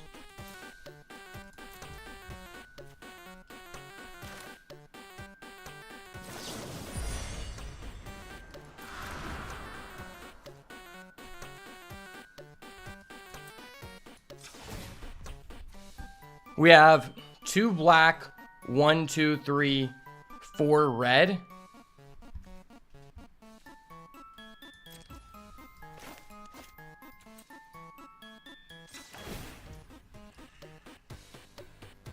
I think I still do this.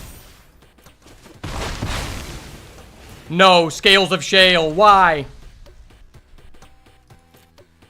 That's so sad. My one Scales of Shale is fucking gone. Are you kidding me?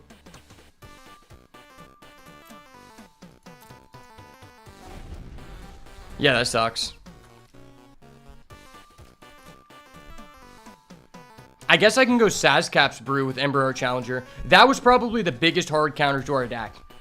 We literally go second, and we go 1-drop, 2-drop Dream, and our opponent has Hop to it. The best form of interaction.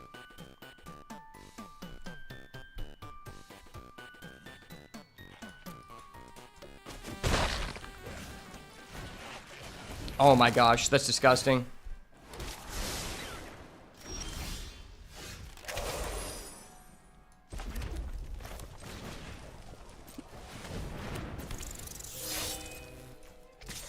Swing with the boys.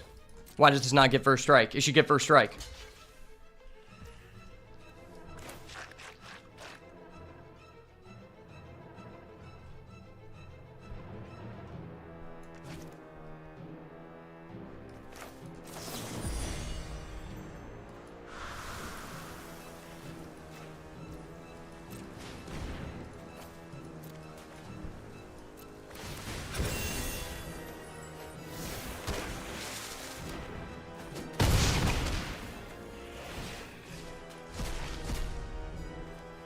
Yes, okay, I got rid of 2 dead cards.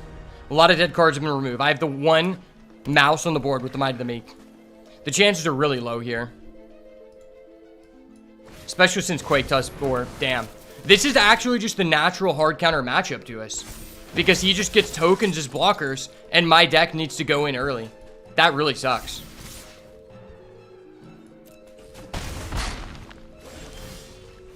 Shit, that sucks.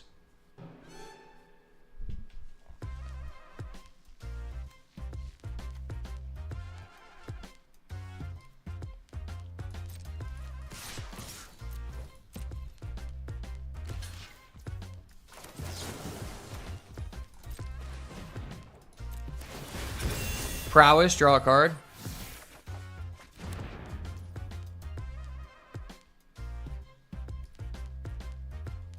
I guess that's fine.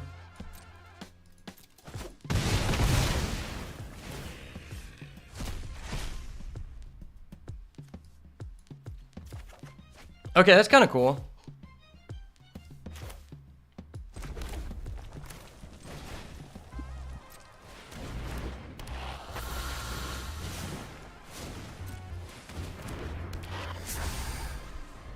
I got resources. I don't know how much they matter, but I'll definitely get 2 free cards next turn. Yeah, Fireglass Mentor is a weird card. Like, you definitely need to have support for it. It can also just deck you out.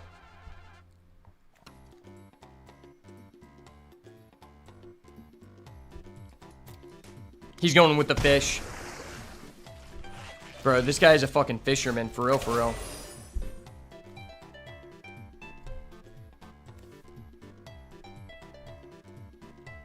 I mean, I don't even really need that. I can just trade it in.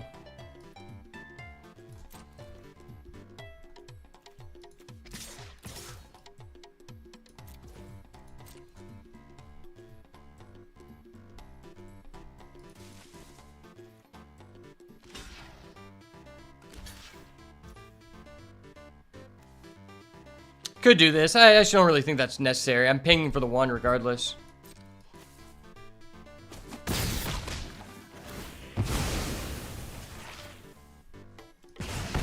Okay, double Fireglass. You know how we be, son. Okay. I'm gonna get that card. I'll get that card, sir. Okay, I'm gonna get that card, sir.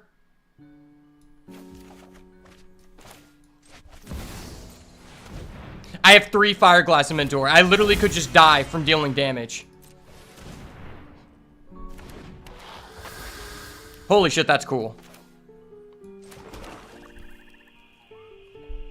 Wow, that was really cool. We're probably going to lose via deck out, but that's hilarious. Wait, what if we actually just cycle back to the bottom of our deck for the Quake Tusk Spore and kill our opponent with it? That'd be so funny. No, why do you have that, bro? Bro. Brother. Why must you do this to me? Brother.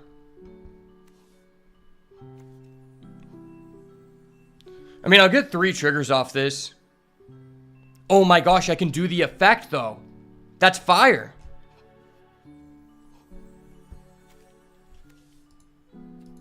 Maybe I only want 2 Fireglass Mentor.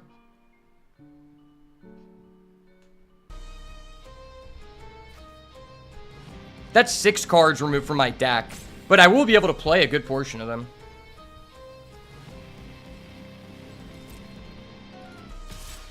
Yeah, let's just trade away one of them. I need to push through tokens anyway.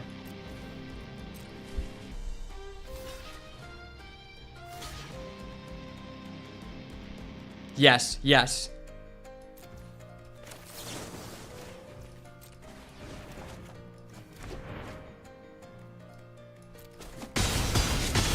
Oh no, I didn't get a +1 attack. That sucked.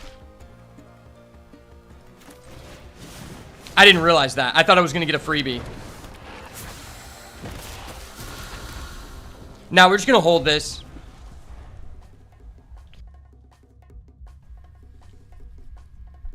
Yeah, we might just die here. Just a deck out. It just depends how many lands versus non-lands he has. Oh my gosh, dude.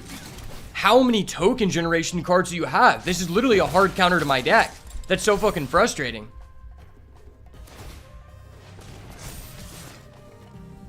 Dope, man. That's fucking dope. I love that for you, bro.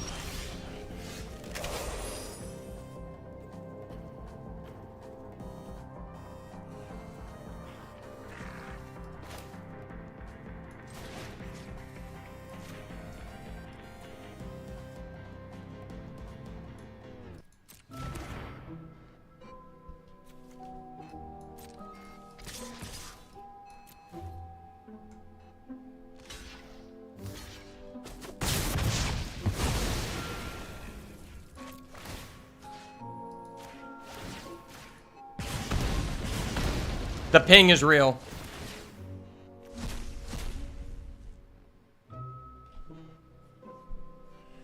Maybe I'm supposed to just get this.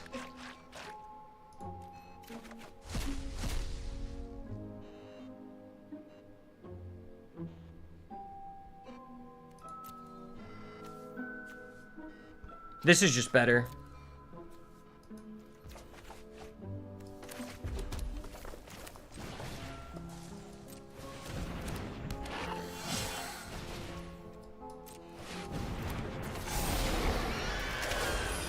We might actually cycle back to our original Quake Tusk. That'd be funny. Oh. You motherfucker, you. That was some bullshit, man. On Jase. I literally have no lizard left. Wow. Okay. Fuck you, buddy. Fuck you.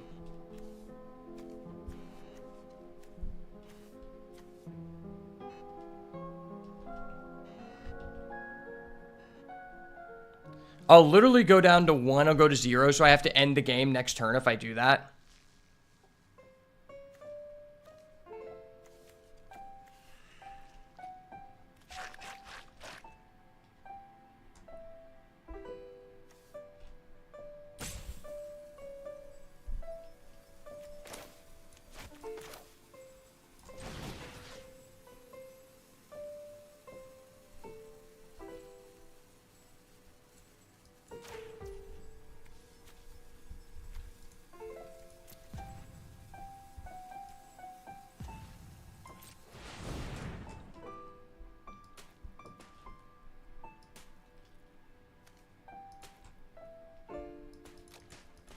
Take your licks.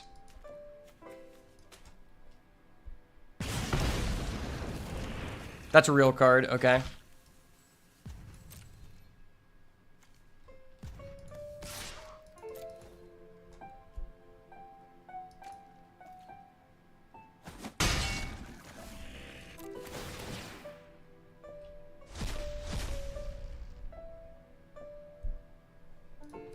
Oh, because I trigger, I draw 2. Yeah, I'm going to next game. Fuck. That was unfortunate. I shouldn't have playful shoved there. I don't know if I could have won, but yeah, that's just really frustrating. I mean, his deck just kind of hard counters our deck. I legitimately don't know if we can win because every card in his deck makes a token, which trades 1-for-1 with every one of my good cards. Yeah, we have to draw a really fast hand, and he has to not have a 2-drop, which is, like, very unlikely. See, that's the issue with this deck, is it's like, it gets hard countered by the best deck.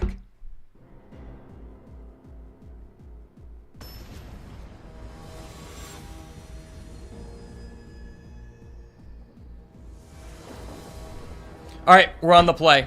Let's open the 1-drop, 2-drop dream, baby. No 1-drop, but we have, like, these guys. We have a War Squeak for that. I'm going to keep it. It's risky, but he's mulling. Okay, that's good.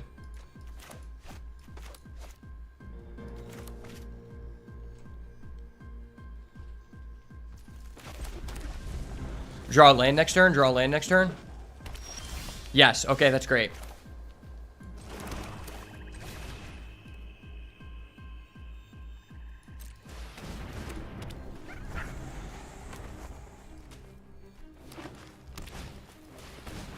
Fuck Baker's Bane. All my homies hate the Baker.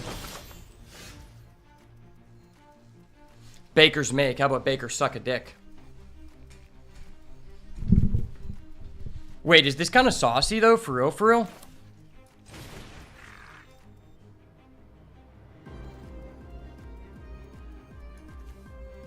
That's not Flash. Okay.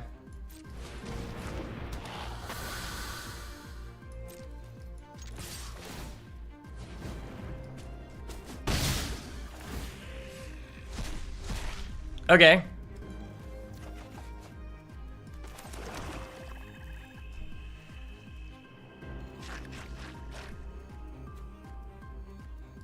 How do we want to do this? Do we set summon this guy so we don't lose the card?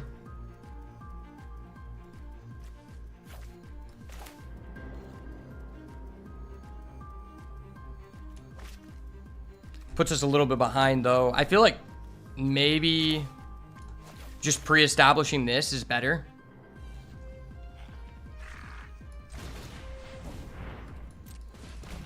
I was hoping to get a land off that. I don't really care about losing the card. I just need pressure. Okay, he's just passing into the infamous Cruel Claw. That's disgusting. Okay.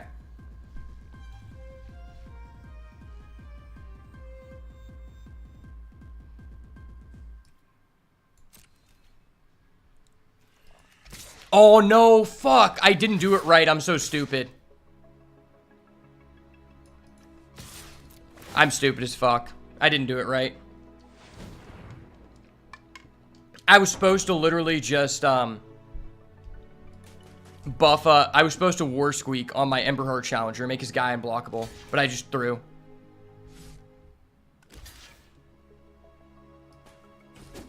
Okay, that was great for us.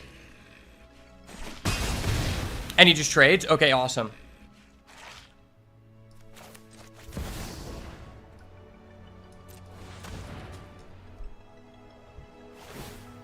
If he does not have, yeah, if he doesn't have a removal for the Cruel Claw, next turn we can go War Squeak on the Cruel Claw. Okay, let's go. Well, I think we're going to lose now because we're going second. Why is this deck so bad going second? Why? Fuck it. We throw in the roll. We just fuck on him. We go roll, right? Nah, we can't do that. We can't. See, like, I wouldn't be opposed to going a mid-range deck. I think that's actually better. The issue is I just have too many creatures to really justify that. Like, if I could go mid-range, it would probably be a lot better. These are kind of good, right?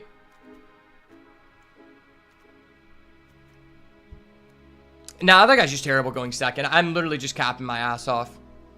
Yeah, that guy's just terrible going second. Why would I do that? Alright, let's hope. The 1-drop dream.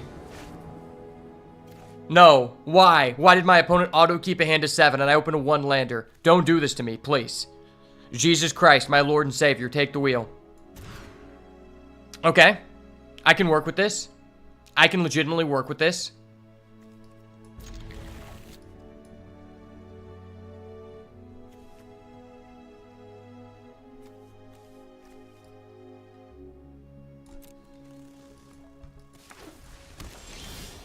Ripping the land would have been so dirty.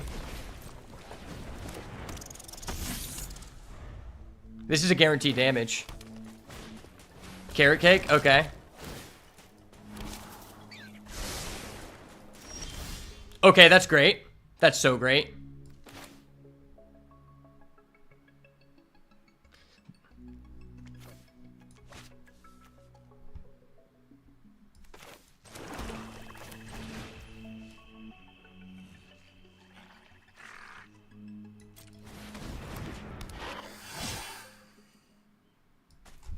Do I just straight up trade? Nah, because I can just War Squeak next turn.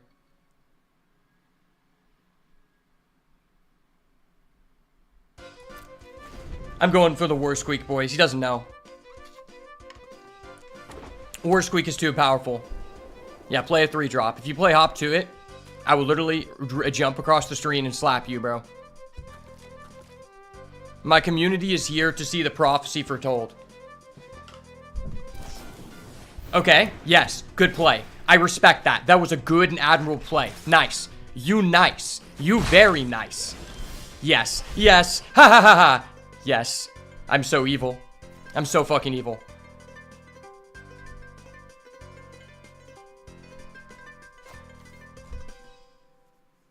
I can just kill that next turn. Wait, but what if he has a high stride? Oh, that would be stupid.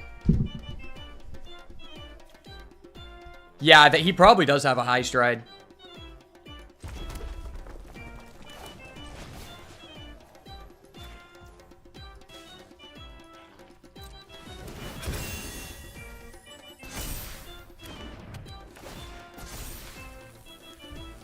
The high stride.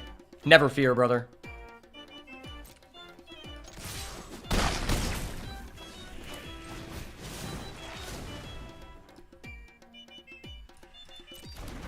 Maybe I'm supposed to just do this.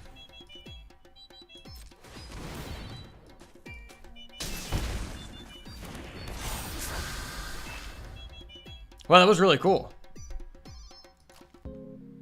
Don't hop to it, bro. You're not that guy. I think I was supposed to War Squeak there, because if he had a high stride, he would blow us out.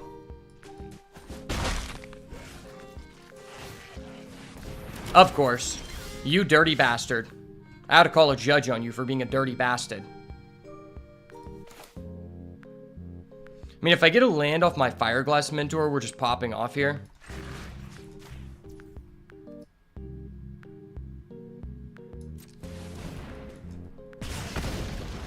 Oh, I get a land anyway? I'm just FYE.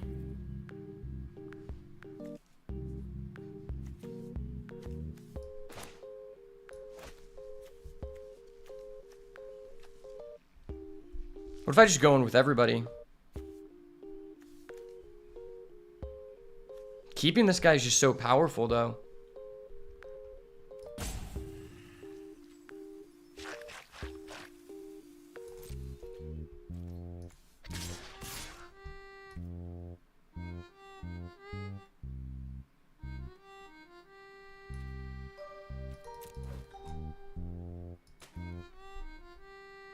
He's got a high stride. I literally knew it.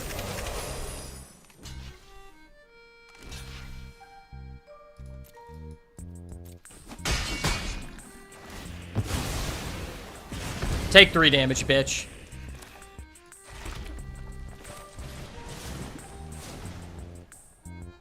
But if I cast a lizard spell, that's so much damage.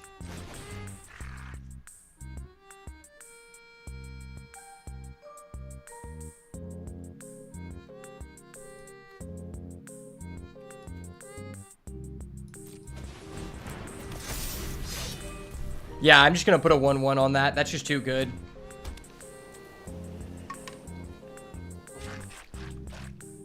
It's close. Head of the Homestead? No, okay, fuck that. Fuck that card. That's a bonkers card, sir. I will call the judge on you. What? He's going in? This guy's a madman.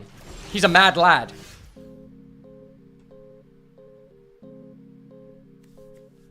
If I Mighty the Meat, that just kills, though. That is based. And it lets me draw? Fuck, that's nice.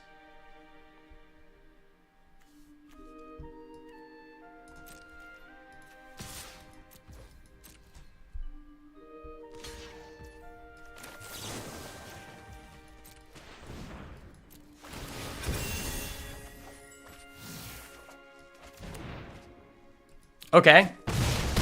That was based as fuck. Holy shit. That was so based.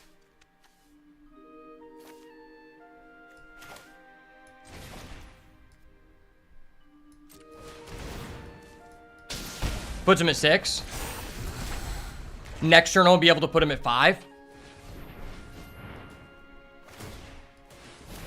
Wow, this is close.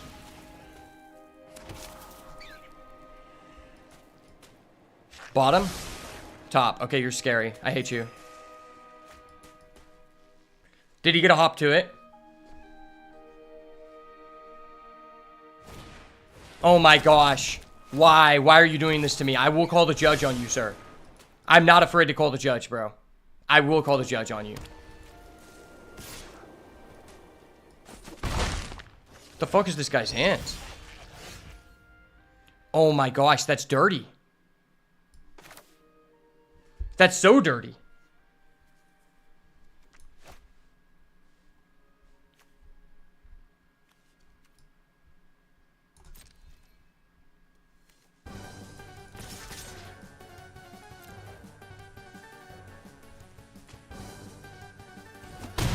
Oh my gosh, she's taking it? What?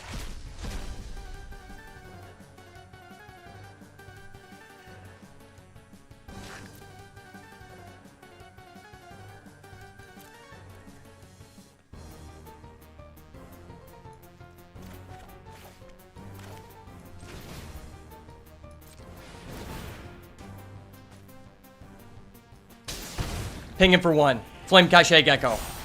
Yes. Cinder and Cutthroat. Yes. Gev Scaled Scorch. Back at it again with another banger. Gev Scaled Scorch. Yes.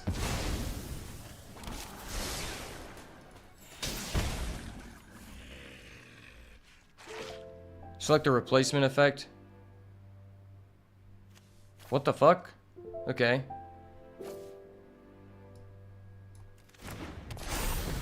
Okay, we have a 5-4 Cinder and Cutthroat. That was weird. I did not know how that would work. But this has Menace now. That's goated. Wow. It turns out Gev Scaled Scorch is just broken. I love this card. Who needs Scales of Shale when you have a Gev Scaled Scorch? If this guy has a rapid response, I will be required to call the judge, though. Because that would be such a terrible ending to this awesome match. Like, we don't deserve to go down like this. Bro, what? Are you fucking kidding me? For all the work that Gev put in, this is for him. This is for you, bro. You're a Himothy. 1, 2, 3, 4, 5.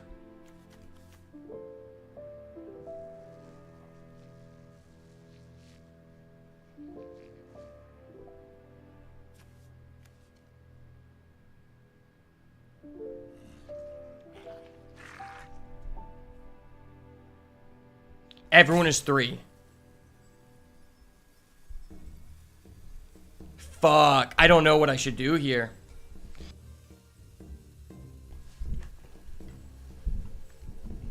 Do I cycle? Do I see if I can get a No, we don't have any removal, do we? Oh, well, we could get a Scales of Shale. I don't know. What if I get a Trample? Scales of Shale actually would do it. Right? So if I do this...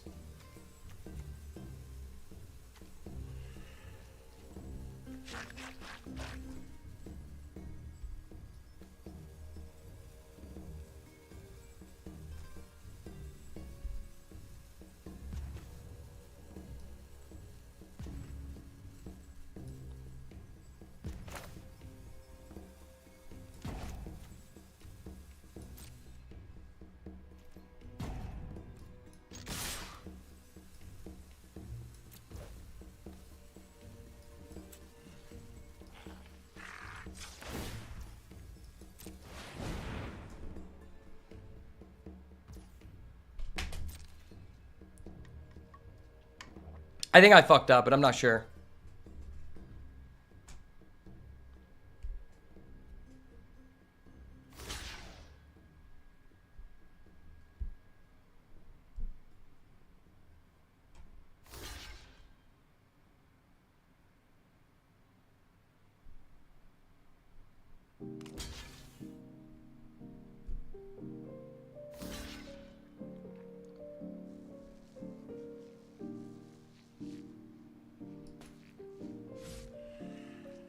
Bro, you obviously block with your flyer.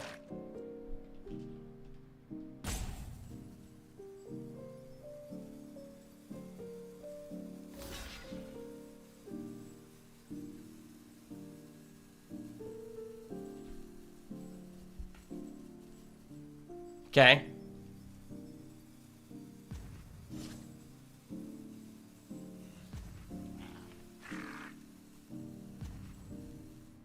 He's not blocking? That's so fucking greedy. What?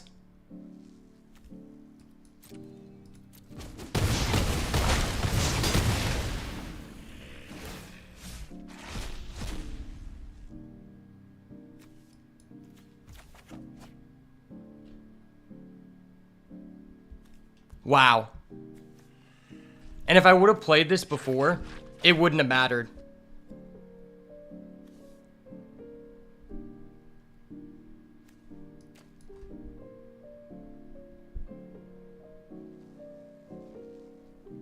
Damn, that was unfortunate. That was really close. I mean, his deck just hard countered ours. It is what it is. That was one of the better games of Magic I've had in a long time. I mean, ultimately, if I would have used my, if I would have used Steam Path Charger in main phase 1, it would have pinged him 1 damage. He would have then been forced to block with his flyer. And then I don't know.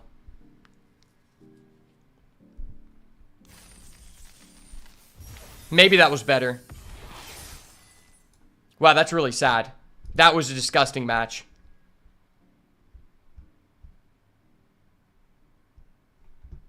It was good content, though. That was a stressful game.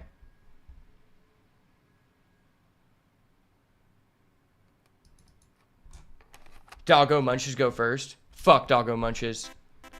Yo, sorry, Coffee. I didn't see your message until now because Streamlabs just sucks. Because for some reason, it doesn't populate Rumble message in there. But man, that was a close one. I think I definitely misplayed. I should have went for my Steam Path in main phase 1 and just seen what he did. But I didn't think that it mattered. I ran out of time. It is what it is. All right, match number 2. Let's hope this goes a little bit differently. I mean, we have 1 drop, 2 drop, 3 drop. That's the dream, baby. Oh, we're going second again? Dude, how do we just keep losing the die roll? Lizard is like the anti-die roll deck. Losing the die roll, if we would have won the die roll in the first match, the guy was dead.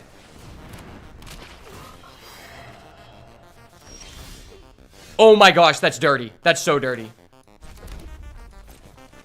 Dude, people say, I want you to know, Luis Scott Vargas and several other big-time limited players have said that Ravine Raider sucks. This card is such a pivotal part of the Lizard deck. They said there's not many things that care about your opponent losing life. Bro, this is insane. What do you mean? I'm literally going Burning Tree Emissary into a Raccoon Rallier. And now next turn, I'm going to play the infamous Cruel Claw and give it haste. And give it haste. Like, oh no, that sucks. Now I can't infamous Cruel Claw. I mean, I still trade with both of his guys. Ooh, if I wait a turn, though, I War Squeak.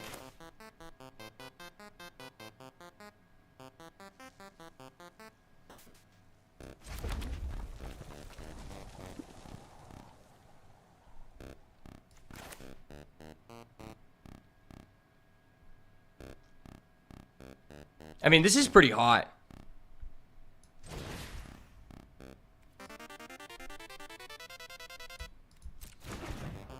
I could just play the infamous Cruel Claw and just wait and develop it next.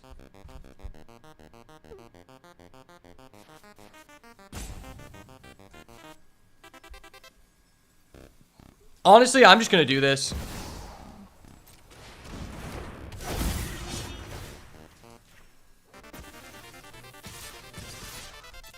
I have more gas in the hand. You're double blocking that all day.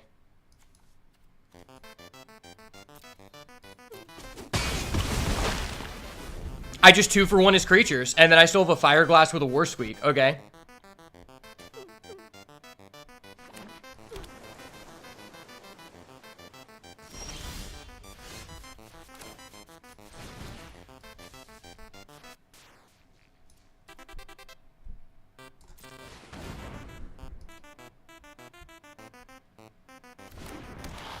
He most likely has a Night Path Ambusher.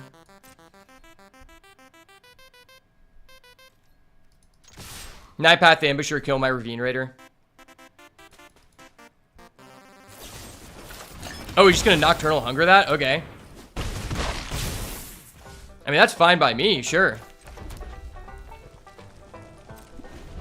Sure, I could have kept my red source for Gecko, but I just think that's not really worth. What the fuck is this guy doing?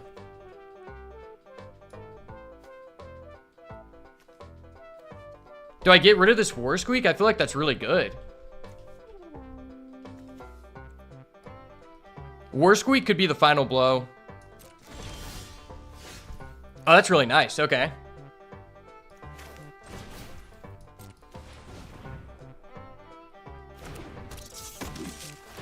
I missed no damage. Night Path Ambusher.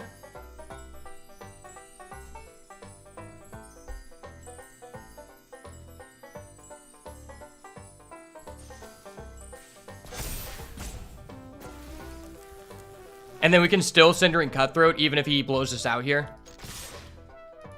Yeah, this deck is disgusting. I love Lizards. There's so much outplay potential in the gameplay. Like, last game, I feel like there was a way I could have won. But I had to play perfectly, and I'm still like... I've only done like 5 drafts with Lizards. Okay.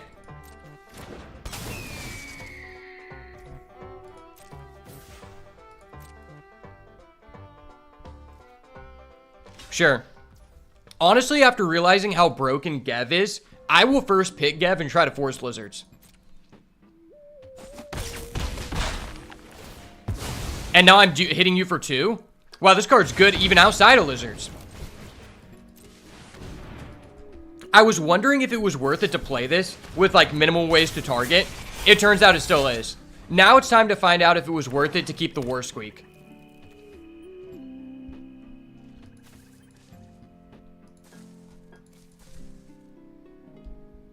Does the War Squeak get there, boys? Does it get us there? Ooh, okay.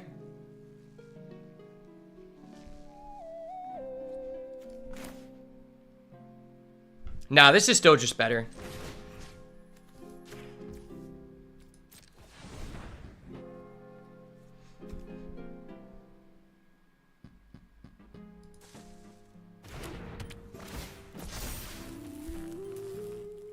Can't block, okay.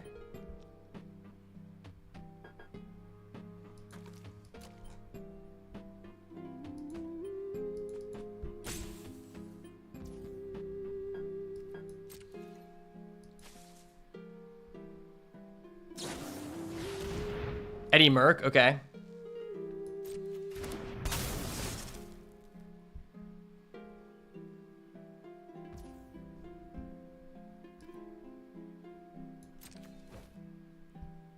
Sure, you take 4.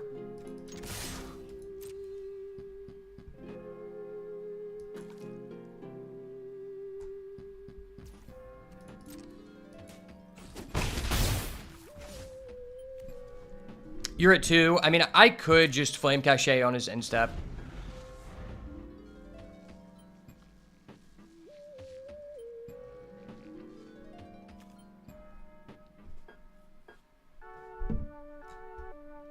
I'm pretty sure I'm supposed to hold this.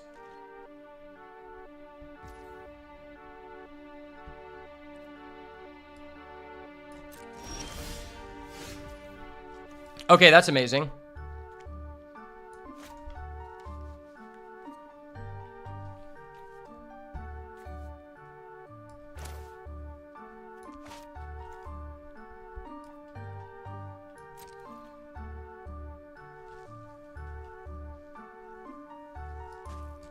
Does he have another Eddie Merc?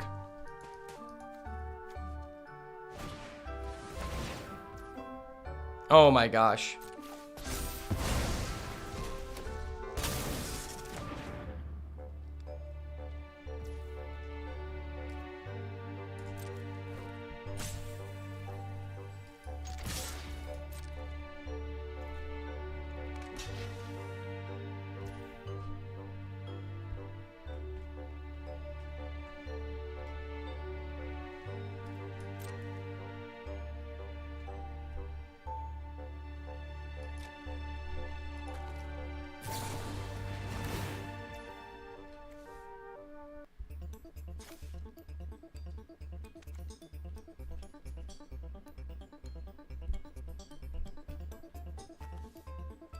Okay.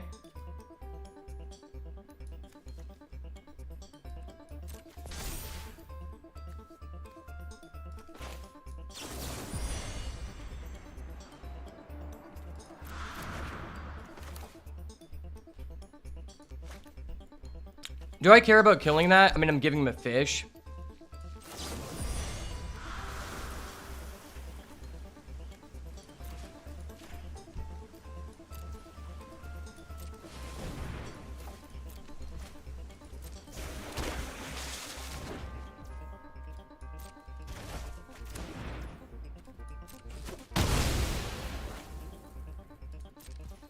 Sweet.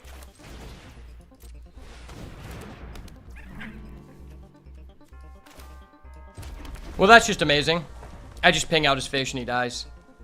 I mean, he's dead on board. I have 2 menace, so the giving him the fish had no effect on the game. Get fucked, kid. Don't play blue-black in my house. I'm the Lizard Jet. Johnny the Lizard Jet strikes.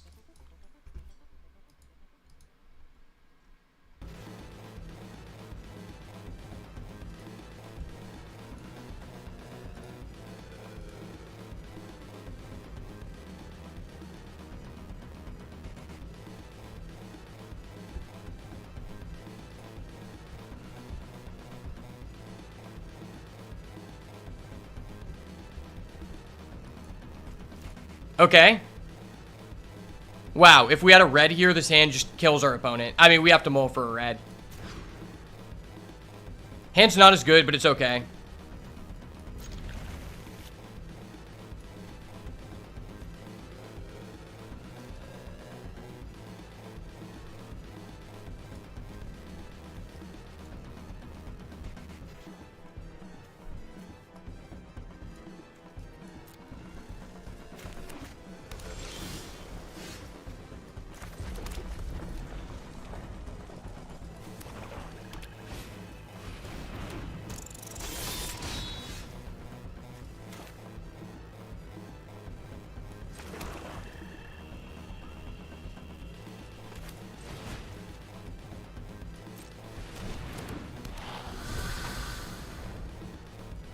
Alright, Fireglass Mentor, do work, baby.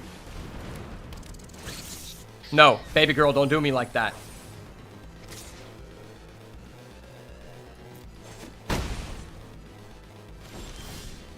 Okay, that's nice. That's so nice.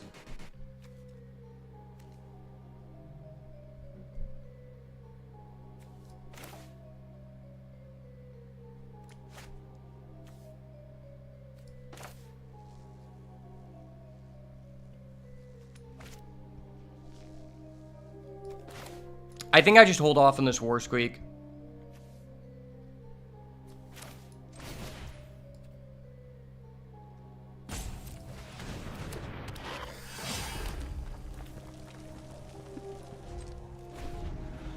Next turn I could go War Squeak, and then I could Playful Shove.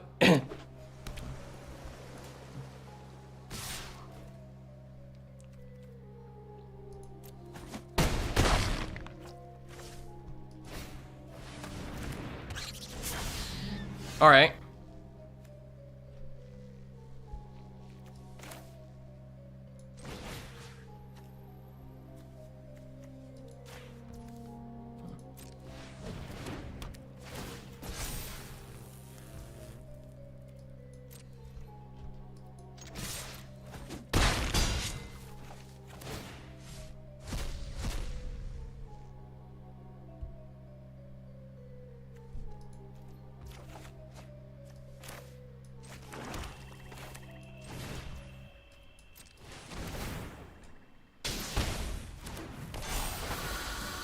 All right.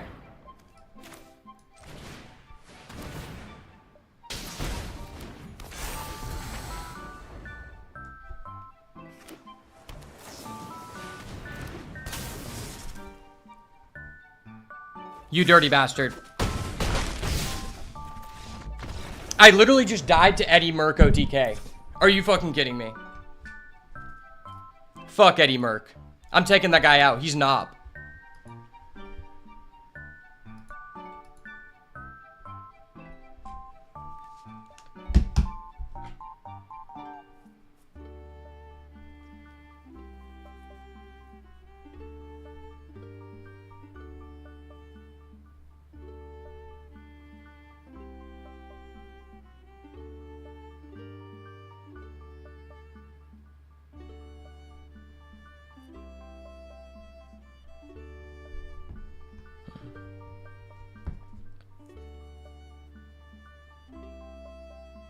Yeah, I'm taking that guy out. Eddie Merck is an op. Remember that, guys.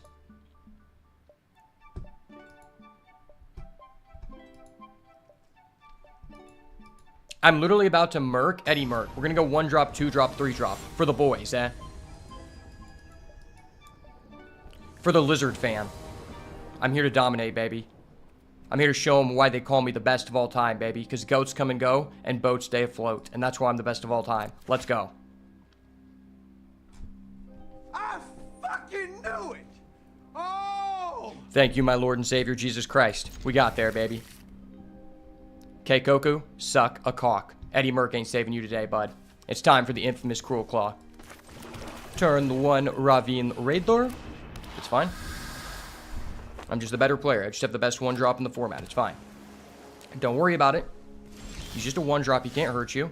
Okay, no, this card can hurt you. I'm sorry. I have to go rare on rare crime. I am a criminal, sir. Would you like to pay 2 life as a word cost? It's okay. You can go into the Flood Maw here. I will allow it. No, into the Flood Maw. Okay, cool.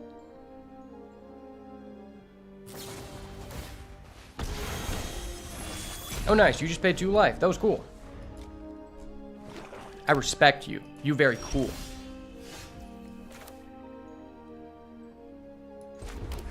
Very cool.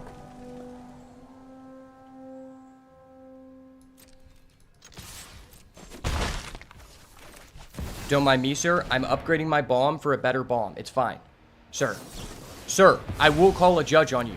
Sir, please do not make me do this. I don't want to have to do this to you, bud.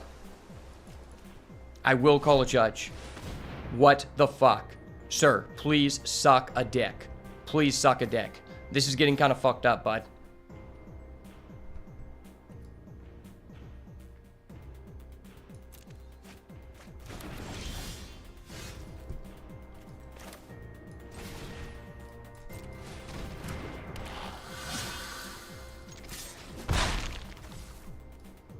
Why the fuck does my opponent have a Mind Rot against an all-out aggro deck? That makes literally no sense. I have no idea why you would ever do that.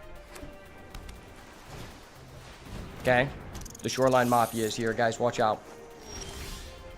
The Shoreline Mafia is here, guys. Watch out.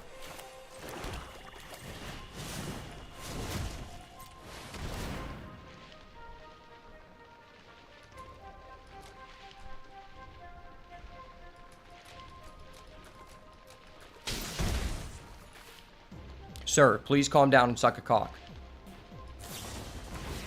Bro, stop paying 2 life. That's not how this works. I'm going to have to ask you to calm down and stop paying 2 life. You're making this too easy for me.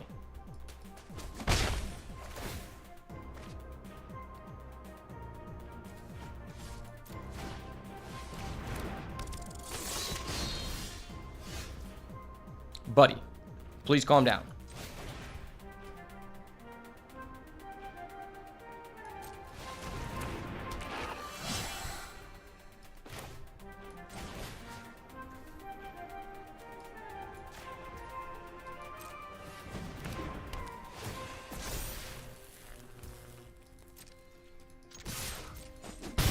Yes, sir. Fuck Eddie Merck, bitch. I'm trying to beat the case. But I ain't beat that case. Gev did the race. Play a kill spell right here. I double dog dare you. Pay the 2 life. I'll wait on it. Pay the 2 life.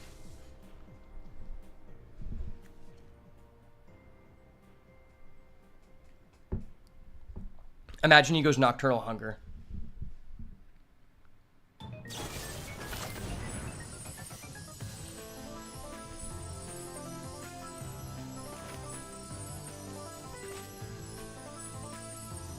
Do I actually care about that?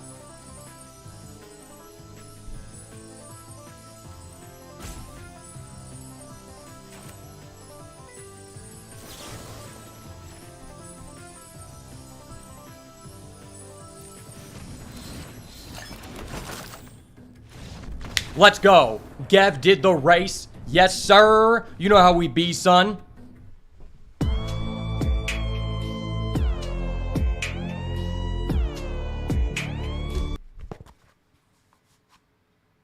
You know how we be, son. Don't fuck around with Gev Scaled Scorch in my house, bud. I come locked and loaded. I don't shoot and miss. Aim and fire down the barrel, baby. Yes, sir.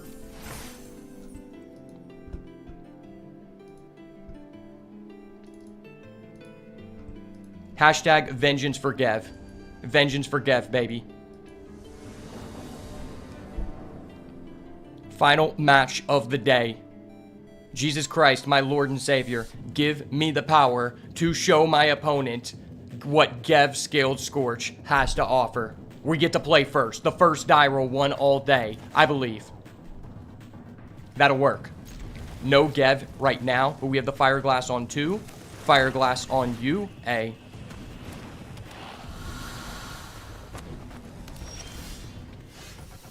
Okay, we get a land and our opponent doesn't have a 1-drop. That's incredibly based. Okay.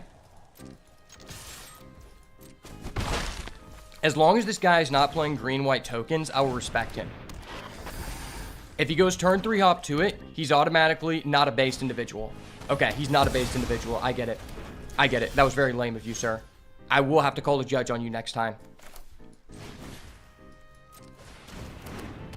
Please do not rip one of my bombs here.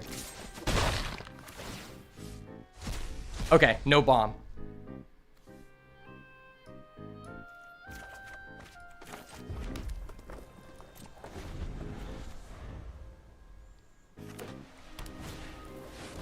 Brother, I'm gonna have to ask you to calm down. Sir, please suck a cock. Please suck a cock.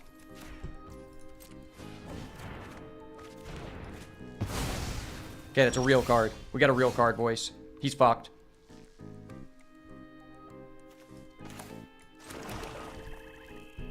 Do I want to get this down? This is a weird situation. I'm probably just supposed to spend all my mana.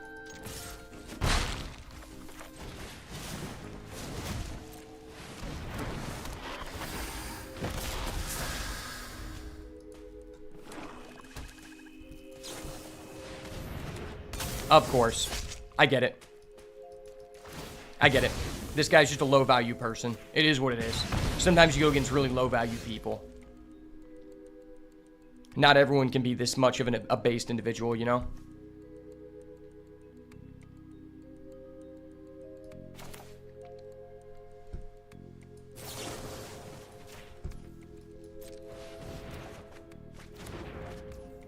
Okay, that's not good right now, but it can be next turn.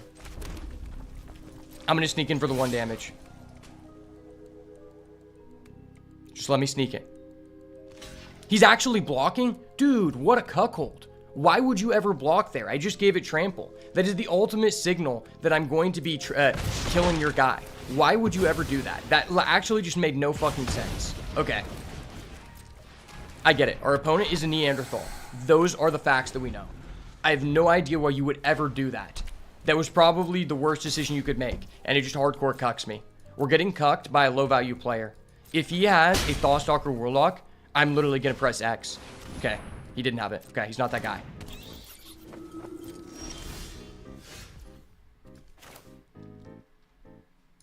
He's not that guy, and I'm indeed Himothy. I'm Himothy, baby. Get fucked, kid.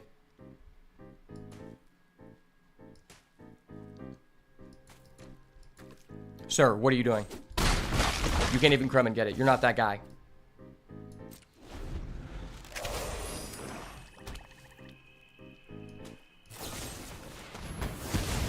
What the fuck? He's not supposed to be that guy. Yeah, if we were IRL right now, I would call the judge on this guy. He's toggling hacks. Yeah, that's some BS, son. What the fuck? Why am I bricking? I'm bricked up, shoddy.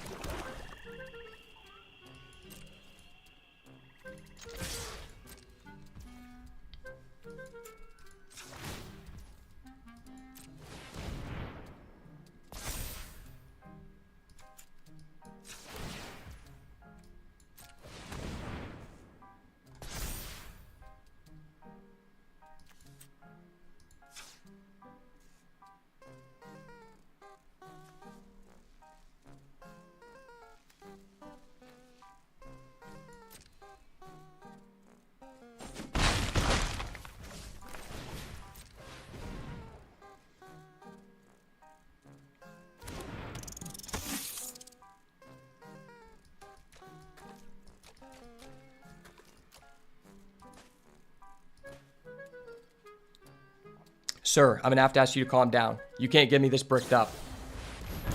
Sir, why the fuck do you have that card? No. What? Are you fucking kidding me? Is his last card coming? Get it? What the fuck? Wait, is this just game?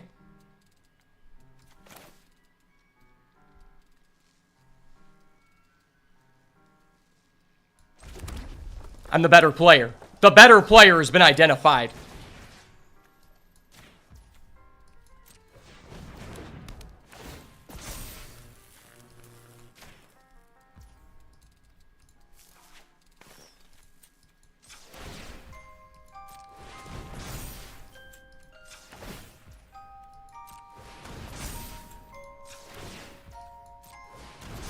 Don't worry, sir.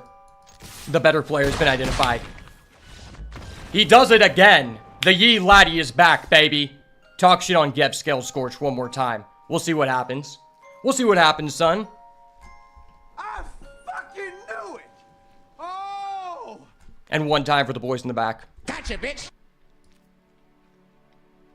I told him to not let us go first, man. That's what I do when I go first.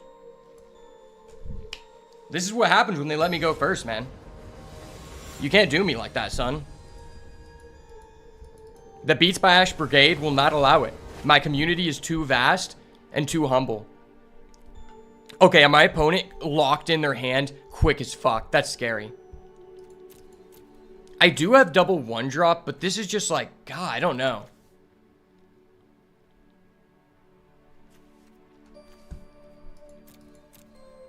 Given his deck, I feel like I need to have a better start.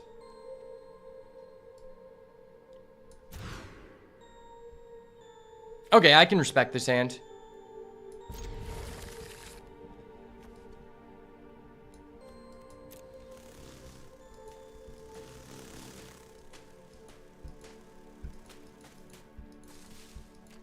A lot of people would probably say that's dumb to not put back the Quake Dust Spore. But I believe in us dead drawing lands, and that's what's happening. The thing is, it's just like, I have to get lucky to beat this guy because he quick locked. Yeah, I'm gonna have to get lucky. Okay, well, that might help us accelerate to it, but we do know he has a Repel Calamity.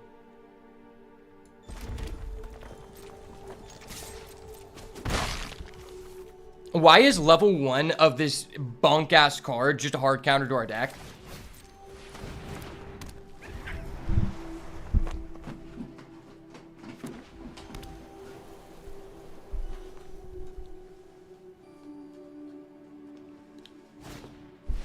Fell? No, dude, why? That literally just stops me from playing the game. That's not fair.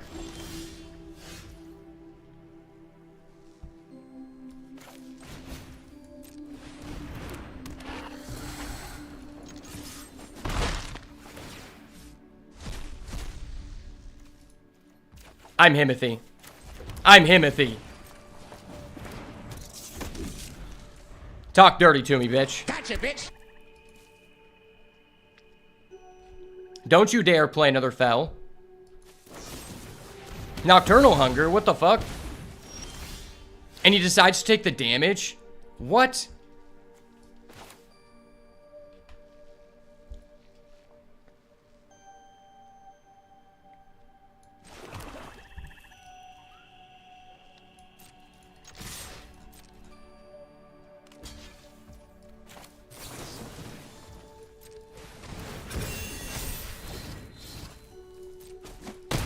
Yes, sir. You know how I be, son. Rock out like my daddy. I should have paid the 1, probably. I'm gonna hold this.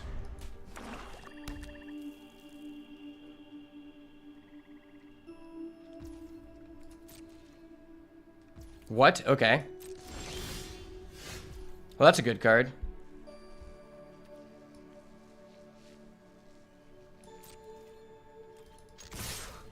Maybe he'll waste a removal.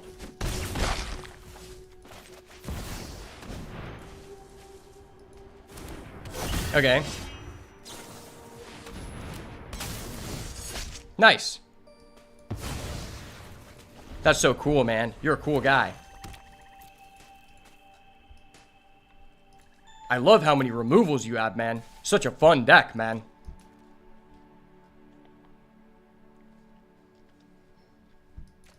Alright, play a creature with 1 toughness. I'll allow it. No. Why are you doing this? Sir, I will call a judge on you for that. I will call a judge on you for that, sir. That was some BS. That was some bullshit.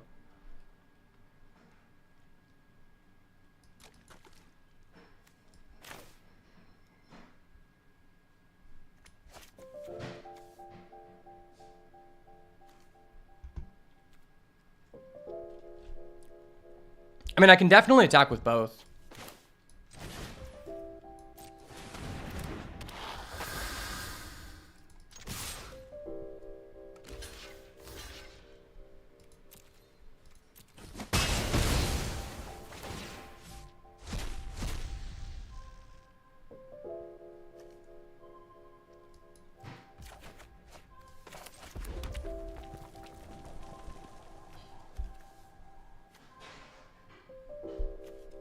I think I just do this here. Or do I?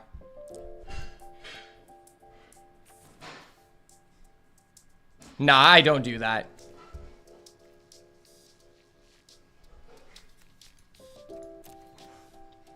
Or do I?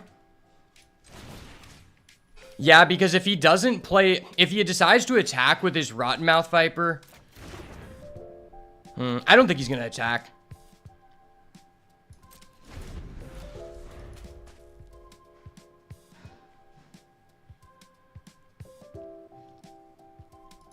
I think he just doesn't attack. If he does attack, that would suck, but it is what it is. I made the decision.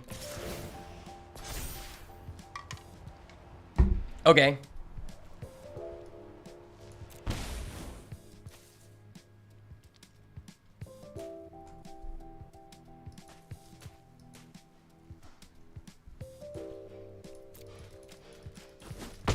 If he has no creature, I should be able to kill him in 2 turns.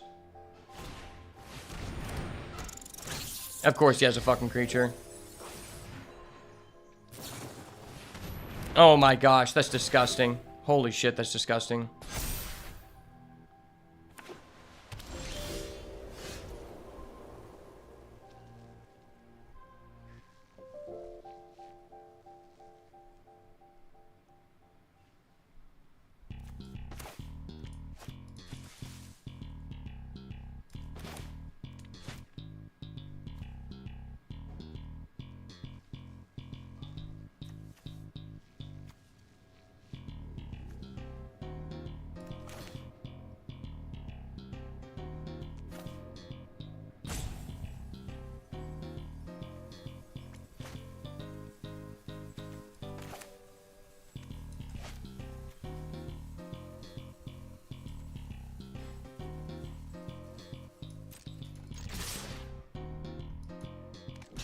He's actually blocking? That was stupid.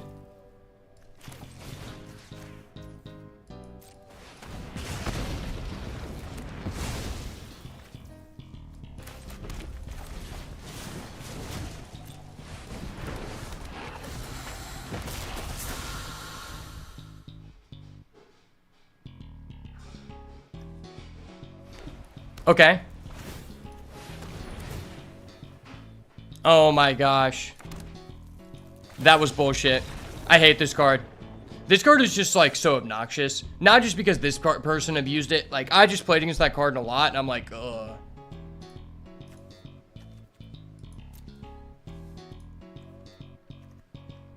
It's tempting just to put this card in because stealing his guy is so impactful.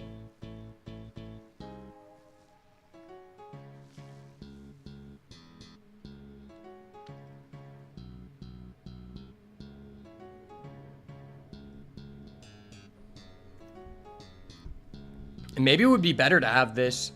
I mean, stealing his guy, like if he has a Rottenmouth Viper, could be funny for a clip. Fuck it, we're trying it. Last game, all the leverage on this. Surely it's not going to come down to this. Alright.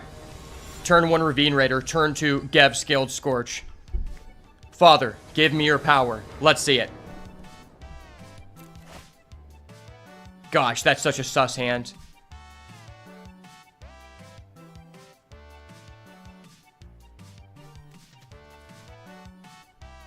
I don't know if this is good enough.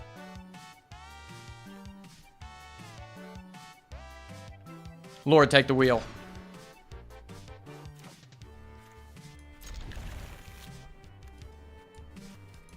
This hand's amazing. I knew it. This is some G shit, boys. They talk about my plays. Turn 1, Ravine Raider. Turn 2, Gecko. Oh my gosh, that's disgusting. Holy crap, that's disgusting. Wait, this is literally the Lord's blessing. Turn 2, Flame Cachet Gecko. Activating ability. Summon Fireglass Mentor. Gotcha, bitch. Turn 3, the infamous Cruel Claw. Go.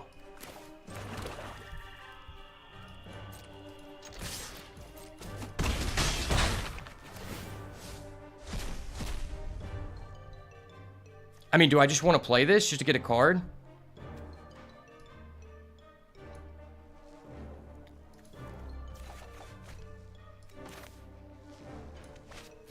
Nah, I'm just doing this. We gotta go for my boy, the infamous Cruel Claw. Let's go. Cruel Claw on 3. Cruel Claw on me, baby. Yes, sir. No, stop. Chill out, Buster Douglas.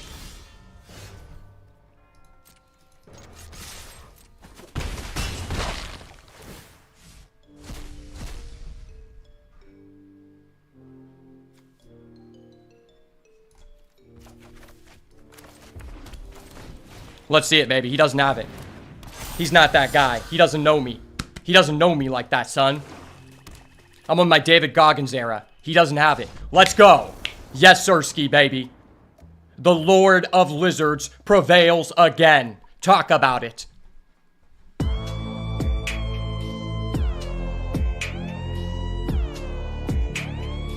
Yes, sir. Shout out all the day ones who believed in Johnny the Lizard Jit. We did it again, baby.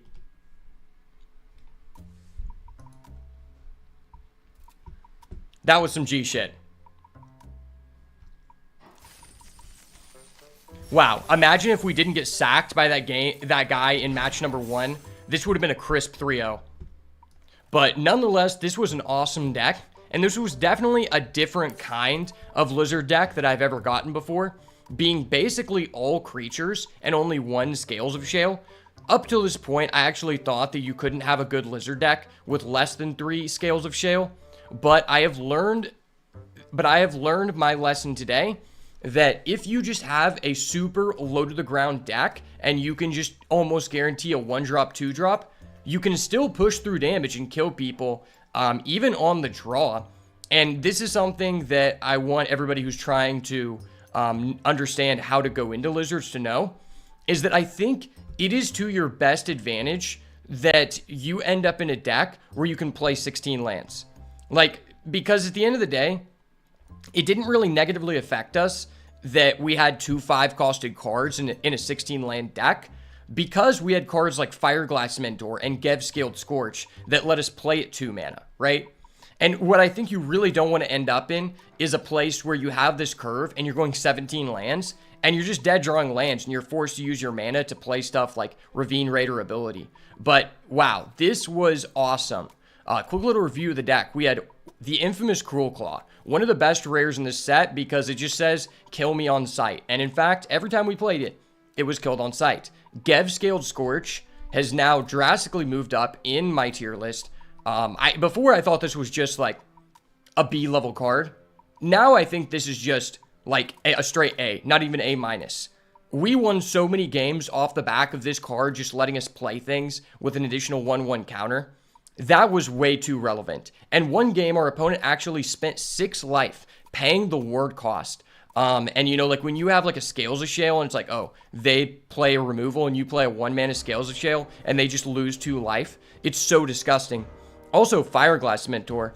I've kind of learned after playing this card, there is a lot of skill involved in knowing when to play this, play it in main phase 2, play it in main phase 1. Because sometimes like that one game we literally lost because we decked out from having too many of these on the field. So you definitely have to understand how you should be playing this, but when you do it right, it feels insane. And that's why I suggest you try to end up in a deck which has a average CMC similar to ours being 2.1. Honestly, Flame Cache Gecko was one of the all-stars of this draft, and so was Ravine Raider. And as well, Heartfire Hero, one that I didn't think was going to be as good. I think we only had like 5 ways to target it.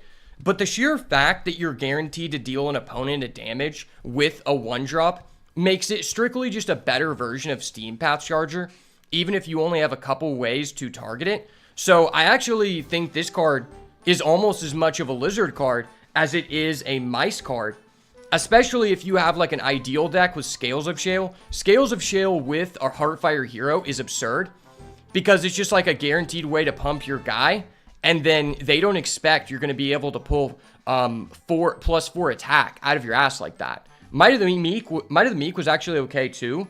And War Squeak. You know, I hadn't played much with this card, but I think this was a great deck to play War Squeak with, because with cards such as like the infamous Cruel Claw, Ravine Raider, anything that's just a good body with Menace, sometimes they think they're going to be able to, you know, stop you from ending the game, stop you from making them lose a life that turn. This card is just absurd on your creatures with Menace, because now all of a sudden they don't have 2 blockers, you know, and it can allow you to push through your on damage effects, which I think are really relevant. And then Emberheart Challenger, you know, was as impressive as always. Playful Shove was a little bit weird, but I think overall it worked out fairly well. And Raccoon Rallier really pulled its weight. Being able to give the infamous Cruel Claw haste, giving a menace creature haste is absolutely insane. And so I'm really glad we put this in, because I think this card is a very fringe playable. But in decks where you have a lot of benefits or rewards for giving stuff haste, or even just targeting like the Heartfire Hero, I think it made a lot of sense. And I'll probably be, you know, trying it more out. And I'll probably be trying to find better homes for this throughout the rest of the format. I honestly think Flame Cache Gecko, the hype is real. Like, this card won us so many games. If you're able to go Ravine Raider into Flame Cache Gecko into Fireglass Mentor turn 2, the game is basically over. And so I think this is probably one of the best cards for you to prioritize early on in the draft to potentially end up in Lizards, because it's just a good card overall. It fits well into any aggro deck, and even in the red-green deck, it's not terrible. But once you get enough synergies with it, you can just decide to go all in on Lizards, and you have a backup plan to be able to pivot into something else. So I really like that card, and I've been enjoying Lizards a lot. I think it's probably one of the top 2 decks, this and Bats, that I've had the most fun with so far in this format. So I hope you guys enjoyed this draft as much as I did, because Lizards are really growing on me. I think it's really interesting how you can find your way into this deck, and especially with how somewhat underdrafted Red is right now, I think it's a great time to be playing Lizards. So if you haven't tried it out yet, I definitely recommend that you do so at least once before the end of the format. But nonetheless, thank you so much for getting this far in the video. And if you want to see more awesome Bloomburrow content, make sure to smash the like button, turn post notifications on, and subscribe to the channel so you never miss another banger. And as always, if it's not the goo, it's got to go. Peace.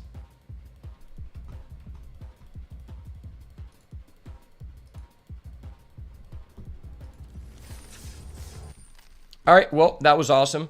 Hope you guys have a wonderful rest of your day. That's going to be it for me today, and I'll see you guys